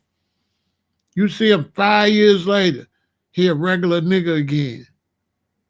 Hey, man, you know what? Man, the brothers was foul, man. They was sleeping with us. He ain't Yahweh. Or sometimes you see him later, now he assalamu alaikum. But the whole time he was telling you, Yahweh, Yahweh, Yahweh, Yahweh, Yahweh. And then you see this brother 5 years later, he a Muslim. Then you see him another 6 years later, he ain't nothing. Like it's this chick, I ain't gonna say her name. She was Yahweh. She was, she was a Hebrew Israelite. Woo, woo, woo. Oh, she was the number one Hebrew Israelite. I seen her like 10 years later. She was a hoe. She was in the place with a pimp. Like, she had on booty clothes and shit. And he was definitely a pimp. I'm like, this bitch went from the children of Israel to a hoe.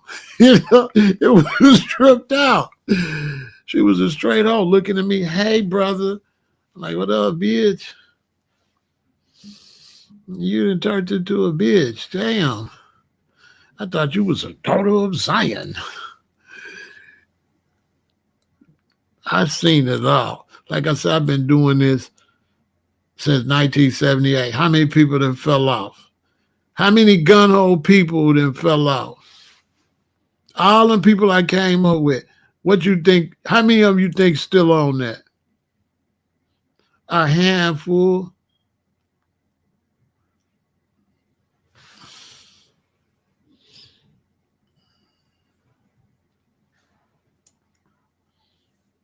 I'm going to tell you. Just like now, a lot of these people who was here during the Sarnetta era. Remember Sarnetta when the whole black conscience got on there? How many of them niggas still around? Where they all at? They all gone. Ain't none of them around. Dr. Reggie is a nobody now. Polite in prison. The only ones that stood on their business was Blue and Red Pill. They the only ones that was real. But see, they mama was real. They mama's like my OG, so she was real. So they come up with from the real cloth. Blue and red, the only ones standing on shit. All the rest of them gone. Sarah soon said he's still standing on stuff. But everybody else gone. Young Pharaoh went crazy, crazy, uncrazy, crazy, uncrazy. All them other brothers, they gone. Every last one of them gone. What's the other brother name? The dark brother they called at McDonald's? He gone. What was that brother name? The dark brother that was always end up beefing with Sarnetta. And then Ali Muhammad, he ended up being a scammer. I could go down the list. Sarnetta was always bootleg. He was more interested in some alligator shoes in the bins. He was phony as hell. He was like a black conscious pimp. You know what I mean? He always been bootleg. Polite in prison, all the other brother. The dark brother. Y'all know what I'm talking about.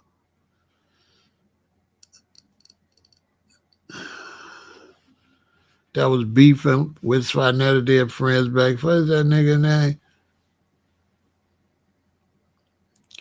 The dark brother. Y'all know what I'm talking about. Then you had the brother down in Atlanta that was supposed to be the book genius. Yeah, Inky. And then what's the brother down in Atlanta that was supposed to be the book G, the OG down in Atlanta? That my boys from Chicago was going to whoop him down there. The dudes that was going to whoop him. They had a squad of book readers. He was bootleg.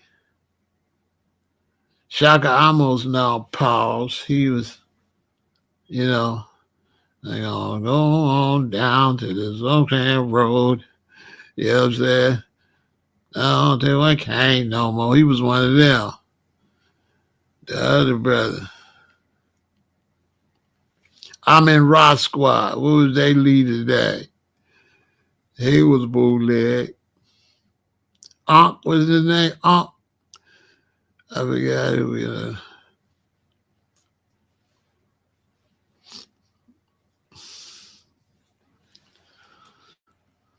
They had me on there. They had me on there trying to play with me and shit. With Dr. Reggie and them. Trying to play with me. I couldn't go back on there. I got too much ghetto. They said, what is you? I said, I'm a shooter. They said they didn't invite me back. They was on there trying to play with me. I said, I'm a shooter. Y'all, they didn't invite me back. They didn't invite me back. Playing with me. Come on, man. Y'all didn't see me on there when I told them I'm a shooter. Boy, stop playing me. You, Dr. Reggie, we don't even smoke Reggie. Boy, we was smoking hydro. You Reggie. We don't fuck with Reggie. Boy. Garfield, the fast talking Jamaican kind man. He was on there trying to talk fast. I know that video gone. They don't fucking with me. Garfield, the crook talking fast. I got PTSD. I couldn't play with them. I got PTSD. I couldn't do it. You know what I'm saying? I still ain't right. You know what I'm saying? I'm trying to you know what I'm saying? I'm still trying to get out of, my issues. I got issues. I'm trying to be chilled out. I got issues. So I couldn't. I got issues. I got real street problems. something wrong with me. You know what I'm saying? I'm trying to be kind of more chill. Yeah, I be like 0 to 100. Like, you know what I'm saying? Yeah, man. Now Sutek was cool. He left early. So I like Sutek. He left early because he seen Sinetta was on some bullshit. You know what I'm saying? Sinetta came to Chicago was calling me to meet up with him. I ain't got time, bro. I don't got time. I don't like my name mixed up with no foolishness. I thought they was really trying to bring something. When I seen it was like a clown show, I don't be wanting my name mixed up with no bullshit. I don't be wanting my name mixed up with no bullshit because I live in Chicago. I gotta be out here with these shorties telling them how to behave. So what it look like, I'm got people jumping Sinetta in there. How that gonna look? Because this the rack where we really people will really get you. You know what I'm saying? Everybody know that now.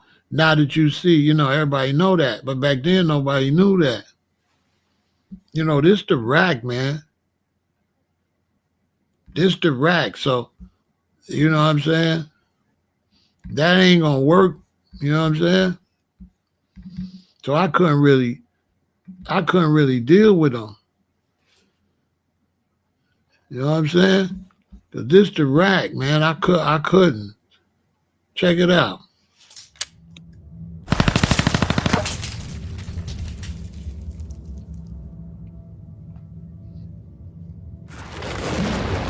Well, Chicago is named America's murder capital for the 13th consecutive year.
See, this city too crazy, so I can't be getting mixed up in that stuff with that arguing and stuff.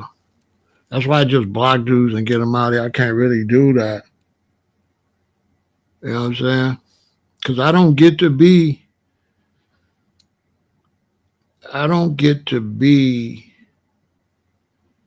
um, I can't be uh, decent or peaceful or whatever you call it. I don't get to do that because I'm healthy, I eat right, and I'm a little active, and I be outside. And when I walk outside, it's really serious. In Chicago, I can't walk outside and just try to be normal. All the brothers and sisters out there getting normal, they the ones getting carjacked and getting robbed and getting shot. You know what I'm saying? It's really real. It don't matter what you think. The streets is already what they own. So like when you go out there, it's up. It don't matter. All that you peeps, that don't matter when you go out there. It's up out there. And you a Vic. So it's like you cannot go out there with like this heaven and shit. So when you go out there, you really gotta be that. Or you can't go out there. A lot of people my age, they don't go out there. They try to go early in the day. They try to get in and lock in. They ain't out there like that. Ain't nobody out there 3, 4 in the morning walk around but me my age. If you ain't with the bullshit, you can't go out there. You gotta be a monster or go in the house. These shorties crazy. And you can't beat them. You can't beat these shorties like that. I can't beat these shorties. So your head got to be in the swivel so you never in the crossfire. You know what I'm saying? You ain't no like Superman shit. You got really know how you moving. You know, to stay out of their way. You can't let them slip up on you. You know what I mean? You can't let them hop out no car on you or nothing like that.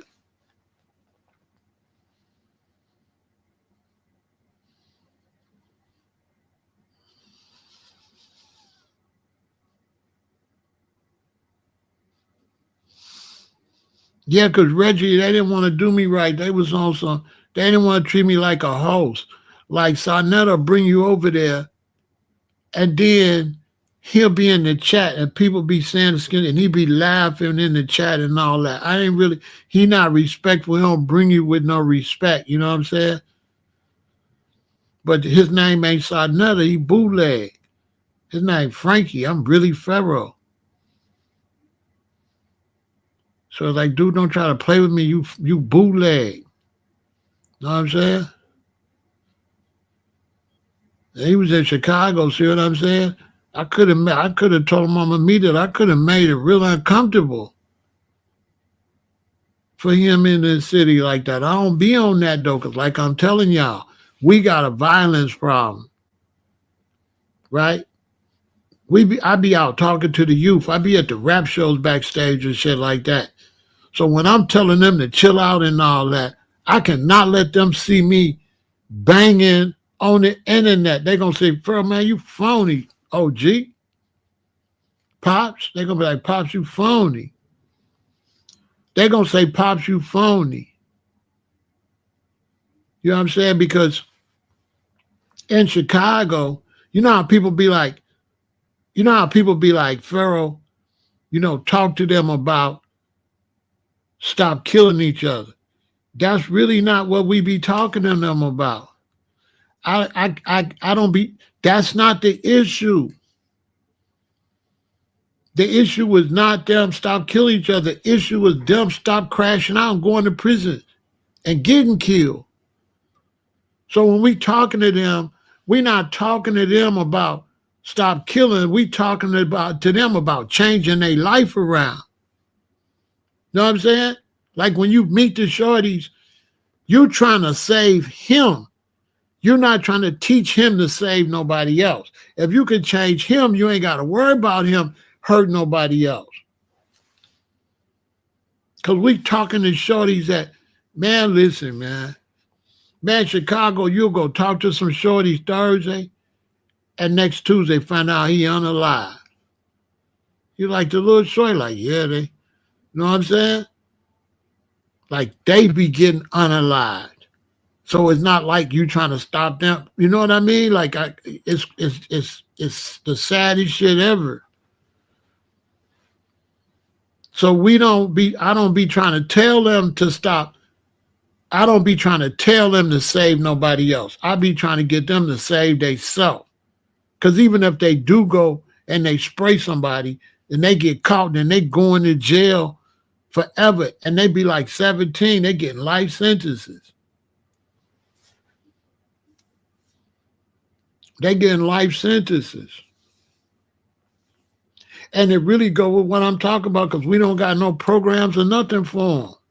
We don't got nothing for them as a people. But we got all these brothers talking about, y'all need to start the violence, y'all need to do that. But instead of you saying that, you need to provide something to help. You just talking. That's why that be irritating me. Because you just talking, but you ain't putting your money where your mouth at. Okay, what you got to bring to the neighborhood to offer them to help? Talk ain't gonna do it. Talking about what they should do. And they daddy in prison and they can't read and shit.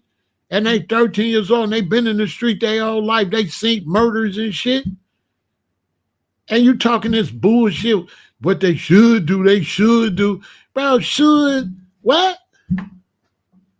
Talking some old make-believe shit. Like anybody could say that. What y'all need to do, they need to put the guns down. Man, shut up. You sound stupid. You just saying something, trying to sound positive. They should put the guns down. All right, you want to come talk to them? No, I ain't say all that. All right, shut the fuck up. What you telling me for? What you telling me what they need to do? Come to Chicago, I'll take you to them. Tell them. Tell them. What you telling me for? Telling me what they should do. Just trying to sound positive. I damn near got killed talking to them shorties. Damn near got my shit. I damn near got sprayed. Man, they damn near killed me out there. They was getting mad. Dude was finna kill me out there. Man, shorty was finna kill me. For real.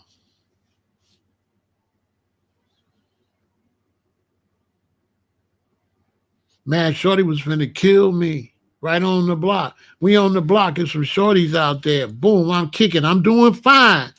They're like, that's right. Woo, woo, woo, woo. And then I didn't know, so I said, you know, y'all shooting at them and they shooting at y'all. Y'all need to stop. One with them. Then one of the shorties gripped up.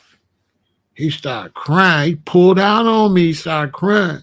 He's like, man, they killed my brother. What are you talking about? Know what I'm saying?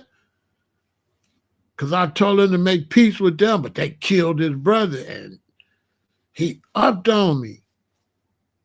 He was breathing hard. He was crying. He was ready to let me have it. No, he was not talking loud. He was serious. You know what I'm saying?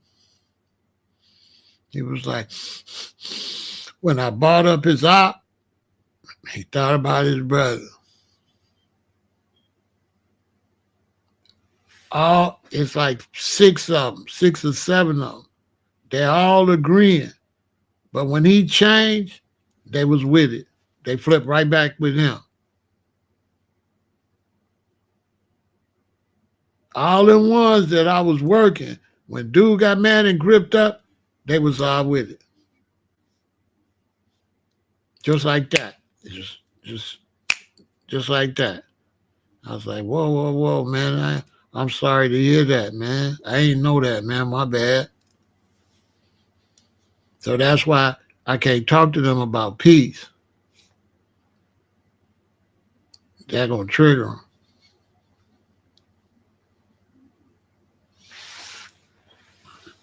And that's why I came up with the idea to have a Rest in Peace show.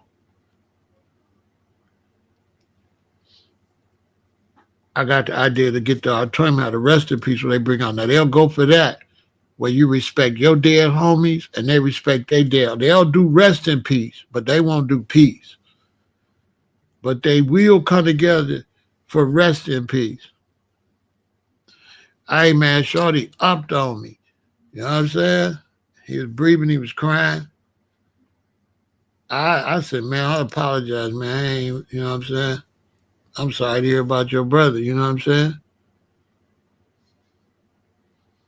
And we got the fuck up out of there because the whole vibe, that was it. Vibe was over. He don't want to talk no more. He want to kill something. He ain't want to talk no more. I fixed it and left.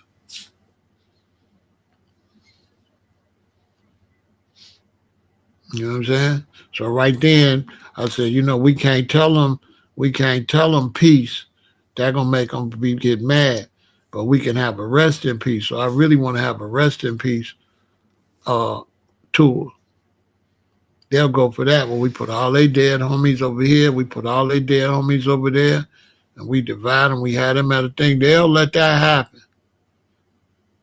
They honoring their dead homies on both sides. Now, they'll do that. But they ain't gonna do no peace shit. You know, we got FYBJ Maine and The brothers pushing peace, and we got niggas here saying, fuck that. Fuck what FYBJ man ain't talking about. You know what I'm saying? Because it's like they done lost too many people. It's hard to have peace when your brother got killed, your cousin got killed, your mama got shot, and your baby got shot. And everybody just talking peace, but that's just talk. There's real blood in the soil. Dude gripped up on my ass and pulled the thing out. He was crying and shit. He was breathing hard and crying, man, about his brother. He would have shot me right there. If I didn't really show compassion and didn't show no fear. I didn't show no fear. I just showed compassion. He had it out too fast for you to up. You can't up no Superman shit. He got it out already. And there's 4 or 5 other ones with him, and they got him too. So if I reach, it's over. And I ain't even had no gun because I'm a felon. So I ain't had nothing on me. I just said the wrong shit. Lesson learned, though. So from that time, now every time I talk to them, I talk about they homies they lost. I don't never tell them to make peace. I always talk about, man, you lost a lot of homies, man. You know what I'm saying? All the guys lost, man. You need to do some, y'all need to respect the guys lost already. They'll listen to that. So I said, we can't do no peace concert. We got to do a rest in peace. If we did a rest in peace concert, it'd be pop. I want to have a rest in peace concert in Chicago 3 days. I want to have 3 days. I want to go from the young rappers to the older rappers. So I'm going to start out with all the shorties.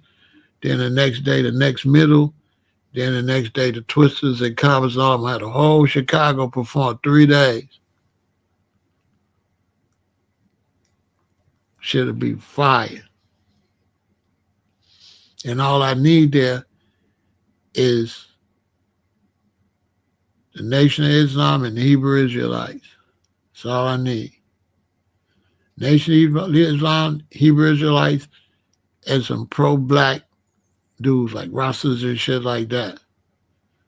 Because when they get around people like that, it do something to them, they calm down. A lot of people don't know that. When they get around those real conscious like brothers like that, they calm down. They won't act a fool with the Hebrew Israelites and the Nation of Islam and some Rastas and shit like that. They don't act up. They'll chill. It do something to them. I don't know what. But they definitely chill. It's like rank and file. Like they look at that as the high rank.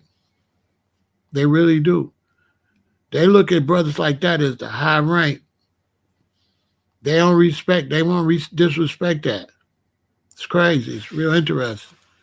But that's who we'd have to have that, a strong force, show force of that, and it'll be all peace. They won't mess it up. They sure ain't gonna mess it up if they honoring they dead homies. They ain't gonna mess that up. They ain't gonna mess that up. You know what I'm saying?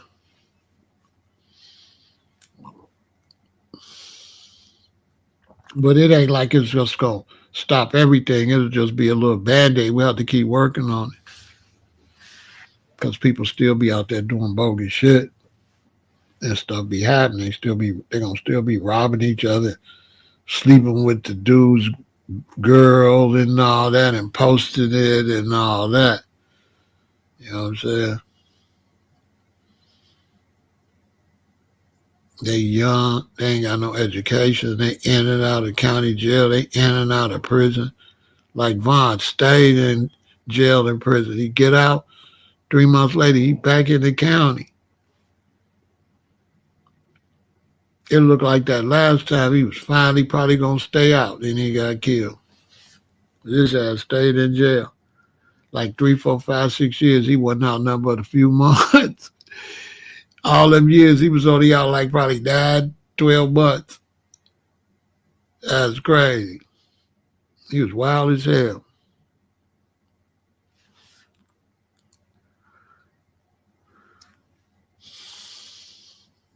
Trying to help our community. But we really can't help the community because we ain't got no structure. You know what I'm saying? We don't understand politics. Black people think politics is to get somebody in there to do what you want them to do. No, politics is for you to get in there and do what you're supposed to do. But we being taught that politics is about voting for other people and trying to pick the one going to do something for you. When the reality is politics is about you getting in there. That's what politics is really about.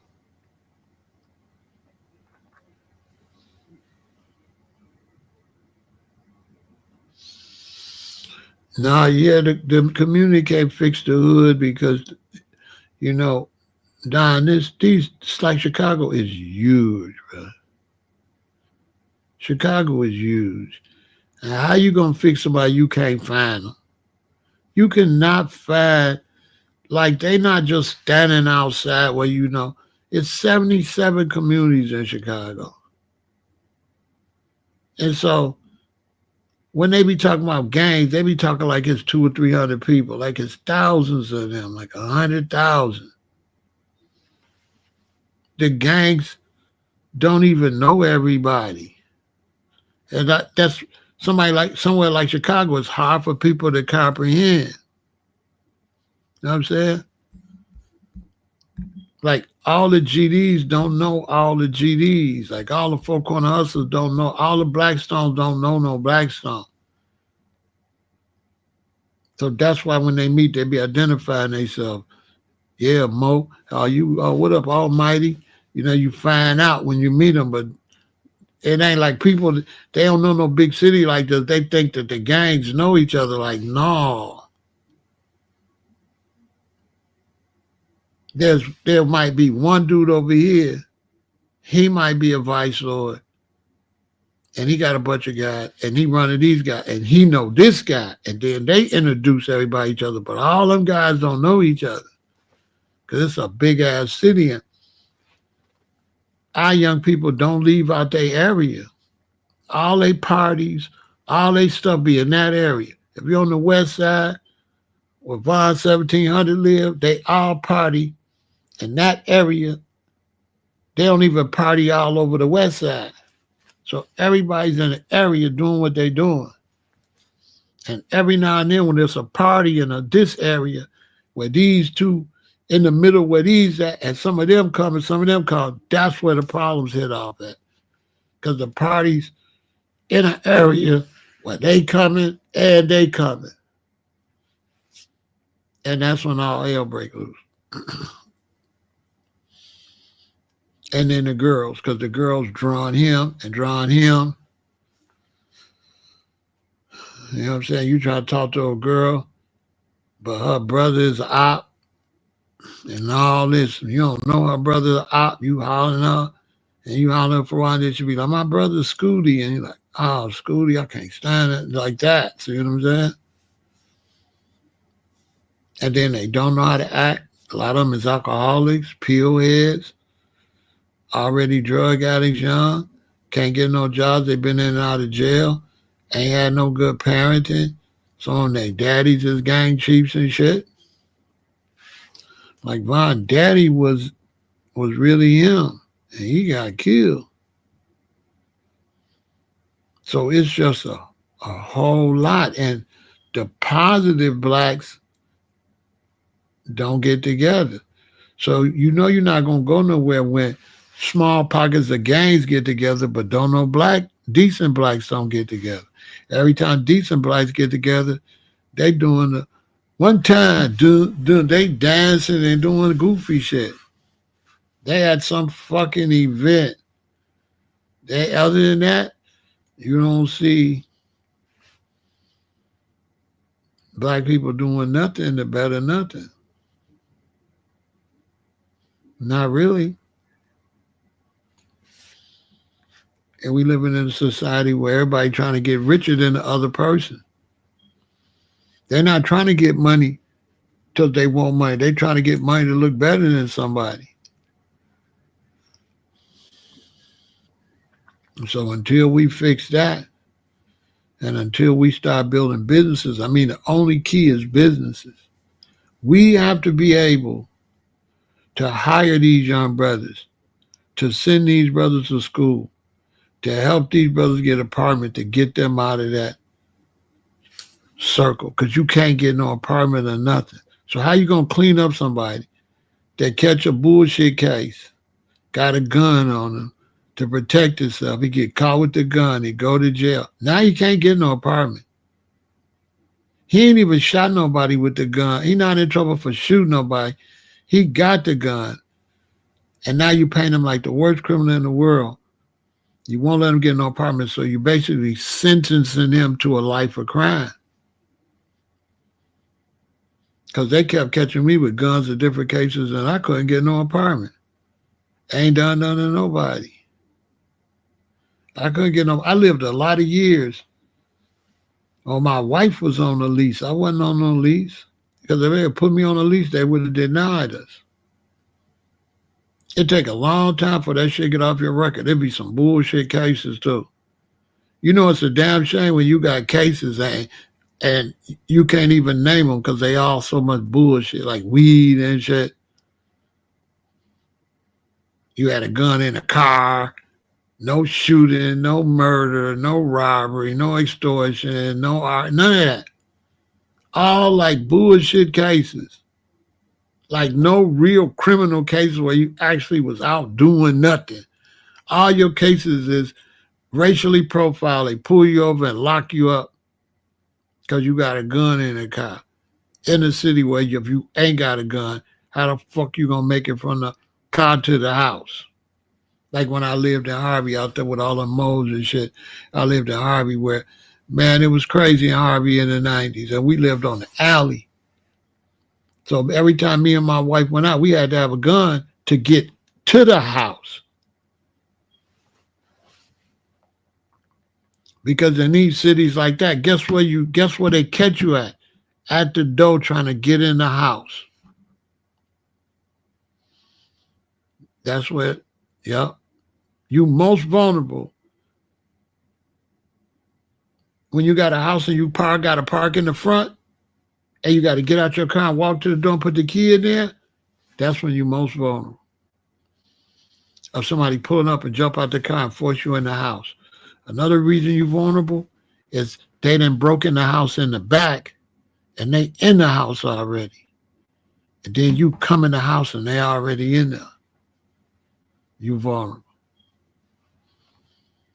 So to leave and come back in the house, you gotta have a gun. To leave the house and come back in the house, you gotta have a gun. To drive around in the city, you gotta have a gun. Because an uneducated criminal will just do something crazy.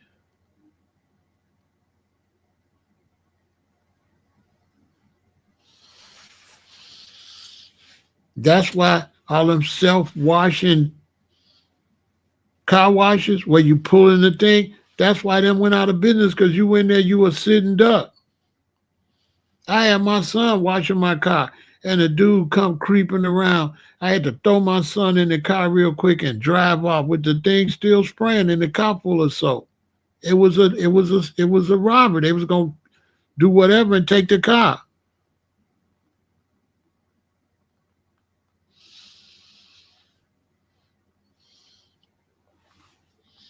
Are the undereducated criminals mostly black? I don't know what you mean by that.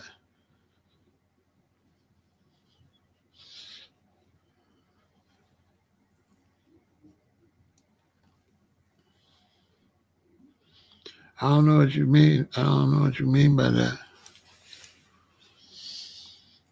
You mean do we got Latin kings? Shit. Bruh. See, that's what I'm saying. People, you know what I'm saying? Boy, don't you know them Mexicans and them Puerto Ricans will do you dirty out there? But you talking about black?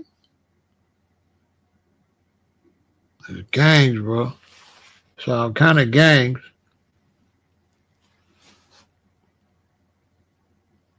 There's white dudes in them gangs, bro. There's white dudes in them gangs, like the players. There's white dudes in the players, bro. You got white gangs, bro. You got white gangs. You got all kind of young men, dangerous young men, bro. So where funk, it's just amazing how people overlook the motorcycle gangs. You know what I'm saying? Go to the fair joint, see how many motorcycle gangs in there. The motorcycle gang, bro.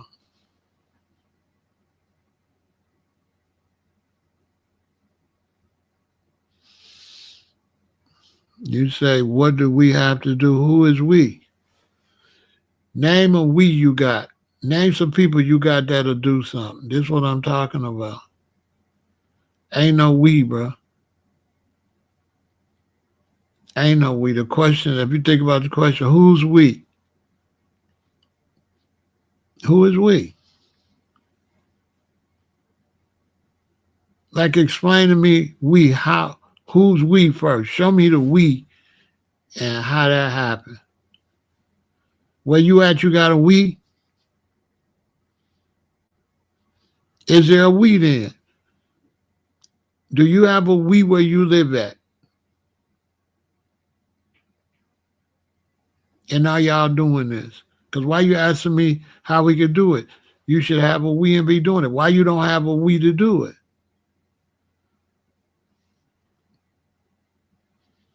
Stop saying that shit, bro. That shit fake. There ain't no we, bro.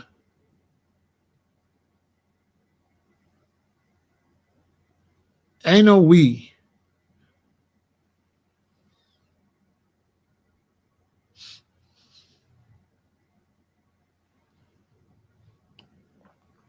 I don't even know you. What you mean you and me? I don't know you. Your name is Wob Funk. You're not even a real person, bro. You just, I don't know you. What you mean me and you? You don't probably don't live nowhere around me. Why you saying make-believe shit?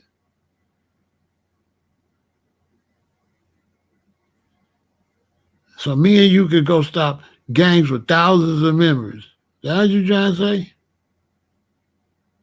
Like some make-believe shit.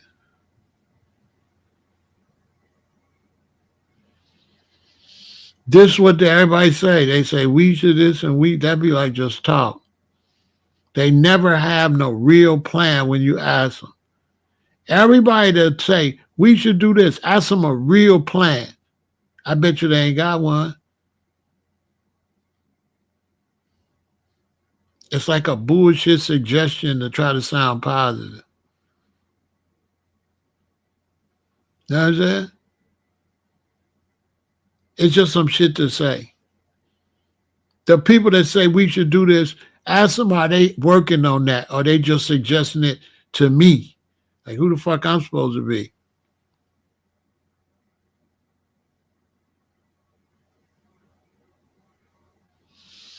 I don't know what you're talking about, bro.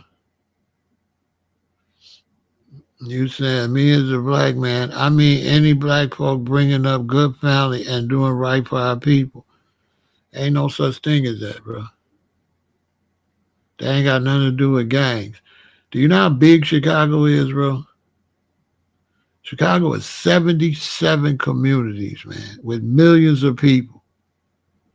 So no fake, we stuff. That shit's not real. Stop repeating that stuff.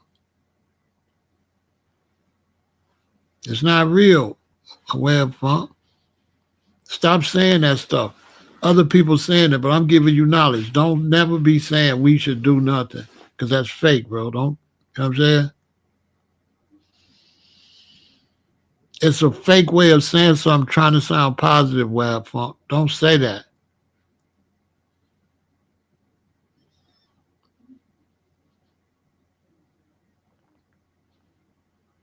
I'm giving you game. Don't ever say what that, because that's not real, bro. The positive people go to work, don't they? They got to pay bills, right? They got to go to work. They got to pay bills.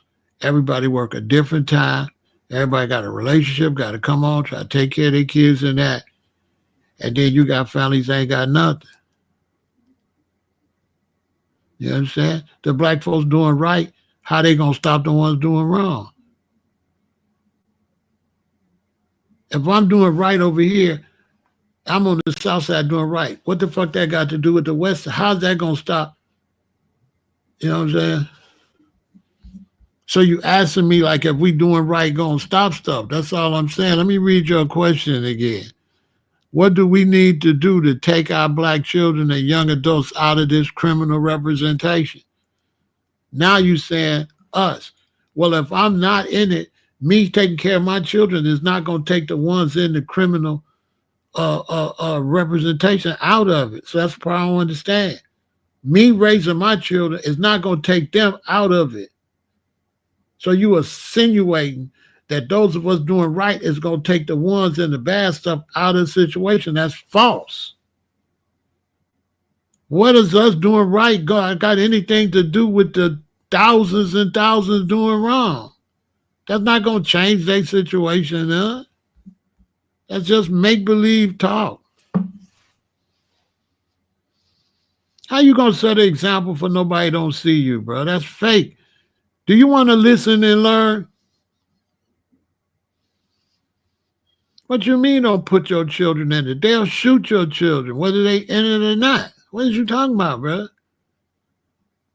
Okay, you on some make-believe stuff and you don't want to listen.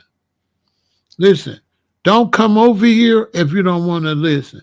If you want to come and do the talking, go get your own channel. We just leave it like that. If you don't want to listen, log off. Because you don't want to listen. And all that shit you saying is bullshit because you ain't doing nothing, bro. I'm telling you, Chicago got millions of people. Do you really believe a family taking their children back and forth to school in this community can do something about that community over there? And if I'm in this community doing something, how am I setting an example for a nigga that live 5 miles away? How can you set an example somebody don't see you? To set an example, they got to see you. Think about it. Just think it through, bro. To set an example, somebody got to see you.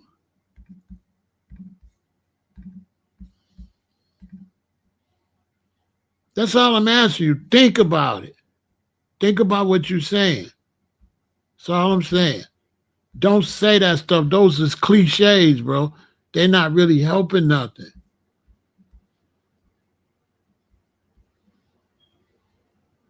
Those are cliches, bro, that people say to try to sound, we here to help our community. Oh, great speech. And when you, and I'll tell you something else too. They always asking me, think about this, Wildfunk, how I feel when people come and asking me what we should do about it and saying like they got some solutions. So if they saying we could do this and that, then the question is, well, why are you not doing it?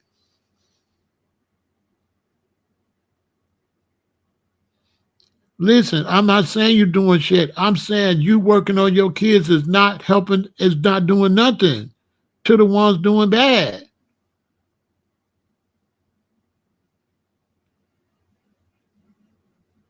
Okay. You asking me something and you don't know what you asking me. I get it. You ask me a question and you don't understand what you asked me. You don't understand what you asked me. Go back and read your comment, bro. Before y'all try to talk, go back and read what you said. You said, what do we do to take our black children and young adults out of this criminal representation? I'm sick of our being the face of criminality. That's what you asked me. What can I do to change all these other people from being the face of criminality? Now, let me ask you the same question. You grown? What could you do? What can you do to change the dudes that's the face of criminality from being the face of criminality? Because your kids doing right is not going to stop them from being the face of criminality.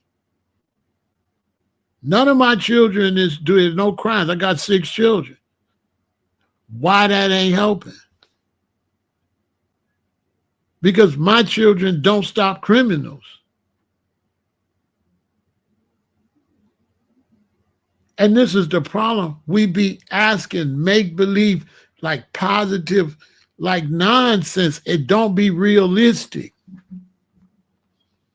If you're a family with some children, Wab Funk, and you taking care of your children and you raising your children, the mama over there on drugs with her children, ain't nothing you doing gonna stop them from robbing and killing. As a matter of fact, they might break in your house and shoot your children or your wife or you.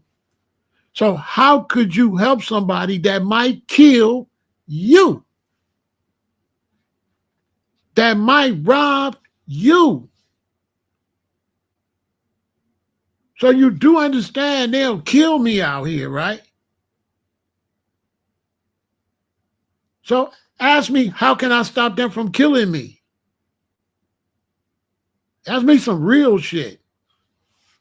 How can we stop them from breaking in our houses and killing us and carjacking us? Give me an answer.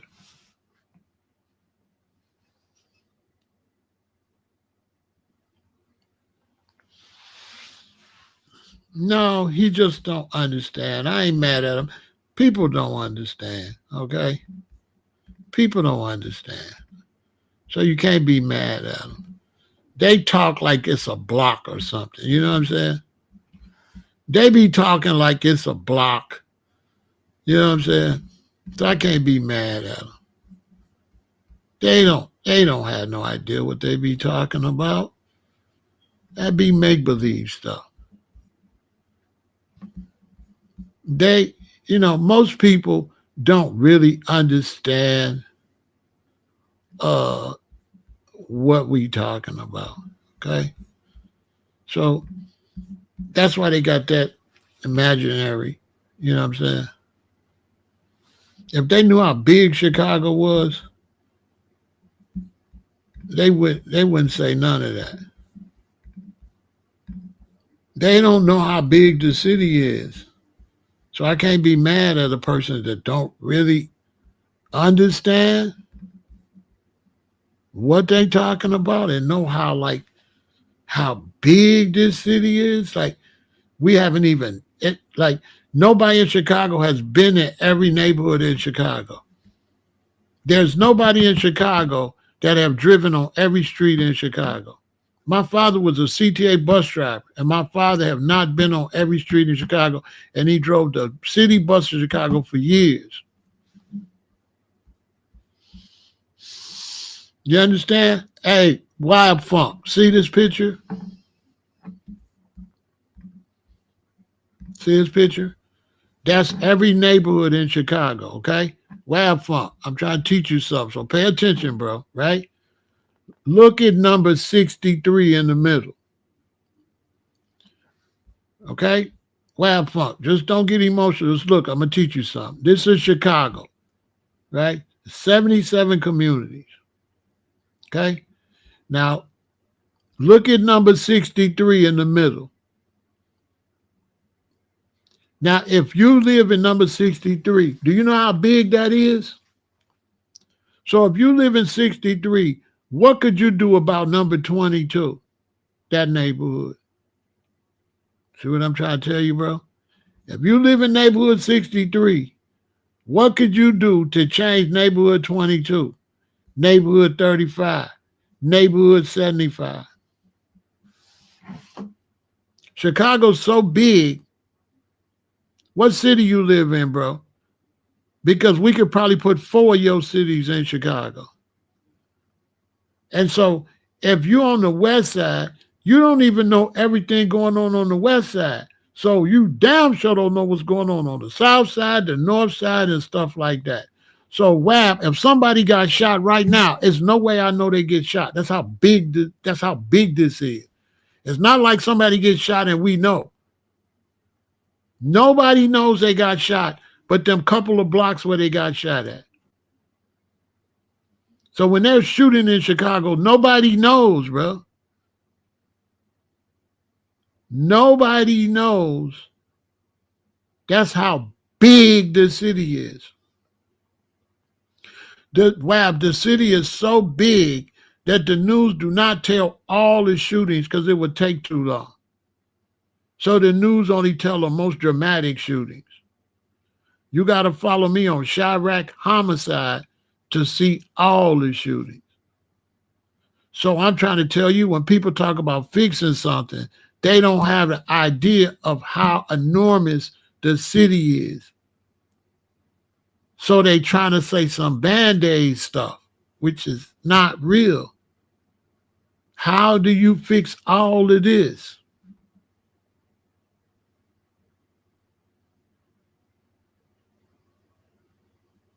Watch you how.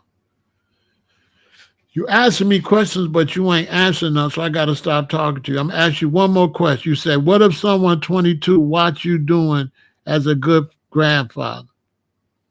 Okay. And that's going to change all the other ones? Is that going to change all the other ones, that one person? And understand something. Ain't nobody 22 going to watch me, bro. They watch their own age group. The young people that go to college is in one world. All right, you talking some fake stuff. I can't talk to you no more. I can't talk to him. He's saying some bullshit. He's saying some shit he know goddamn well he can't even do. I can't talk to you no more. I think you trolling for attention. Come back tomorrow. Come back tomorrow, bro, because you can't learn nothing. Come back tomorrow. You wasting my time. He bullshitting. He trolling. He not serious. He trolling. Let me delete all this bullshit. He trolling. People like that, they be trolling. He don't mean nothing. He playing. He just want to be seen. He not honest. Look, he all up and down. That's all he wanted to do, waste my time. Saying some make-believe bullshit. He ain't doing a goddamn thing. Ask me what somebody could do. If somebody could do it, why he don't do it? Soon as somebody be talking to you about why somebody can't do something, but they ain't doing it, they phony.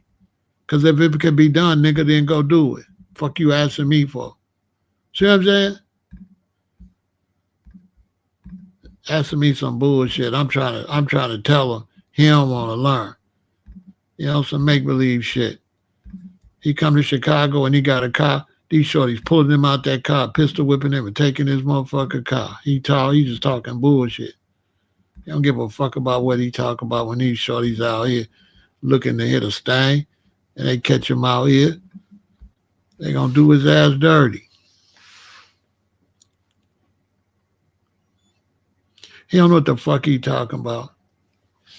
Your kids can't even hardly be a good individual depending on where you live at.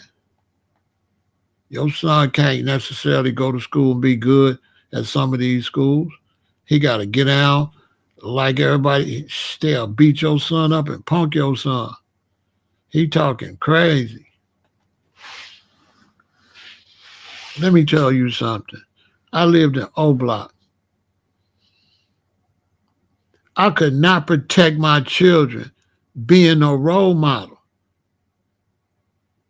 I had to go outside with the thing to protect my children. That's why I can't talk to them no more.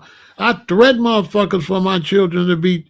I was basically on the same shit the gangs was on to protect my children. I ain't protect my children with no good role model. I protect my children through threats of violence.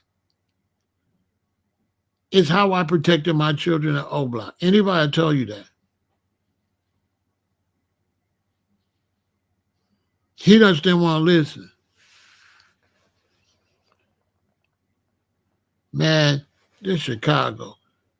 Motherfuckers only listen to you one. When you get with that kind of motherfuckers, they only listen to one thing. Period. He talk about some kumbaya shit. And I raised my children in O Block. None of them is in gangs. None of them is in shit. But I had to do some gangster shit for them to grow up like that. For my children to grow up and not have to get wild, I had to get wild. But somebody was going to have to get wild, either them or me. That's the reality. My children did not come up in no block. Oh no, Jesus Christ, good role model shit. My children came up because Pharaoh was a goddamn Dracula, okay? I ain't give a fuck about what they respect. You disrespect my kids, it's up, nigga. I'm not finna come out. Come on, man. They was playing my kids and it was all the way up. And that shit ended. It was not no Martin Luther King speech. The speech went more like, if I had to come back out here, motherfucker, you know what I'm saying? So I can't talk to dude, he don't want to listen. It wasn't about fear or nothing. It's about you fucking with my kids. That boy ain't got no kids or no family. He just talking shit. That shit he talking there, run over his kids.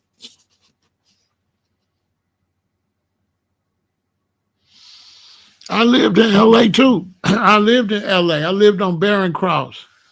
I lived on Jefferson, Illinois. It's the same thing in L.A. Wasn't no difference. If them shorties don't respect you and feel like you can lay down law, they'll run over you.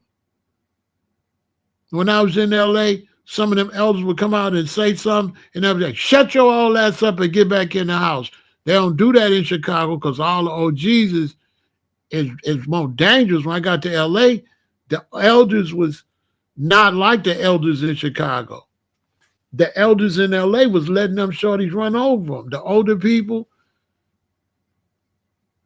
But here in Chicago, you in front of Granny crib acting crazy. Granny go in and get the shotgun and tell you, get from in front of my house. When I was in L.A., I couldn't believe how they was talking to the regular people. In Chicago, you know what I'm saying? You got to understand, Larry Hoover and them 70 years old, 80 years old. So you got, some of the older people that's living a decent life used to be hardcore gang. Like, you don't know who's a hardcore gang member.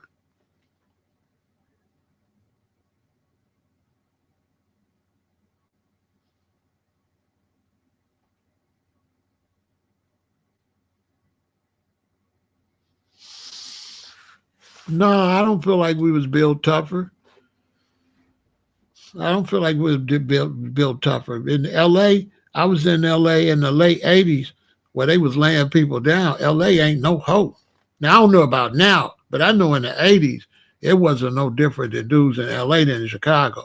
Chicago is not tougher than nobody. Nobody's tougher. Chicago is not tougher than dudes in Philly, than dudes in L.A. No. Than dudes in Texas, than dudes in Dade County. No, ain't no tougher. No, hell no. It's up everywhere. Ain't no tougher. That's fake. I lived in L.A. Ain't no Chicago tougher than niggas in L.A. Hell no. It's the same niggas. Hell no, ain't no tougher. No, hell no. It's the same black people.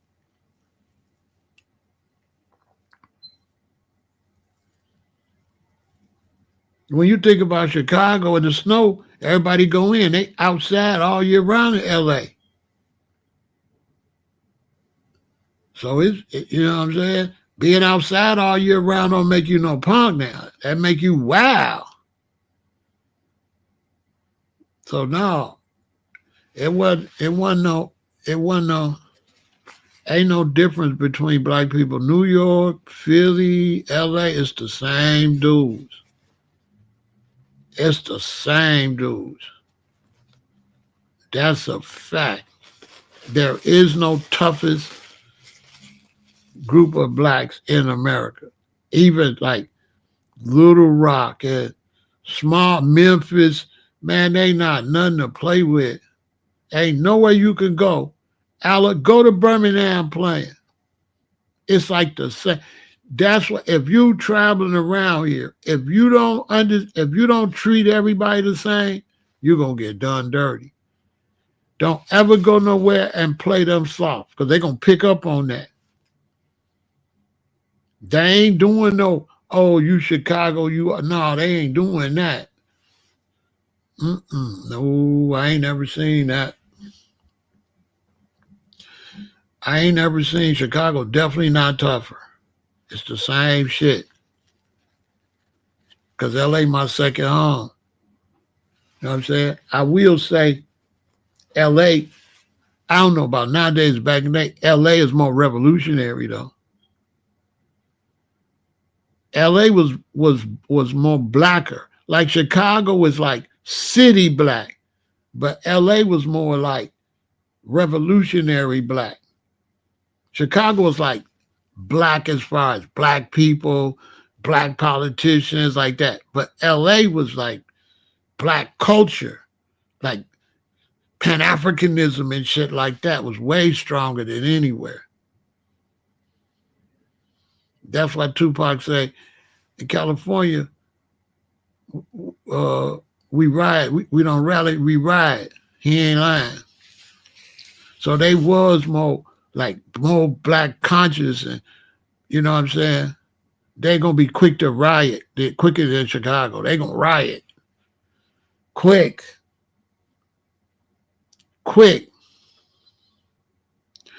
Man, listen, man. In the Bay Area, they had a spot where the bus would come and they got to go around a circle. They had to have 2 police cars in front of it and 2 police cars in back of it just to make that circle. Because it's up in Oakland. Oakland is not, man, they down there bopping, they bust. You go outside, they done bust 50 windows on this side and 50 windows. They bust everybody window. No, everywhere you go, black people ain't nothing to play with. It's just so different. And what'll happen, it'll put you to sleep and you'll get hurt. But it ain't no softer, harder black man. But don't ever come from no Chicago or no New York or LA and go somewhere else with that, because you're going to get did dirty. Because it's the same shit. Atlanta, Florida, you name a place where black folks at, they the same. Ruthless, and there ain't no punks.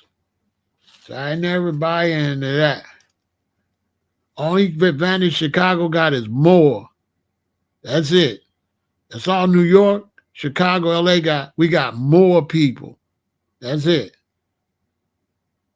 We just got more. It's a whole bunch of blacks in LA. It's a whole bunch in New York. And it's a whole bunch in Chicago. So that's the advantage. New York got a whole lot of blacks. But other than that, individually, oh, hell no. Go down to Dade County playing. St. Louis. Go to St. Louis. Go to Baltimore playing. Jersey. Detroit. That's the one thing where I get respect everywhere I go, because I don't do no most gangster shit. Ain't none of that.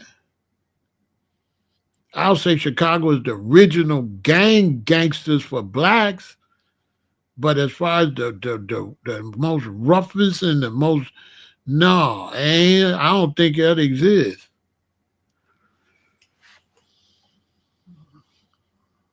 I was down in Florida and it wasn't nothing nice.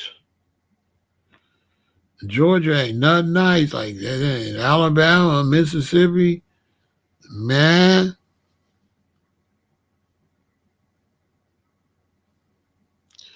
They did that everywhere. That's why they came out with school uniforms, Nick. That was done all across the country. So that's why they started making the children wear uniforms in Chicago, LA, and all that, because they was getting killed for their Jordans, their sneakers, and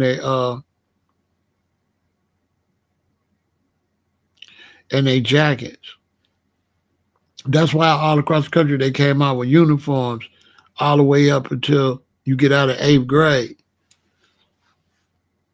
Because as the sneakers start costing more money and the starter jackets start costing more money, the kids was getting killed and robbed for their sneakers and they started. That was all across the country. That just kind of proves my point. But I lived in LA. I lived in the Crip neighborhood. They used to call me and my woman Mr. and Mrs. Cuz. Man, they wasn't no joke. You know what I'm saying? Because I'm like unofficial Crip. You know what I mean? Mr. Cuz. You know what I'm saying? I ain't finna diss Cuz and them. They're my guys. And the Bloods, because I used to be in the jungle. So the Rosses used to be in the jungle with the Bloods, but I lived in the hood. I lived in a Crip neighborhood. They was cool though. Like one thing about all the gangs, the shorties, if you nice to them, you get a pass. If you nice and you treat them with respect, it's hands off. With every black gang, if you're an older brother, and when you come outside, you speak to them and you talk to them, you good. Because they still like regular black people. So as long as you ain't no hater and you mind your business and you speak to them and you show interest in them, you good. You know, I remember when I lived in LA and it was like, I lived right here in like 2 or 3 houses across there. And these young dudes, they would be over there selling crack and shit. And I would go and tell my queen, man, they always on the corner selling crack and shit. And then one of the little shorties that was there, they would always be at his house. His house was like 5 houses down. And we have all these young gang members and they was the ones selling crack. So I was like, man, they, you know what I'm saying? I'm looking at them. I ain't looking at them crazy because I'm not really close to them yet. I'll never forget this. This really helped me. So one day I was sitting on the porch and the little boy whose house it was, he was walking with a little girl. So he said, hey, how you doing? I said, hey, what's going on? I said, that's your little sister, huh? He said, yeah. He said, this is my little sister. He said, my mother drink a lot and she be on drugs. And I'm 16 and I got to take care of my little sister. So I bathe her. I buy her clothes. I did her hair this morning. And that shit pulled my heart out of my chest. Because here this boy, 15, 16 years old, he on the corner selling crack so he could go buy his clothes to go to school and dress his motherfucking sister. And he braiding his sister hair and doing everything. She looked so cute like a mama did it. She, you know how a mother take care of her daughter? That's what she looked like. And her brother was doing it all. I felt like a piece of shit because I was judging this boy standing on the corner selling crack. But he got all this responsibility to raise his sister because his mother's a drunk and a dope fiend. And the little boy had the girl looking beautiful.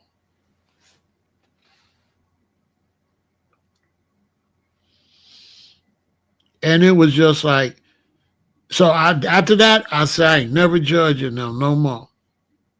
Because I had no idea the burden he's on, and he got to risk going to jail because how he going to eat? Who going to pay the bills? So it's one thing to say he shouldn't be doing that, but the motherfucker that say he ain't going to do that ain't going to step in and give him nothing. See what I'm saying? The people say he shouldn't do that. He'll get evicted. Where you going to be? And his sister was just as cute. So after that, when I used to see him over there, I used to wish him the best luck. I didn't want to see him get in trouble.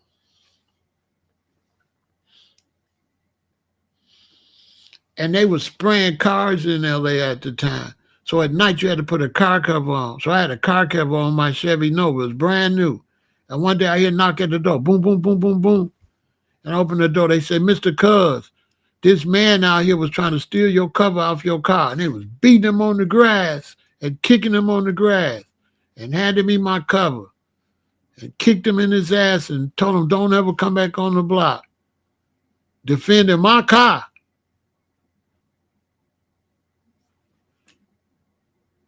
Because they used to call me and my wife Mr. and Mrs. Cuz. So I got a lot of love for the young brothers out there because I got to see firsthand that the young brother, he didn't have a chance in hell. I always think about what happened to him. I always think about that, brother.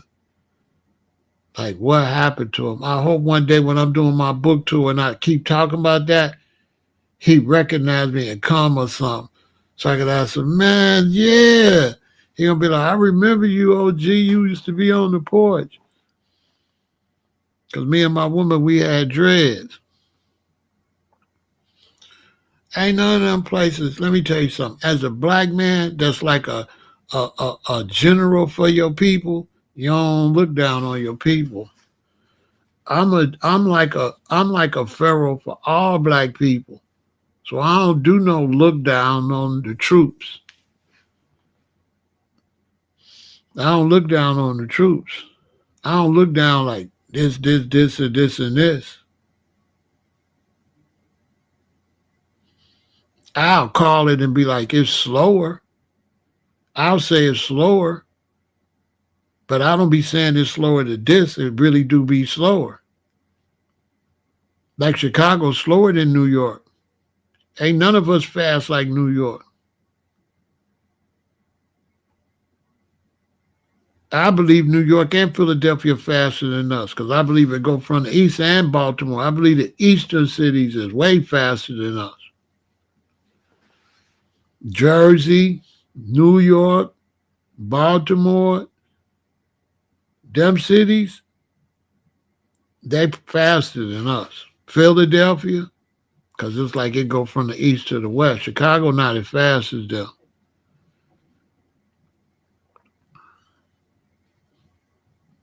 But as far as like gangster and rough, oh shit. That don't go by cities. That go by individuals. You know what I'm saying? So that you can't judge that by cities. That's an individual thing. A little pook in them in Oklahoma do you dirty, okay?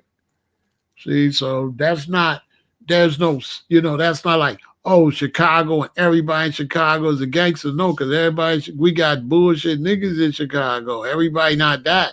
We got dudes that do crimes and snitch. So just because they from Chicago, that don't mean shit. There's no like city blank that make you be so hard because you from the city. It don't work like that. The city just don't bless everybody in the city to be, no. Everywhere you go, we got snitches, we got fake niggas, and we got real niggas everywhere. So I don't be looking down on no brothers in the city. That's a good way to get your ass hurt. And it's disrespectful because you don't even know them. So I'm going to judge somebody in. Come on, man. You know how rough it is in Memphis? Boy, Memphis ain't nowhere to go motherfucking play. St. Louis. Like everywhere these black men at in these ghettos and shit, you can't play with none of them. LA, to me, LA is the most dangerous to me. To me, LA is the most dangerous environment because all the palm trees and shit will throw your ass off. Palm trees and sunshine, you get out there and think it's sweet. So LA is the biggest, they'll trick the shit out of you. You being watching shit, there's palm trees and shit.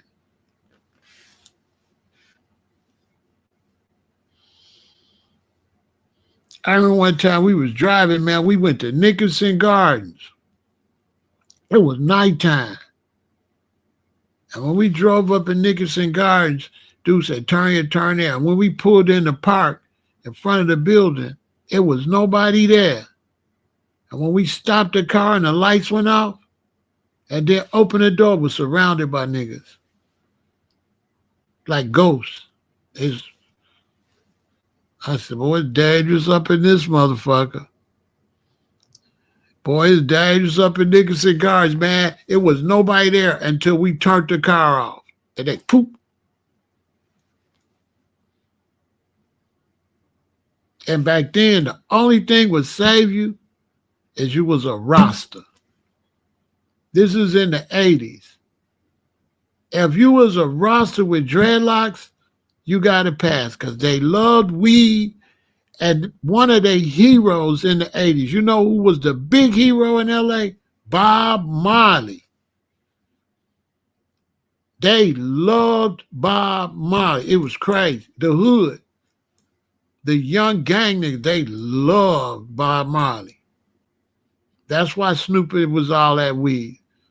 Because Snoop and them loved Bob Marley. They loved Bob Marley in the 80s in LA.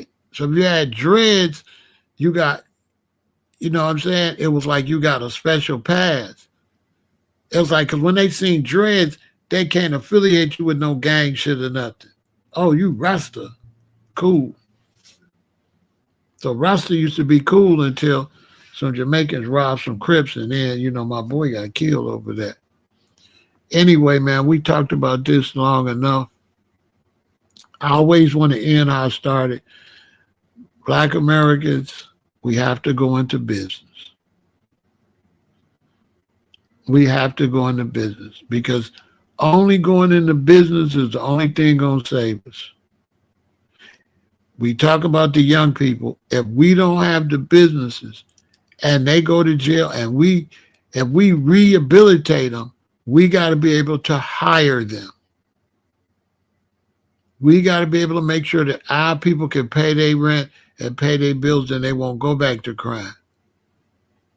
And we have to be ready if these people cut us off welfare, cut us off Social Security. We as Black Americans, foundational Black Americans, we are going to have to start businesses. We're going to have to drop our differences. You're not going to be able to be a Christian. You're not going to be able to be a Moor. You're not going to be able to be a Rasta or a Muslim. You ain't going to be able to be no Crip, no Blood, no GD. You're going to have to be a Black American and get in business. And then once we unite and do that, then the Caribbean brothers and the African brothers will fall in line and they'll bring opportunity to these businesses. Because we can't boycott nobody if we don't got nowhere to go to when we boycott them.